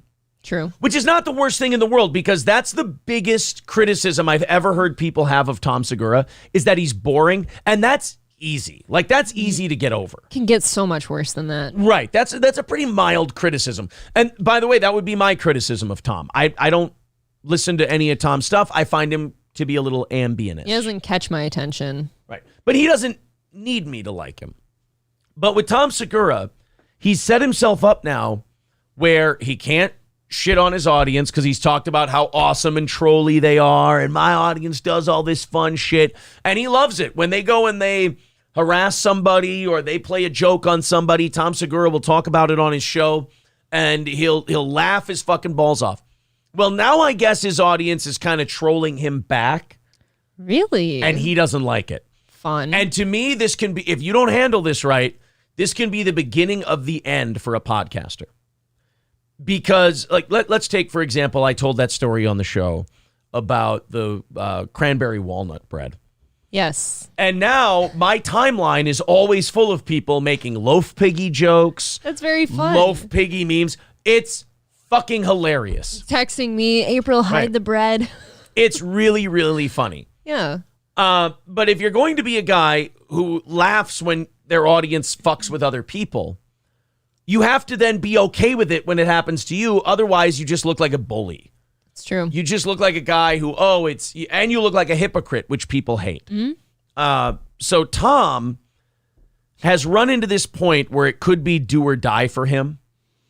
And because he decided to shit on his audience, and now his audience is shitting on him harder, and now he's doubling down. We got a couple of clips to play for you when it comes to Tom Segura. This is he and Bert on their podcast, Two Bears, One Cave. The mistake Tom's going to make here is caring too much what a few people in his audience think. Now, we have about 40,000 unique viewers on our show every month. That's more than that's 4 times what we had on radio. That's a great number. It's a pissant number to Tom Segura. Yes. It's fucking dog shit. I'm guessing hundreds of thousands of people are watching his show every month. Maybe 1 million. I don't know. I'll be honest. I don't know exactly how big Tom Segura's show is, but it's very successful. Either way, they'd be sad with our numbers. At 40,000 people, I don't really fucking care if 2 people don't like something we did or was uncomfortable with something we did. When it gets to like 15, 20, 30 people, I go, okay, this is now a theme, and I should probably address this. Mm-hmm. But if one guy says one thing, I learned a long time ago, who cares? Everybody gets an opinion. Go with the masses, right? I'm not going to let it fuck up my shit. Right. Well, watch Tom let it fuck up his shit. We talk about like a watch or a car. I'll get us a bunch of messages from losers that try to tell me that I'm making them feel bad about their situation. You're in control of your own situation and your own feelings. So don't put it on me. So now, I like Bert in this clip, and people are going to hate me for this.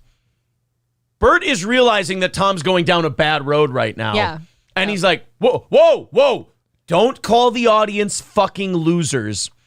You can call the audience losers if they're being shitty and mean and unfair. You can't call the audience shitty losers if all they're saying is, hey, man, when you talk about being really wealthy, I'm having a tough time financially, and that makes me feel bad.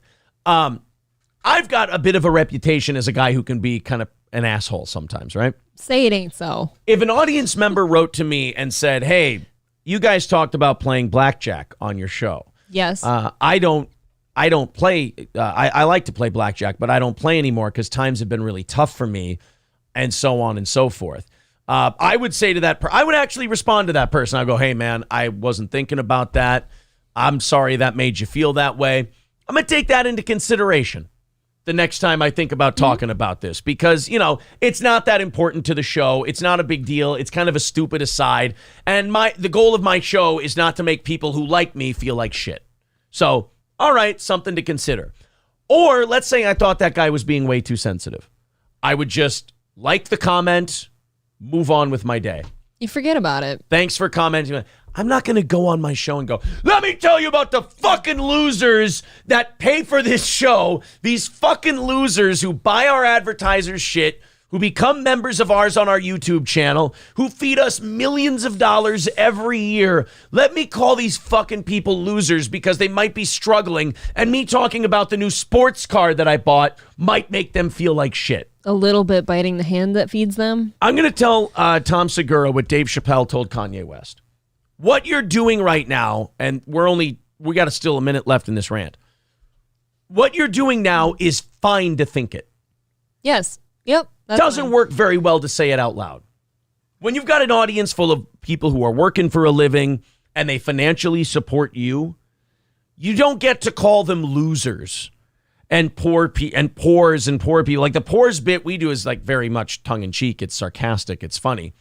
You don't get to attack people for that. That you feel bad that I have something that, but I'm struggling with rent this month. Figure it the fuck out, okay? Wow. Like, don't make my life be a problem for your life. If you don't like it, Bert does not want to jump in on this. He very much has a look of caution on his face. Bert is looking at his buddy like, dude, probably, because say what you want about Bert Kreischer, and I've criticized him up and down. Mm-hmm. He doesn't like controversy. No, and the optics of this are really bad. He doesn't like discomfort, He's a fucking party frat boy who wants to get shit-faced and do dumb shit. And take his shirt off. That's his thing. He doesn't want to be yelling at the audience, calling them poor people and telling them they're stupid. Guess what? You're not going to be able to control what people talk about. People are going to talk about things that you don't have for the rest of your fucking life. Here's the thing. If you're still... we got to go back and watch that Bert Kreischer reaction again. And second of all, Tom, I wish you would just be honest with this clip, because what Tom's doing is what a lot of podcasters do. They get offended or hurt by something, and then they lash out and hurt the audience member that said it. It just feels like he's basically saying, no, fuck you. Why not just admit that guy saying that fucked with you a little? Sure. It fucked with your head, and you thought to yourself for a minute, maybe I am being kind of a dick to people who don't have very much money and who support me. And then you went, no. I got to be allowed to talk about whatever I want. I got to be able to do my show. That's not true. There, that's it. It's done now. Yep. We don't have to talk about it anymore. Move along. But instead, you go on a rant on your show. I got news for you, Tom. A lot more of your audience is going to identify with that guy than identifies with you.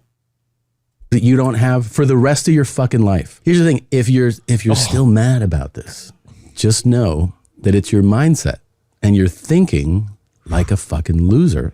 Oh. So now he's blaming the listener too for being in his position, which might not be untrue. But it was never part of what that guy was saying. That wasn't the argument. And not only that, you're hurt. Just be honest and say you're hurt. It upset you. Now you're trying to play it off like you're in some position of strength. Meanwhile, you're taking your working class audience that, again, supports you financially, and you're shitting on them. Right. Like, he could just say that he feels bad for how he lives his life now because it is hurting him that way. Right. It obviously made you feel shitty, and now you're trying to hide it. But also, it's one thing to read someone's message and then criticize their message. Yep.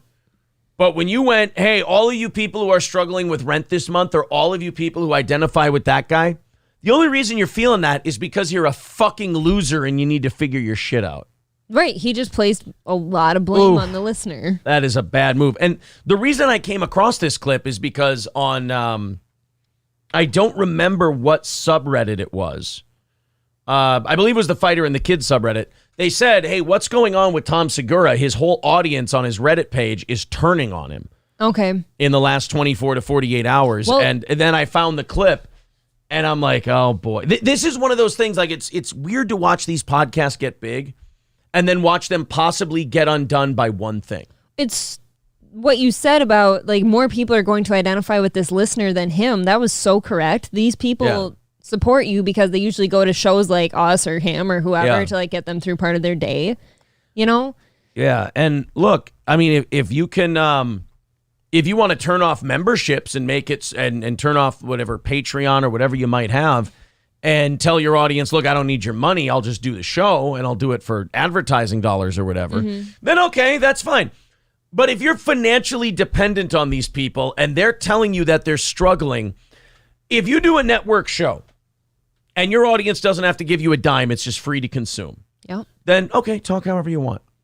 In my opinion, as someone who does a listener-supported show, if you're going to take money from your audience, they just bought a stock in the company. Yes. And every shareholder gets an opinion.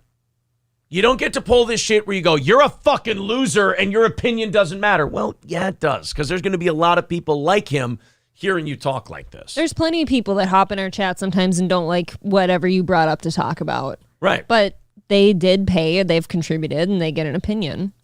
But you don't have to. You don't. You can change the way you think, but you have to accept the way you're thinking right now is not going to get you anywhere.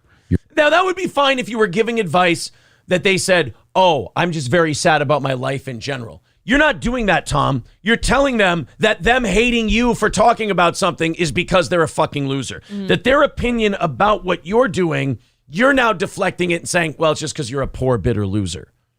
It's not the things you're saying, it's why you're saying them. Yep. It's where it's coming from.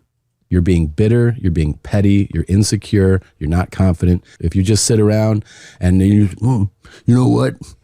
You only have what you have because of fans, so don't talk about us like that. Yeah, but you're still a loser if you're thinking.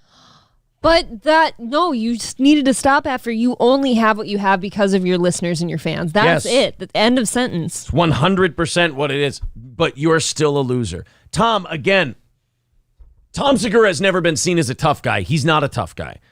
So you talking about this is A, extremely out of place and looks awkward, and B, nobody buys that you're doing this because you're a tough guy. You're doing this because this comment clearly hurt you. Dude, Bert's face says it. Says it all in this clip. Like he like, dude, you need to stop. Like that look on his face. Like he doesn't even want to talk on this. This is the first time I felt bad for Bert Kreischer. Yeah, this is and he's doing doing the right spot. Bert's actually handling this very well. He is. I wouldn't have said anything either. Thinking like that. You're maybe I'm lucky to have you as a loser fan, but you don't have to be that way. You could be a winner. Yeah, you could be a His winner. whole production crew is laughing at him. Well, I think they think it's funny that he's shitting on people like that. I don't know. I bet there's people in there that are like, no, I wouldn't have a job if it weren't for these losers. Well, let's go to some of the audience's responses. Then we'll play his response. Because then his wife, Christina, who... Look, I have no reason to dislike her. I don't think she's a bad person. But, I mean, it's clearly a nepotism case. She's Tom Segura's wife, and that's why she's on the show. I'm not saying she can't be good. I mean, shit, April got on this show because she's my wife.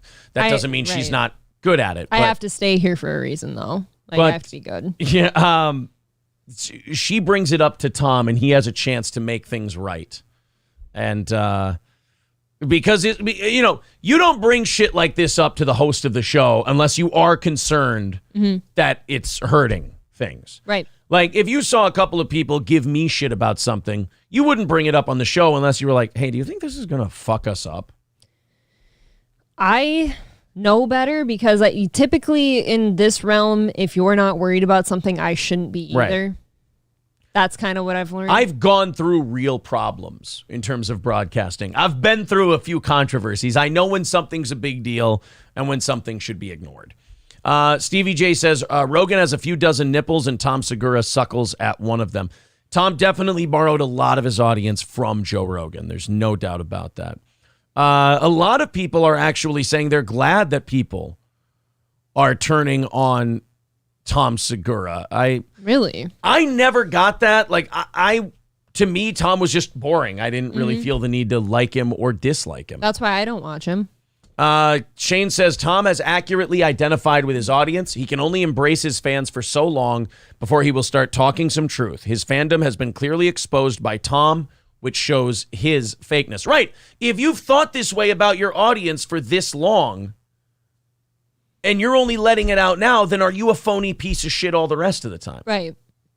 I think so. Adam, see, I want to hear from people who know about Tom Segura because, like I said, I didn't get into him.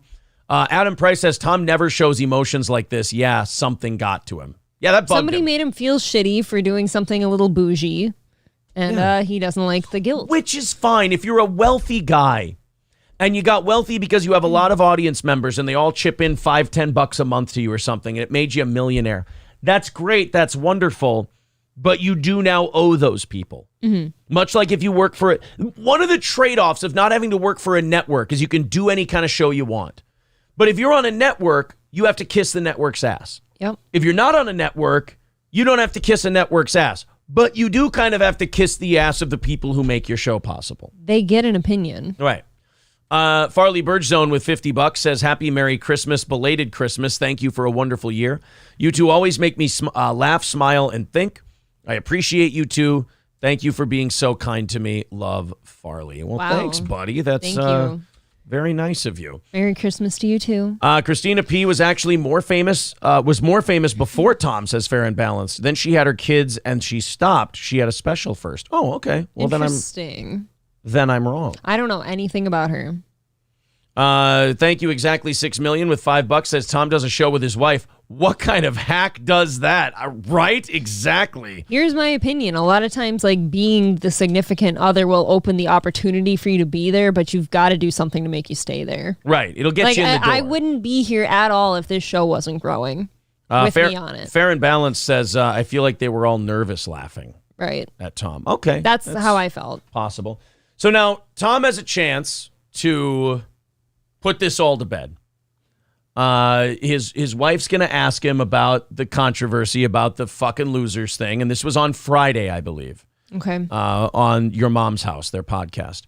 And this is what he had to say about the controversy. Now, you have to be careful because things like this, there's only two roads it can go down. You can bury it, put it away, and it'll go away, and you can go on and do your show. Mm-hmm. Or you can handle it poorly, you can double down, and I'm not saying that Tom Segura just dies and he goes away. No. But your show is done growing now. And you go into the fighter and the kid effect. You're going to plateau. Right. The fighter and the kid is not like about to die, but the fighter and the kid is never going to peak again, and it's on its way down. It'll be a slow decline. They'll still be able to do that show, I think, for years. Yeah. But it's just going to be a slow decline and remember what it used to be. You got to, I mean, especially in podcasting, more so than in television or radio or anything else. Because like in television, you can do a shitty episode and your audience will forgive you for it and tune in the next week. In podcasting, it's such a personal connection platform. You can't fuck up very much at all. Right. And you're allowed a few tiny fuck ups, but only one really big one, and you got to handle it right. I think you have to handle them all the right way. Right. My stylist got them for me for a special. Very relatable. Oh, is that? Oh, so he's already being kind of cunty about it. Whoa. Very relatable. Okay. It still bugs the shit out of him. He doesn't. What a weird thing. Like, you're mad at somebody else for calling you out for being a little bougie. And how strange is this? this? They can't live that way. Well, and now he's mad that since that rant, his audience has been trolling the shit out of him. Mister, I love it when my audience trolls people. It's so much fun to have the trolls going out and doing this, that, and the other thing. But then when it comes back to him, you fucking losers, you fucking haters, you pieces of shit. No. I'll give Brendan Schaub this. Brendan Schaub never asked his fans to go out and fuck with somebody or bother somebody or troll somebody. So when he gets trolls and haters and he feels really sensitive about it, yeah, it's gay, but it's not hypocritical. Right. Tom is being hypocritical and condescending at the same time, which is not a good look. Wow, says the most viral rant on the net right now, guy. You care to super relatable? You care to talk about that? Sure. Yeah. I guess, I did a podcast with Bart. It was a few weeks ago, and I think I had just seen somebody be like the podcast. Sometimes they'll be like the podcast. Really don't like when you talk about like that you got to watch or you guys will talk about like. Do you know how light that is? That is extremely light. Aaron's got to watch before. He got a little shit. It was funny. Right. And then you move on. When your audience pays for your show and then they see you bought something nice for yourself with the money you make from the show, they get to give you shit about it. They paid for the fucking thing. They're allowed to shit on you for it. You've got to watch, dipshit. You're fine. I had to hear some bad words about me. This is a guy who's very milquetoast and boring, April. He's not used to hearing that people don't like him. It gets to him. It bothers him. You got to have a little dirt on you. I don't like hearing you got that new car. I can't afford a new car. He even admitted that the comment started with, I like your show. Do you know that if someone shits on me for 3 paragraphs and says, and you're an incredibly talented guy, the only thing I see in that whole comment is, you're an incredibly talented guy? She's seen it. Yep. Oh, how many people get in here and troll you a little bit and say, no, like you get a little like address it and then, no, I love the show. Oh, well, then we're fine. Yeah, then we're fine. Like, we're buddies. I'm the opposite of Alex Stein in that way. Remember, Alex told us, he's like, Aaron, we both got off on the wrong foot. I like you, you like me. It's just that, if you see 100 people laughing and 2 aren't, you focus on the 2. Not me. I've always focused on the 100. At one point in my life, I did focus on the 2. But then I realized how much fun it is to focus on the 100 and how much fun it was to leave the 2 people out. Because remember, if 100 people are laughing and you decide to gang up with them, then those 2 are left out. Like they feel cool because they're not going with the crowd. But also, all of you over here are having a good time, so who gives a fuck if those people don't enjoy it? People call you Loaf Piggy and make fun of your hairline, and you still love them. There are, I don't know if they still make fun of us. I don't see any. I haven't seen any of their stuff. I just don't. It's not me trying to be like a dick to them. They don't have a big reach. Those Mindceptor guys would say I had Klinefelter syndrome. That was like, they went deep and like, he has Klinefelter syndrome, which is kind of funny. And you laugh at that and you go, all right, those guys, they're off with a 100-member subreddit having their fun, best of luck. Or like that Total BS show is like, whoa, when we made fun of you, we weren't trying to, and you're like, dude, fucking relax. Make your jokes. Do your show.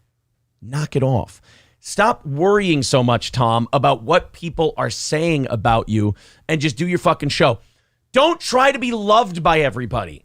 They're never going to love you. They're never going to love you. And certainly don't flip the fuck out over a fan who just said, it just bums me out when you get new shit and I just feel bad about myself. There's no need to respond to that. And I don't know if you've ever noticed, but the harder you try to make somebody love you, the more like they pull away. Yeah.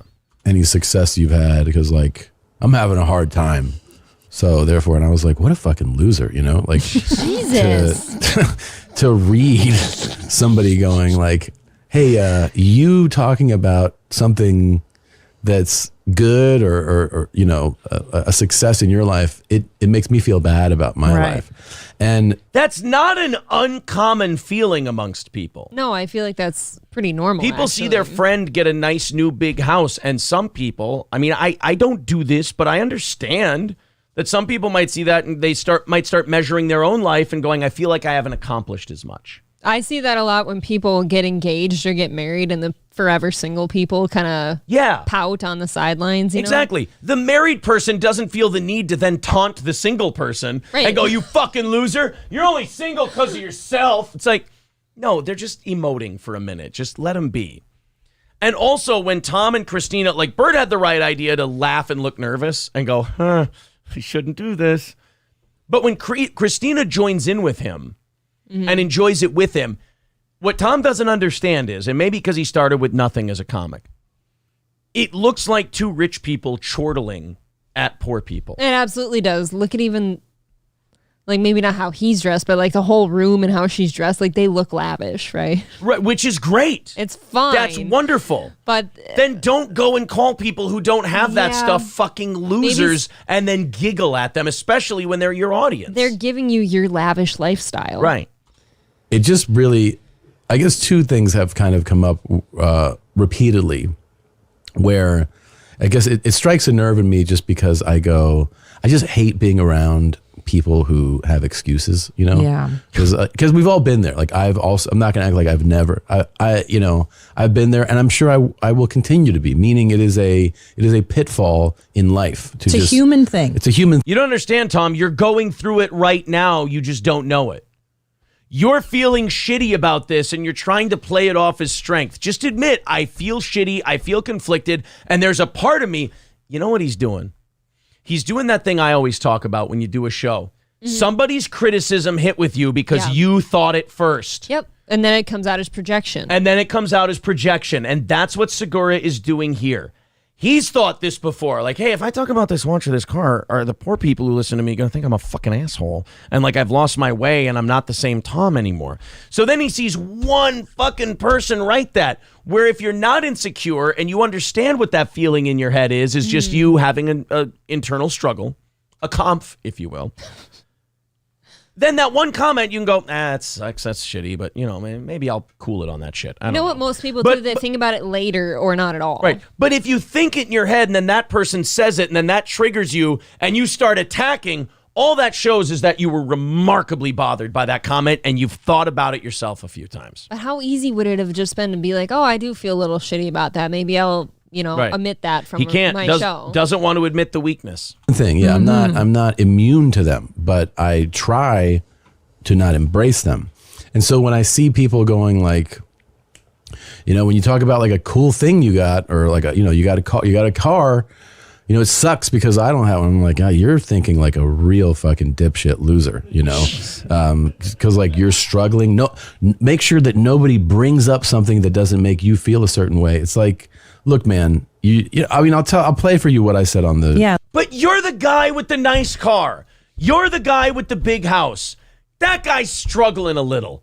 Could we not bury him on our fucking podcast? He's not important enough. If he was another podcaster, sure, rip his fucking heart out. Go ahead. If he was another entertainer, rip his heart out. Go ahead. This is a fan of yours. This is a guy who likes you.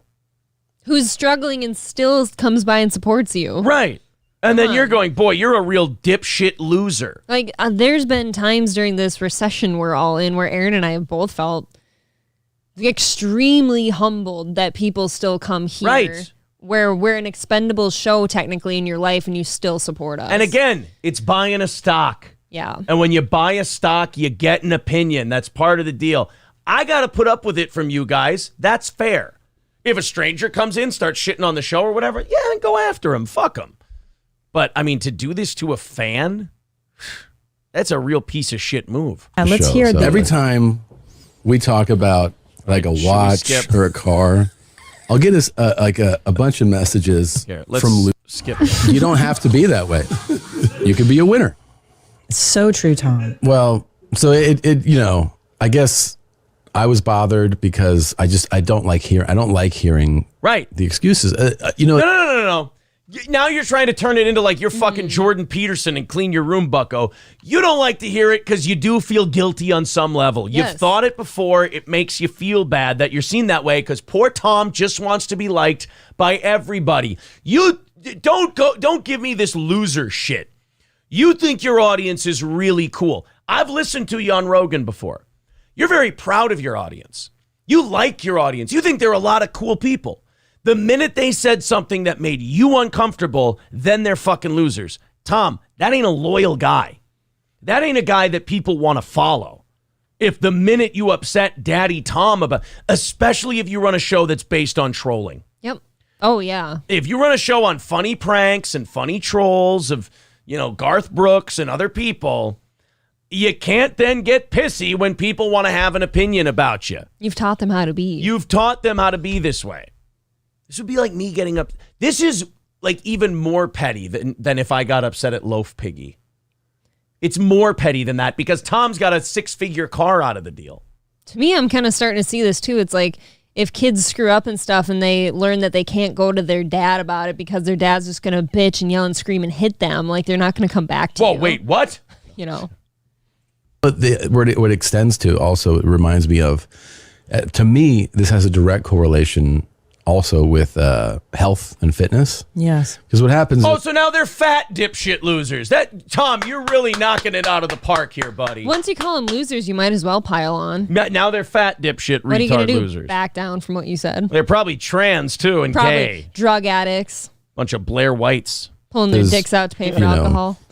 Again, my whole life, people around me, it's very easy to go like, I want to work out. And then you go, yeah, but there's a but. There's always a but. I'm tired, or this is, I don't feel like it today. Like there's always an excuse, right? Yeah. Then I found that the latest thing, was unexpected. So people always have excuses for why they can't. I can't, I got things to do. I can't, this is why I can't eat healthy. Oh, no, hold on, fuckhead. Not all of us have Joe fucking Rogan to prop us up. You know what? I'm tired of this made man shit. I'm tired of these fucking assholes. What is it about Rogan? And I love Rogan. But what is it about Rogan where he happens to pick these ungrateful cunts who land on third base and think they hit a fucking triple? It seems like all of them, too. I can't think of one who doesn't behave this way. Guys, I'm telling you, Brendan Schaub is not the most cancerous Rogan guy. Brendan, in many ways, and I know not totally, is an innocent. Because this piece of shit is smart enough to know what he's doing. And he's still doing it. I picked myself up by my bootstraps. Oh, why don't you fat, pathetic losers just... Rogan can say that to people. Rogan's allowed to say that. Hey, that guy criticizing you for buying your new car or your new wristwatch or whatever it is you bought, Tom, he doesn't have a friend who happens to be the most famous podcaster in the world who can put him on his show, shout him out a couple of times, and go, here's a 100,000 fan head start. Go ahead. So that 10 years later, you could sit there and cock off like you're a self-made man. You know, again, my thoughts on Tom Segura before this whole thing were just harmless. He's boring. It's not my thing. He's fine. He's a little cunt. He is pretty cunty. And all because it bothered him, because he doesn't really believe the self-made man thing. He knows there is that insecurity in him. Most people that act this way are really insecure. Yes. You know what Brendan does that he doesn't? What? He ignores the haters, B. He ignores the haters, B. He lets hella Mark Harley take care of it for him. Yes. That's, you know what, let the big gay lion eat them. You know what, I never thought I'd say this. Tom Segura needs a hella Mark Harley. Ugh, God. Get Tom a big gay lion. I thought that was what Bert was for. I don't think we can handle more than one. Dude, Bert Kreischer and Brendan Schaub have gone up my leaderboard. I hope Bert hears after that. watching this. I do. This is why I can't work out. So I started to take fitness more seriously, I'd say, in the last year, you know.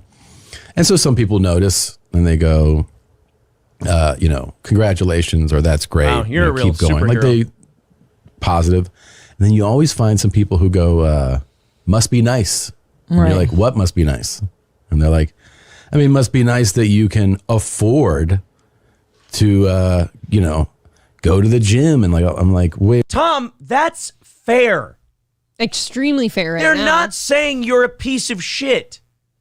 They're doing the same thing you are. They're projecting their own shit onto you, and then you take that and project your own shit onto the audience. How can you shit on these people when you don't see that you're doing exactly the same thing they are? And you know what he could say in that instance? He could say, it is nice. I hope you find yourself in a better position where you can do this too. Here's a remarkable way to handle this, and it's very easy.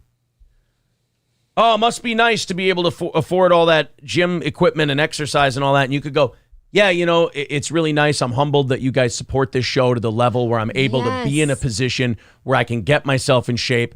I thank you guys for that, and I try to pay that back with gratitude and a good show every single day.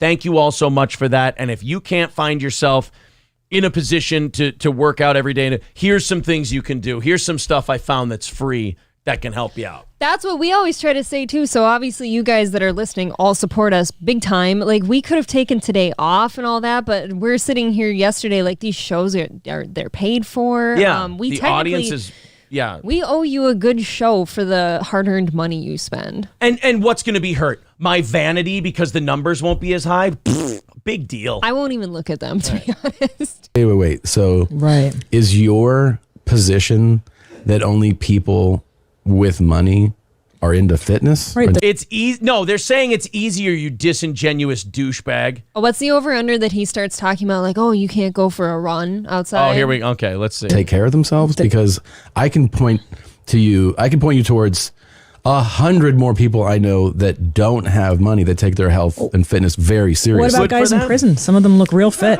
Yeah. Those guys don't have trainers or And diet. guess what? Oh my God. It's called being afraid to eat because you're worried you'll get butt fucked if you take somebody's dinner roll. This is weird. This is a weird one to bring up. That was an awful comment. Yeah, it was. You can go to prison too, and you can get in shape. And that's what we're trying to say. Yeah, but then you'll have a felony on your record and you won't be able to find work. And then Tom Segura will call you a fucking loser because you can't find a job so you don't have any money. Also an incredibly dumb statement because when you're in jail, all you have time for is to get fit. Like, That's people right. have to work jobs out here to buy their food and stuff. Got to get that asshole fit, you know. Well, Like you got to good do a lot pounding. of squats to make sure there's a lot of cushion around that. And you get to asshole. go to the Bob Levy comedy show. Yeah, that's what the whole point of this is. Get arrested and go to prison and lose weight. No, but Tom, I think when I could do without the lackeys in the background cackling. I never liked that on shows. I It's hate like, that too. I'll decide what's funny. It's kind of like having a laugh track. Yeah. saw this clip, I was like, that's my baby right there. Because Yeah. I feel like today the victim mentality is being celebrated. embraced. Now, Yes. a decade ago, if you would have said this, it wouldn't have been shocking. People Yeah. are like, well, obviously, Right. there are fucking losers and winners. But now everybody's a winner. You can't say somebody's a fuck. No. It's because you called a large chunk of your audience fat, pathetic losers. That's the problem. Should these two have a monocle in while they're doing this segment? Should we Yes. get them a tux and tails while they're doing this segment, or a dunce cap? Either they're too fucking stupid to know, or what I think it is, they know they fucked up. They're doubling down, and then they're going to play victim that they can't believe their audience is being shitty towards them. With their arguments, too, they're completely leaving out all context. Like, we Right. keep bringing it back to, no, this was your listener specifically that supports you. Yeah, now they're turning You're it. losing that. Now they're turning it into, everybody gets a trophy. Okay, you fucking boomers. Is that what it is? Okay, but that might be true, but we're not talking about that right now. That's what I mean. Yeah. Oh, no, it's because everyone's in a winner mentality, not the losers and this and that. And you can't call people losers. It's like, no. You can always call people losers. You can still call people losers today. These people are... You just can't turn on your audience when they have a valid criticism of you or you can. They're just going to shit on you back, and you don't get to then cry and whine and make these overarching social statements that have nothing to do with the original That's point. exactly it. They're trying to deflect off to, like, Right. the bigger picture of the world's problems Right. instead of their own. Fucking loser. Oh, you can't. And people love. Here's Get the outta thing. here. They love to give say their excuses. Like they love it, and they go, "Well, it's because of it's X, Y, because and of all this." Z. And then they look. This guy never did that. No. The criticism he got never did. No. That's what you guys have to wipe out or remember, because there's going to be people watching this who are Segura fans who will go, yeah, this guy sucks. He's off base. He doesn't understand what Tom's saying. No. You guys have to remember, these guys are trying to trick you into thinking this was all about something that it was never about. They're trying to make these horrible, like, douchey boomer, everybody gets a trophy statements. That was never what the discussion was about. Tom realizes that he fucked up, and he's trying to spin out into some other argument so he can still keep his initial point. Yes. Look for the people to go exactly, Yep. and then kind of pat them on the back for like great excuse for He why didn't make things aren't excuses. working out for He you. just said he's struggling. Great excuse on why you have flatlined in life. Great excuse for why you can't go to the gym or like eat healthy. Like Yeah. that's good job coming up with your excuse. And you're right. Again, none of that was said. I feel like he needs to be talking with his nose far up in the air Yeah. and just... Not only that, You know. Tom, you're dodging punches that aren't coming at you. You're just being oversensitive is what you're being, while accusing other people of being oversensitive. He's telling us a whole lot about himself. Yeah. It's people who are in shape. They only have all of them are just Rich. They're rich people, and they pay for Yeah. their gym and their private chefs. And you're Yeah. like, okay, good here's- position to take. And here's the deal, man, too, is that I will admit that I think when you and I first started dating, I totally had a loser mentality. I think it's part of growing up. It's part of, exactly. And either you overcome your own stuff in your mind that tells you like, Okay, well then maybe this is just a young guy who's going through that, right? Just like you did, you fucking elitist. They're you closing scumbag. that door behind him, huh? Yeah. I made it through. Now you don't get that chance. What, we're gonna call him Tom Silverman now? He's gonna close the door that he walked through? That's nice. Yeah. Boy, she doesn't understand how fucking dumb that sounded. They are perfect for each other. I'll give them that much. When I was really young, I had a loser mentality, and it's just part of growing up. Oh, so when one of your young audience members comes to you and says the same thing, let's just shit on him and talk about how rich we are. You guys are fucking... You know what the worst part is? You're not even flexing on them because it's a position of strength. You're clearly bothered and upset, and you're worried that your fans are coming after you. So you're trying to go on the attack, but you never had the high ground to begin with. People like these two greatly lose sight of what got them here, too. Like they forget Joe Rogan? The hand up from Rogan. They forget like the ones they broke off and did their own show after Rogan gave them the hand up. They forget about the fans and the supporters and stuff because now they're up here and they see them as down here. Again. I never want to become that person where we forget that the fans put us here. Again, dropped on third base, thought he hit a triple. I'm not good enough. They had an advantage. Oh, yeah, that's another Somebody one. grew up better. I would tell myself, well, that person had a normal family, so they didn't have to deal with the stuff I did. Therefore, they're going to be successful, and I'm not. Or maybe they're smarter. All of us have some sort of advantage. I got to use a radio audience, bring it over to digital so I could get a head start. That's an advantage. Not the one you had, but... than me, better looking than me, thinner than me, more talented than me. I'll never make Stop listing things that a lot of people are than you. I mean, again, this is all very projecty. it. I'm a loser. Rich people are bad. And fuck them. Fuck the winners. And you know what I used to do, especially in the beginning of my... He just said he feels like all of this. Remember, guys, all of this because the guy goes, oh, I feel shitty because I'm behind on rent. And you were talking about, you know, how you had a really nice watch. And it just kind of bums me out a little bit. That's all he said. He wasn't attacking you at all. He was just saying, it bums me out when you say that. He just wanted someone to hear that. And he thought you were a guy he could go to because he supports you. I feel and like... then you guys went and turned it into this giant rant, which is a double dose of coping mechanism. That's big time. But I feel like even as a friend, like if I've got a friend that comes to me and they say like, oh, you know, I see your life's kind of put together and you've got some direction and I just don't, and I feel really shitty about myself right now. You don't go call them a loser to their face and stuff. You kind of give them a little guidance maybe or encouragement. My comedy career is but he's not doing that. He's defending himself. Again, he thinks he's giving advice and being Jordan Peterson. This is all self-defense. Again, from punches that aren't coming at him. Go and look at, like, back then it was MySpace or Facebook and see what that other comedian had that I didn't have. Mm-hmm. And then be like, yeah, but that person has this and this and this, and I don't have that. Fuck that person. Yeah. Instead of going, why am I envious of that other person? There's something in me that wants what they have. Sure. So you're literally saying you've been in this exact same person's shoes and you did the exact same thing he's doing and you grew out of it and you did fine. So what the fuck are you complaining about? Then how about a little empathy towards this guy? Or at least ignore it. I think once you get to... And look, it's probably different personalities, but for these two, once they've gotten to a certain point, empathy went out the door. I think these two know that there is the prevailing wisdom out there that these two were given a hand up by Rogan and their rise was partially synthetic and they feel insecure about that. Fuck them, but what do they have that I want? Okay, I want that. How do I get there? Maybe I could befriend that person and ask them how they did it. Yeah, you mean like Joe Rogan? Yeah, that would be great. Maybe I can like strategize a way to get what I want instead of wasting my energy hating that other person. Yeah. Tom, I want Tom Segura to answer this question, and this is rhetorical. I want him to answer it to himself. If the Joe Rogan experience doesn't exist, does anyone know about the Your Mom's House podcast? Does the Your Mom's House podcast exist, and is it a success if the Joe Rogan experience is wiped out? Like a person named Joe Rogan was never put on this earth. Answer that honestly. Yeah. Because that's an energy thing. Either you put it towards hating the motherfucker that has what you have. Yeah. Or towards putting it into you and getting what you want. Like sometimes I used to do this more on Twitter. I love it when millionaires lecture their poor listeners that support them monetarily with how they should be. They don't make themselves relatable at all. Wow. I would just go really hard on a joke. Yeah. Like I'd tweet a really harsh joke and then I would lose a bunch of people. And then my next tweet would be like, good. Yeah. I wanted to get rid of the weak, you know? Well, good. Good to see you haven't changed. He sounds like Mike David, kind of. He's in a really weird way. He's like, no, I don't want that filth around me.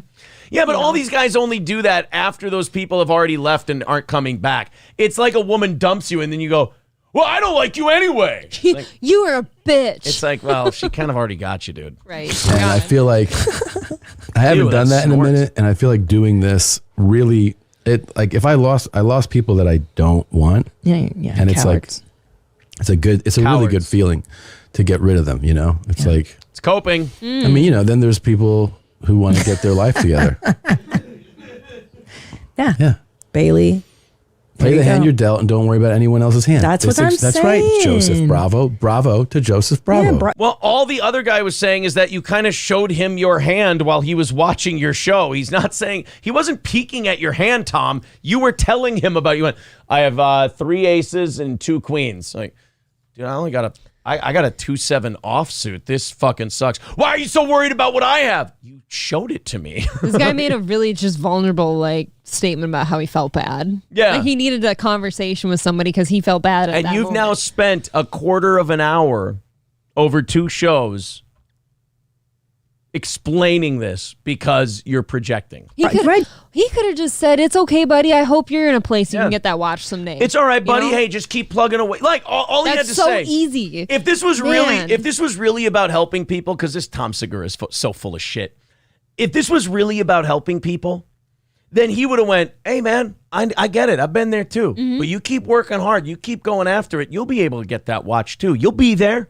Just it takes time. It takes effort." Instead, he attacked the guy, shit on him, called him a loser. Then only after he watched thousands of his fans start to turn on him did he then try to manipulate and change the message into, I was just being Tony Robbins.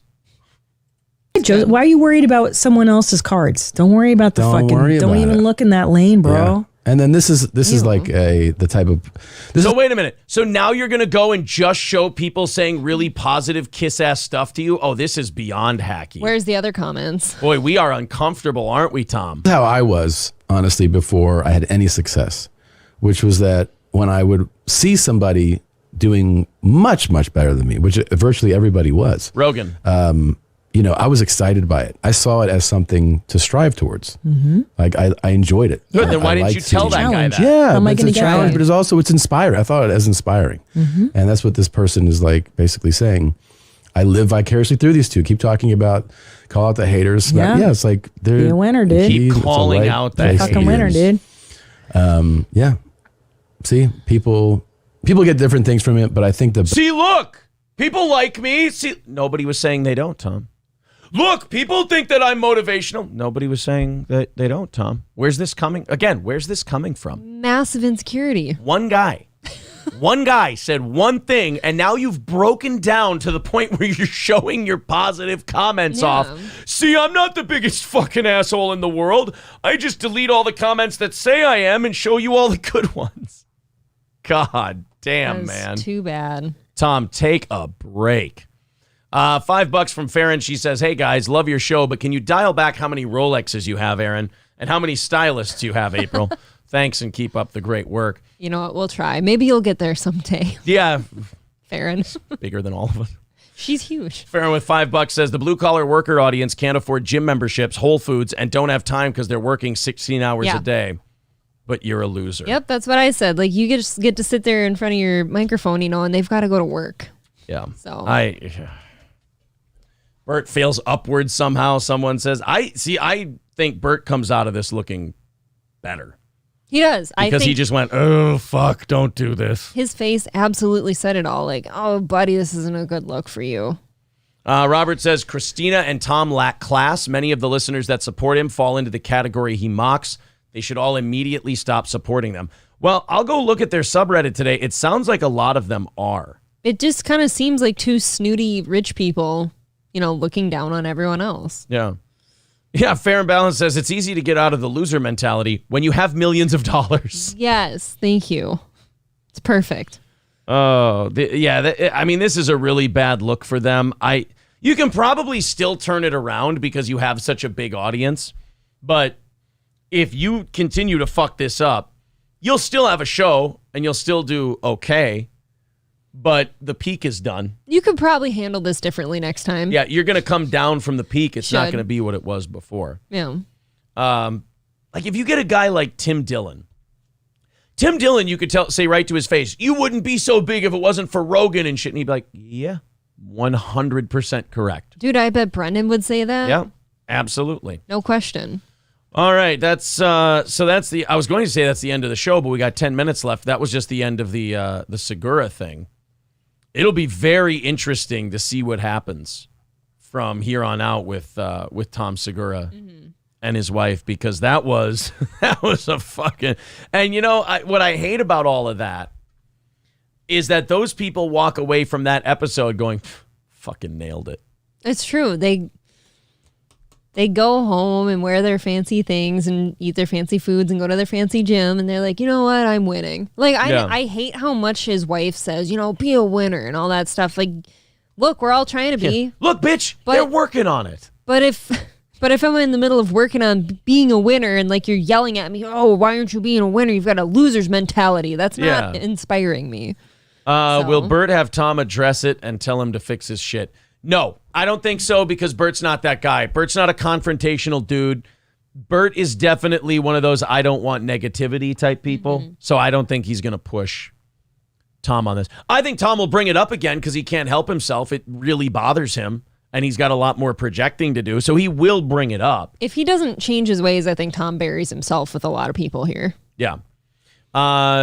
Even More says, I was an OG Your Mom's House podcast listener before most people knew who they were. I bailed somewhat recently because of shit like this.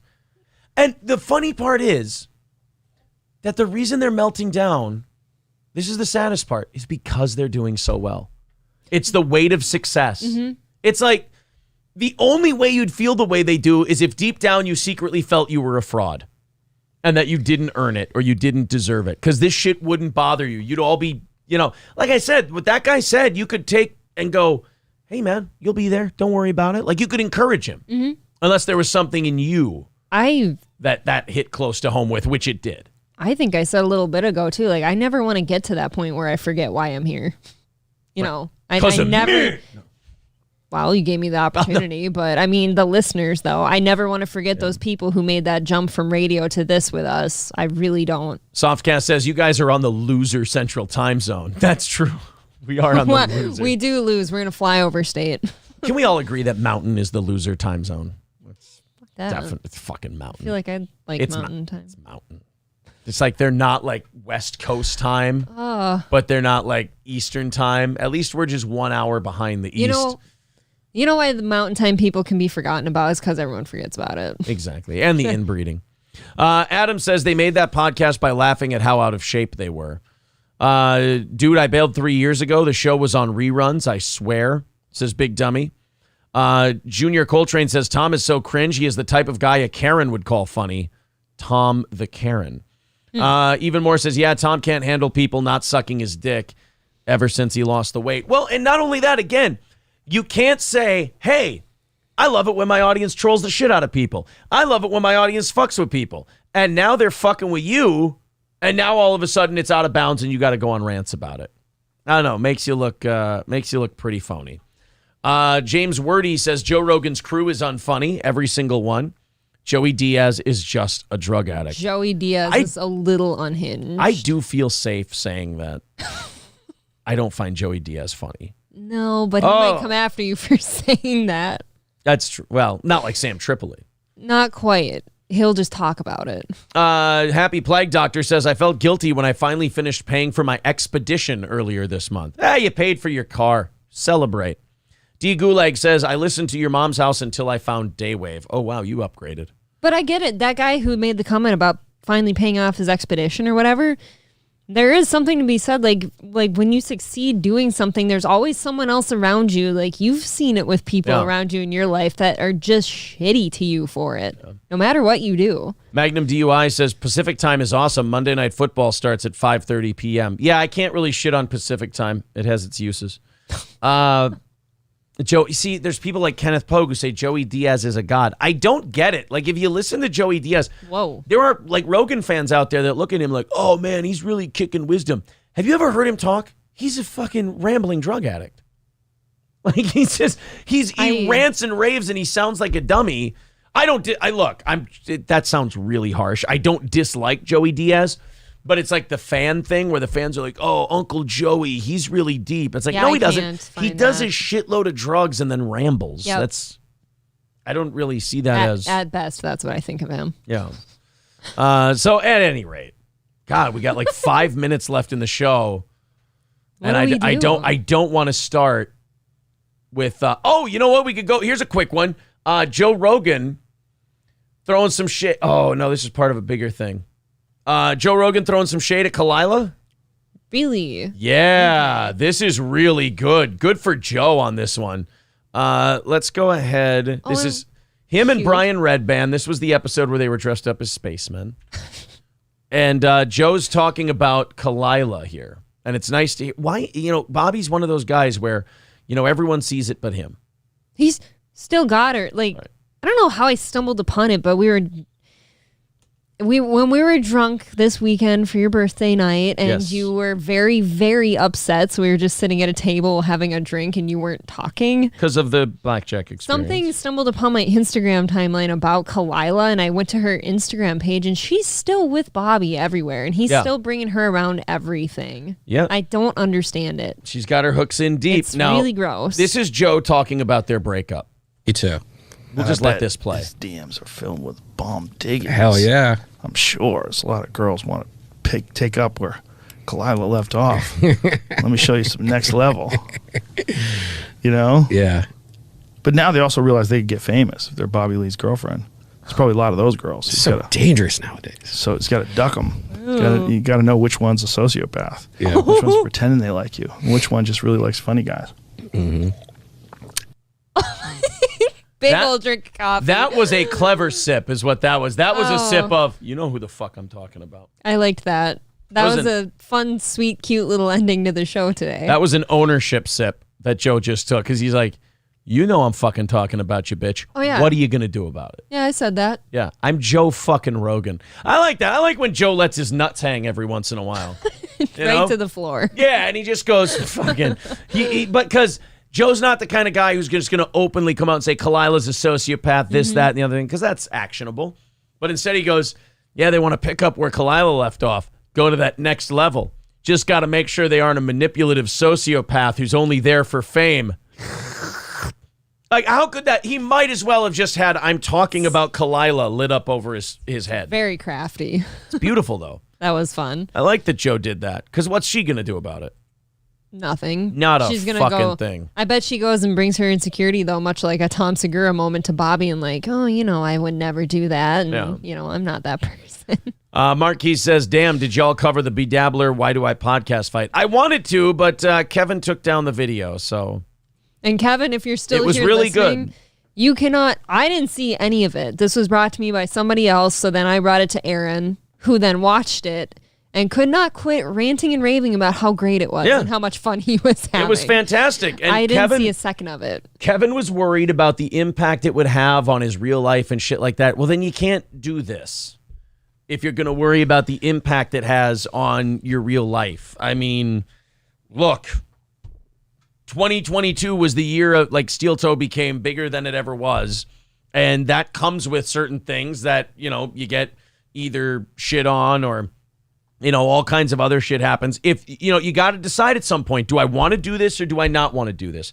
If you're going to do this and you want to be good at it, if you get good, you're going to get an audience. And if you get an audience, people are going to be jealous. And if people get jealous, they're going to be mad. And if you make fun of those people, as you should, we know this from experience, they become unhinged and bitter and jealous and awful. I think we all know who we're talking about. And they go into a rage. But guess what? It's out there. It's off in the ether. It's not, you're just doing a great show and doing awesome. You're doing wonderful. Don't worry about all that other shit. I get this, though. He says, you do this for a living. I do this as a hobby. It's not my life. I get that then. If something happened, because like I said, I didn't watch it. Like I said. If something happened and you felt it needed to go, I get it. Like I said, I 100% understand if it affects your professional life outside of doing the show. I get that. I understand it. But if your point is, hey, I just want to do this as a hobby, I don't want it to have a big audience, I don't want it to become this thing, that's fine. If that's your position, then I think you're right to delete it. If you have any inclination to grow bigger and gain more fans and stuff like that, you're going to have to embrace when things like that happen. Because that is part of growing a show.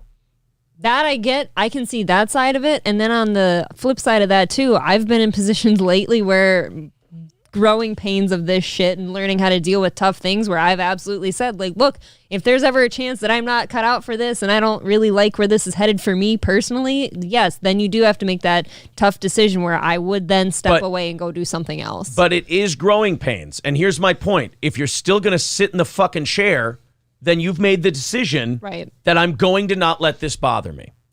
And if you're going to say, look, man, I'm not going to do this for a living. I'm going to do this as a hobby. This is where I think Kevin has a great point. If you go, look, this is a hobby. I don't want it to become this big thing or blow up or do anything like that. I'm not leaning in that far. So if you're saying that the juice isn't worth the squeeze on that show, the quality product you put out there isn't worth the ramifications that it could have, then that's fine. Take it down. And I absolutely agree with you. Yep. 100%. Why Do I Podcast says I agree with that point, but like I said, it started to affect my personal life, and it just isn't worth it for the views. That's exactly the point I just made. And I can completely sympathize with that feeling.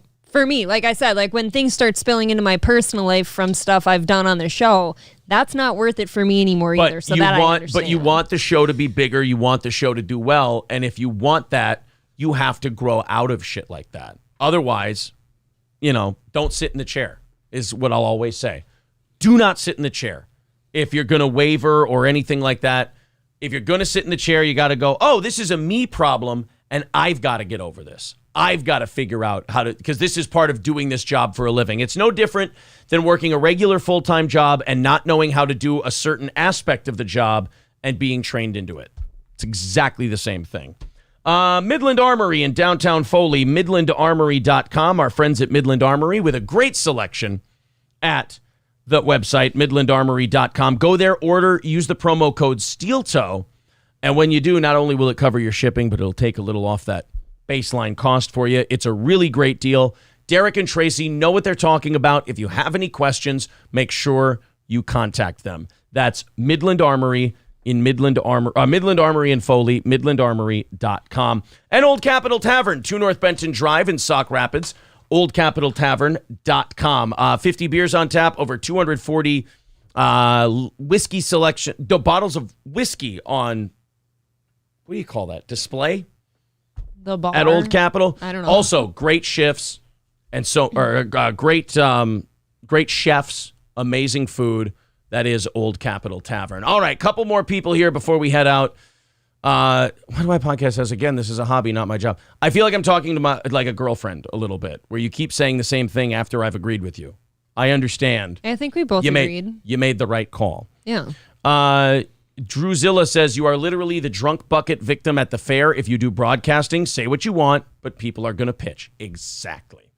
If you sit in the chair, don't bitch and whine about sitting in the chair. You did it to yourself. TNK, my mouth is so dry. I ran out of water a long time ago. Here. TNK, we're done now. TNK Neighbor's Kid says, why am I not famous? I've watched so many podcasts. I don't think anybody's saying that.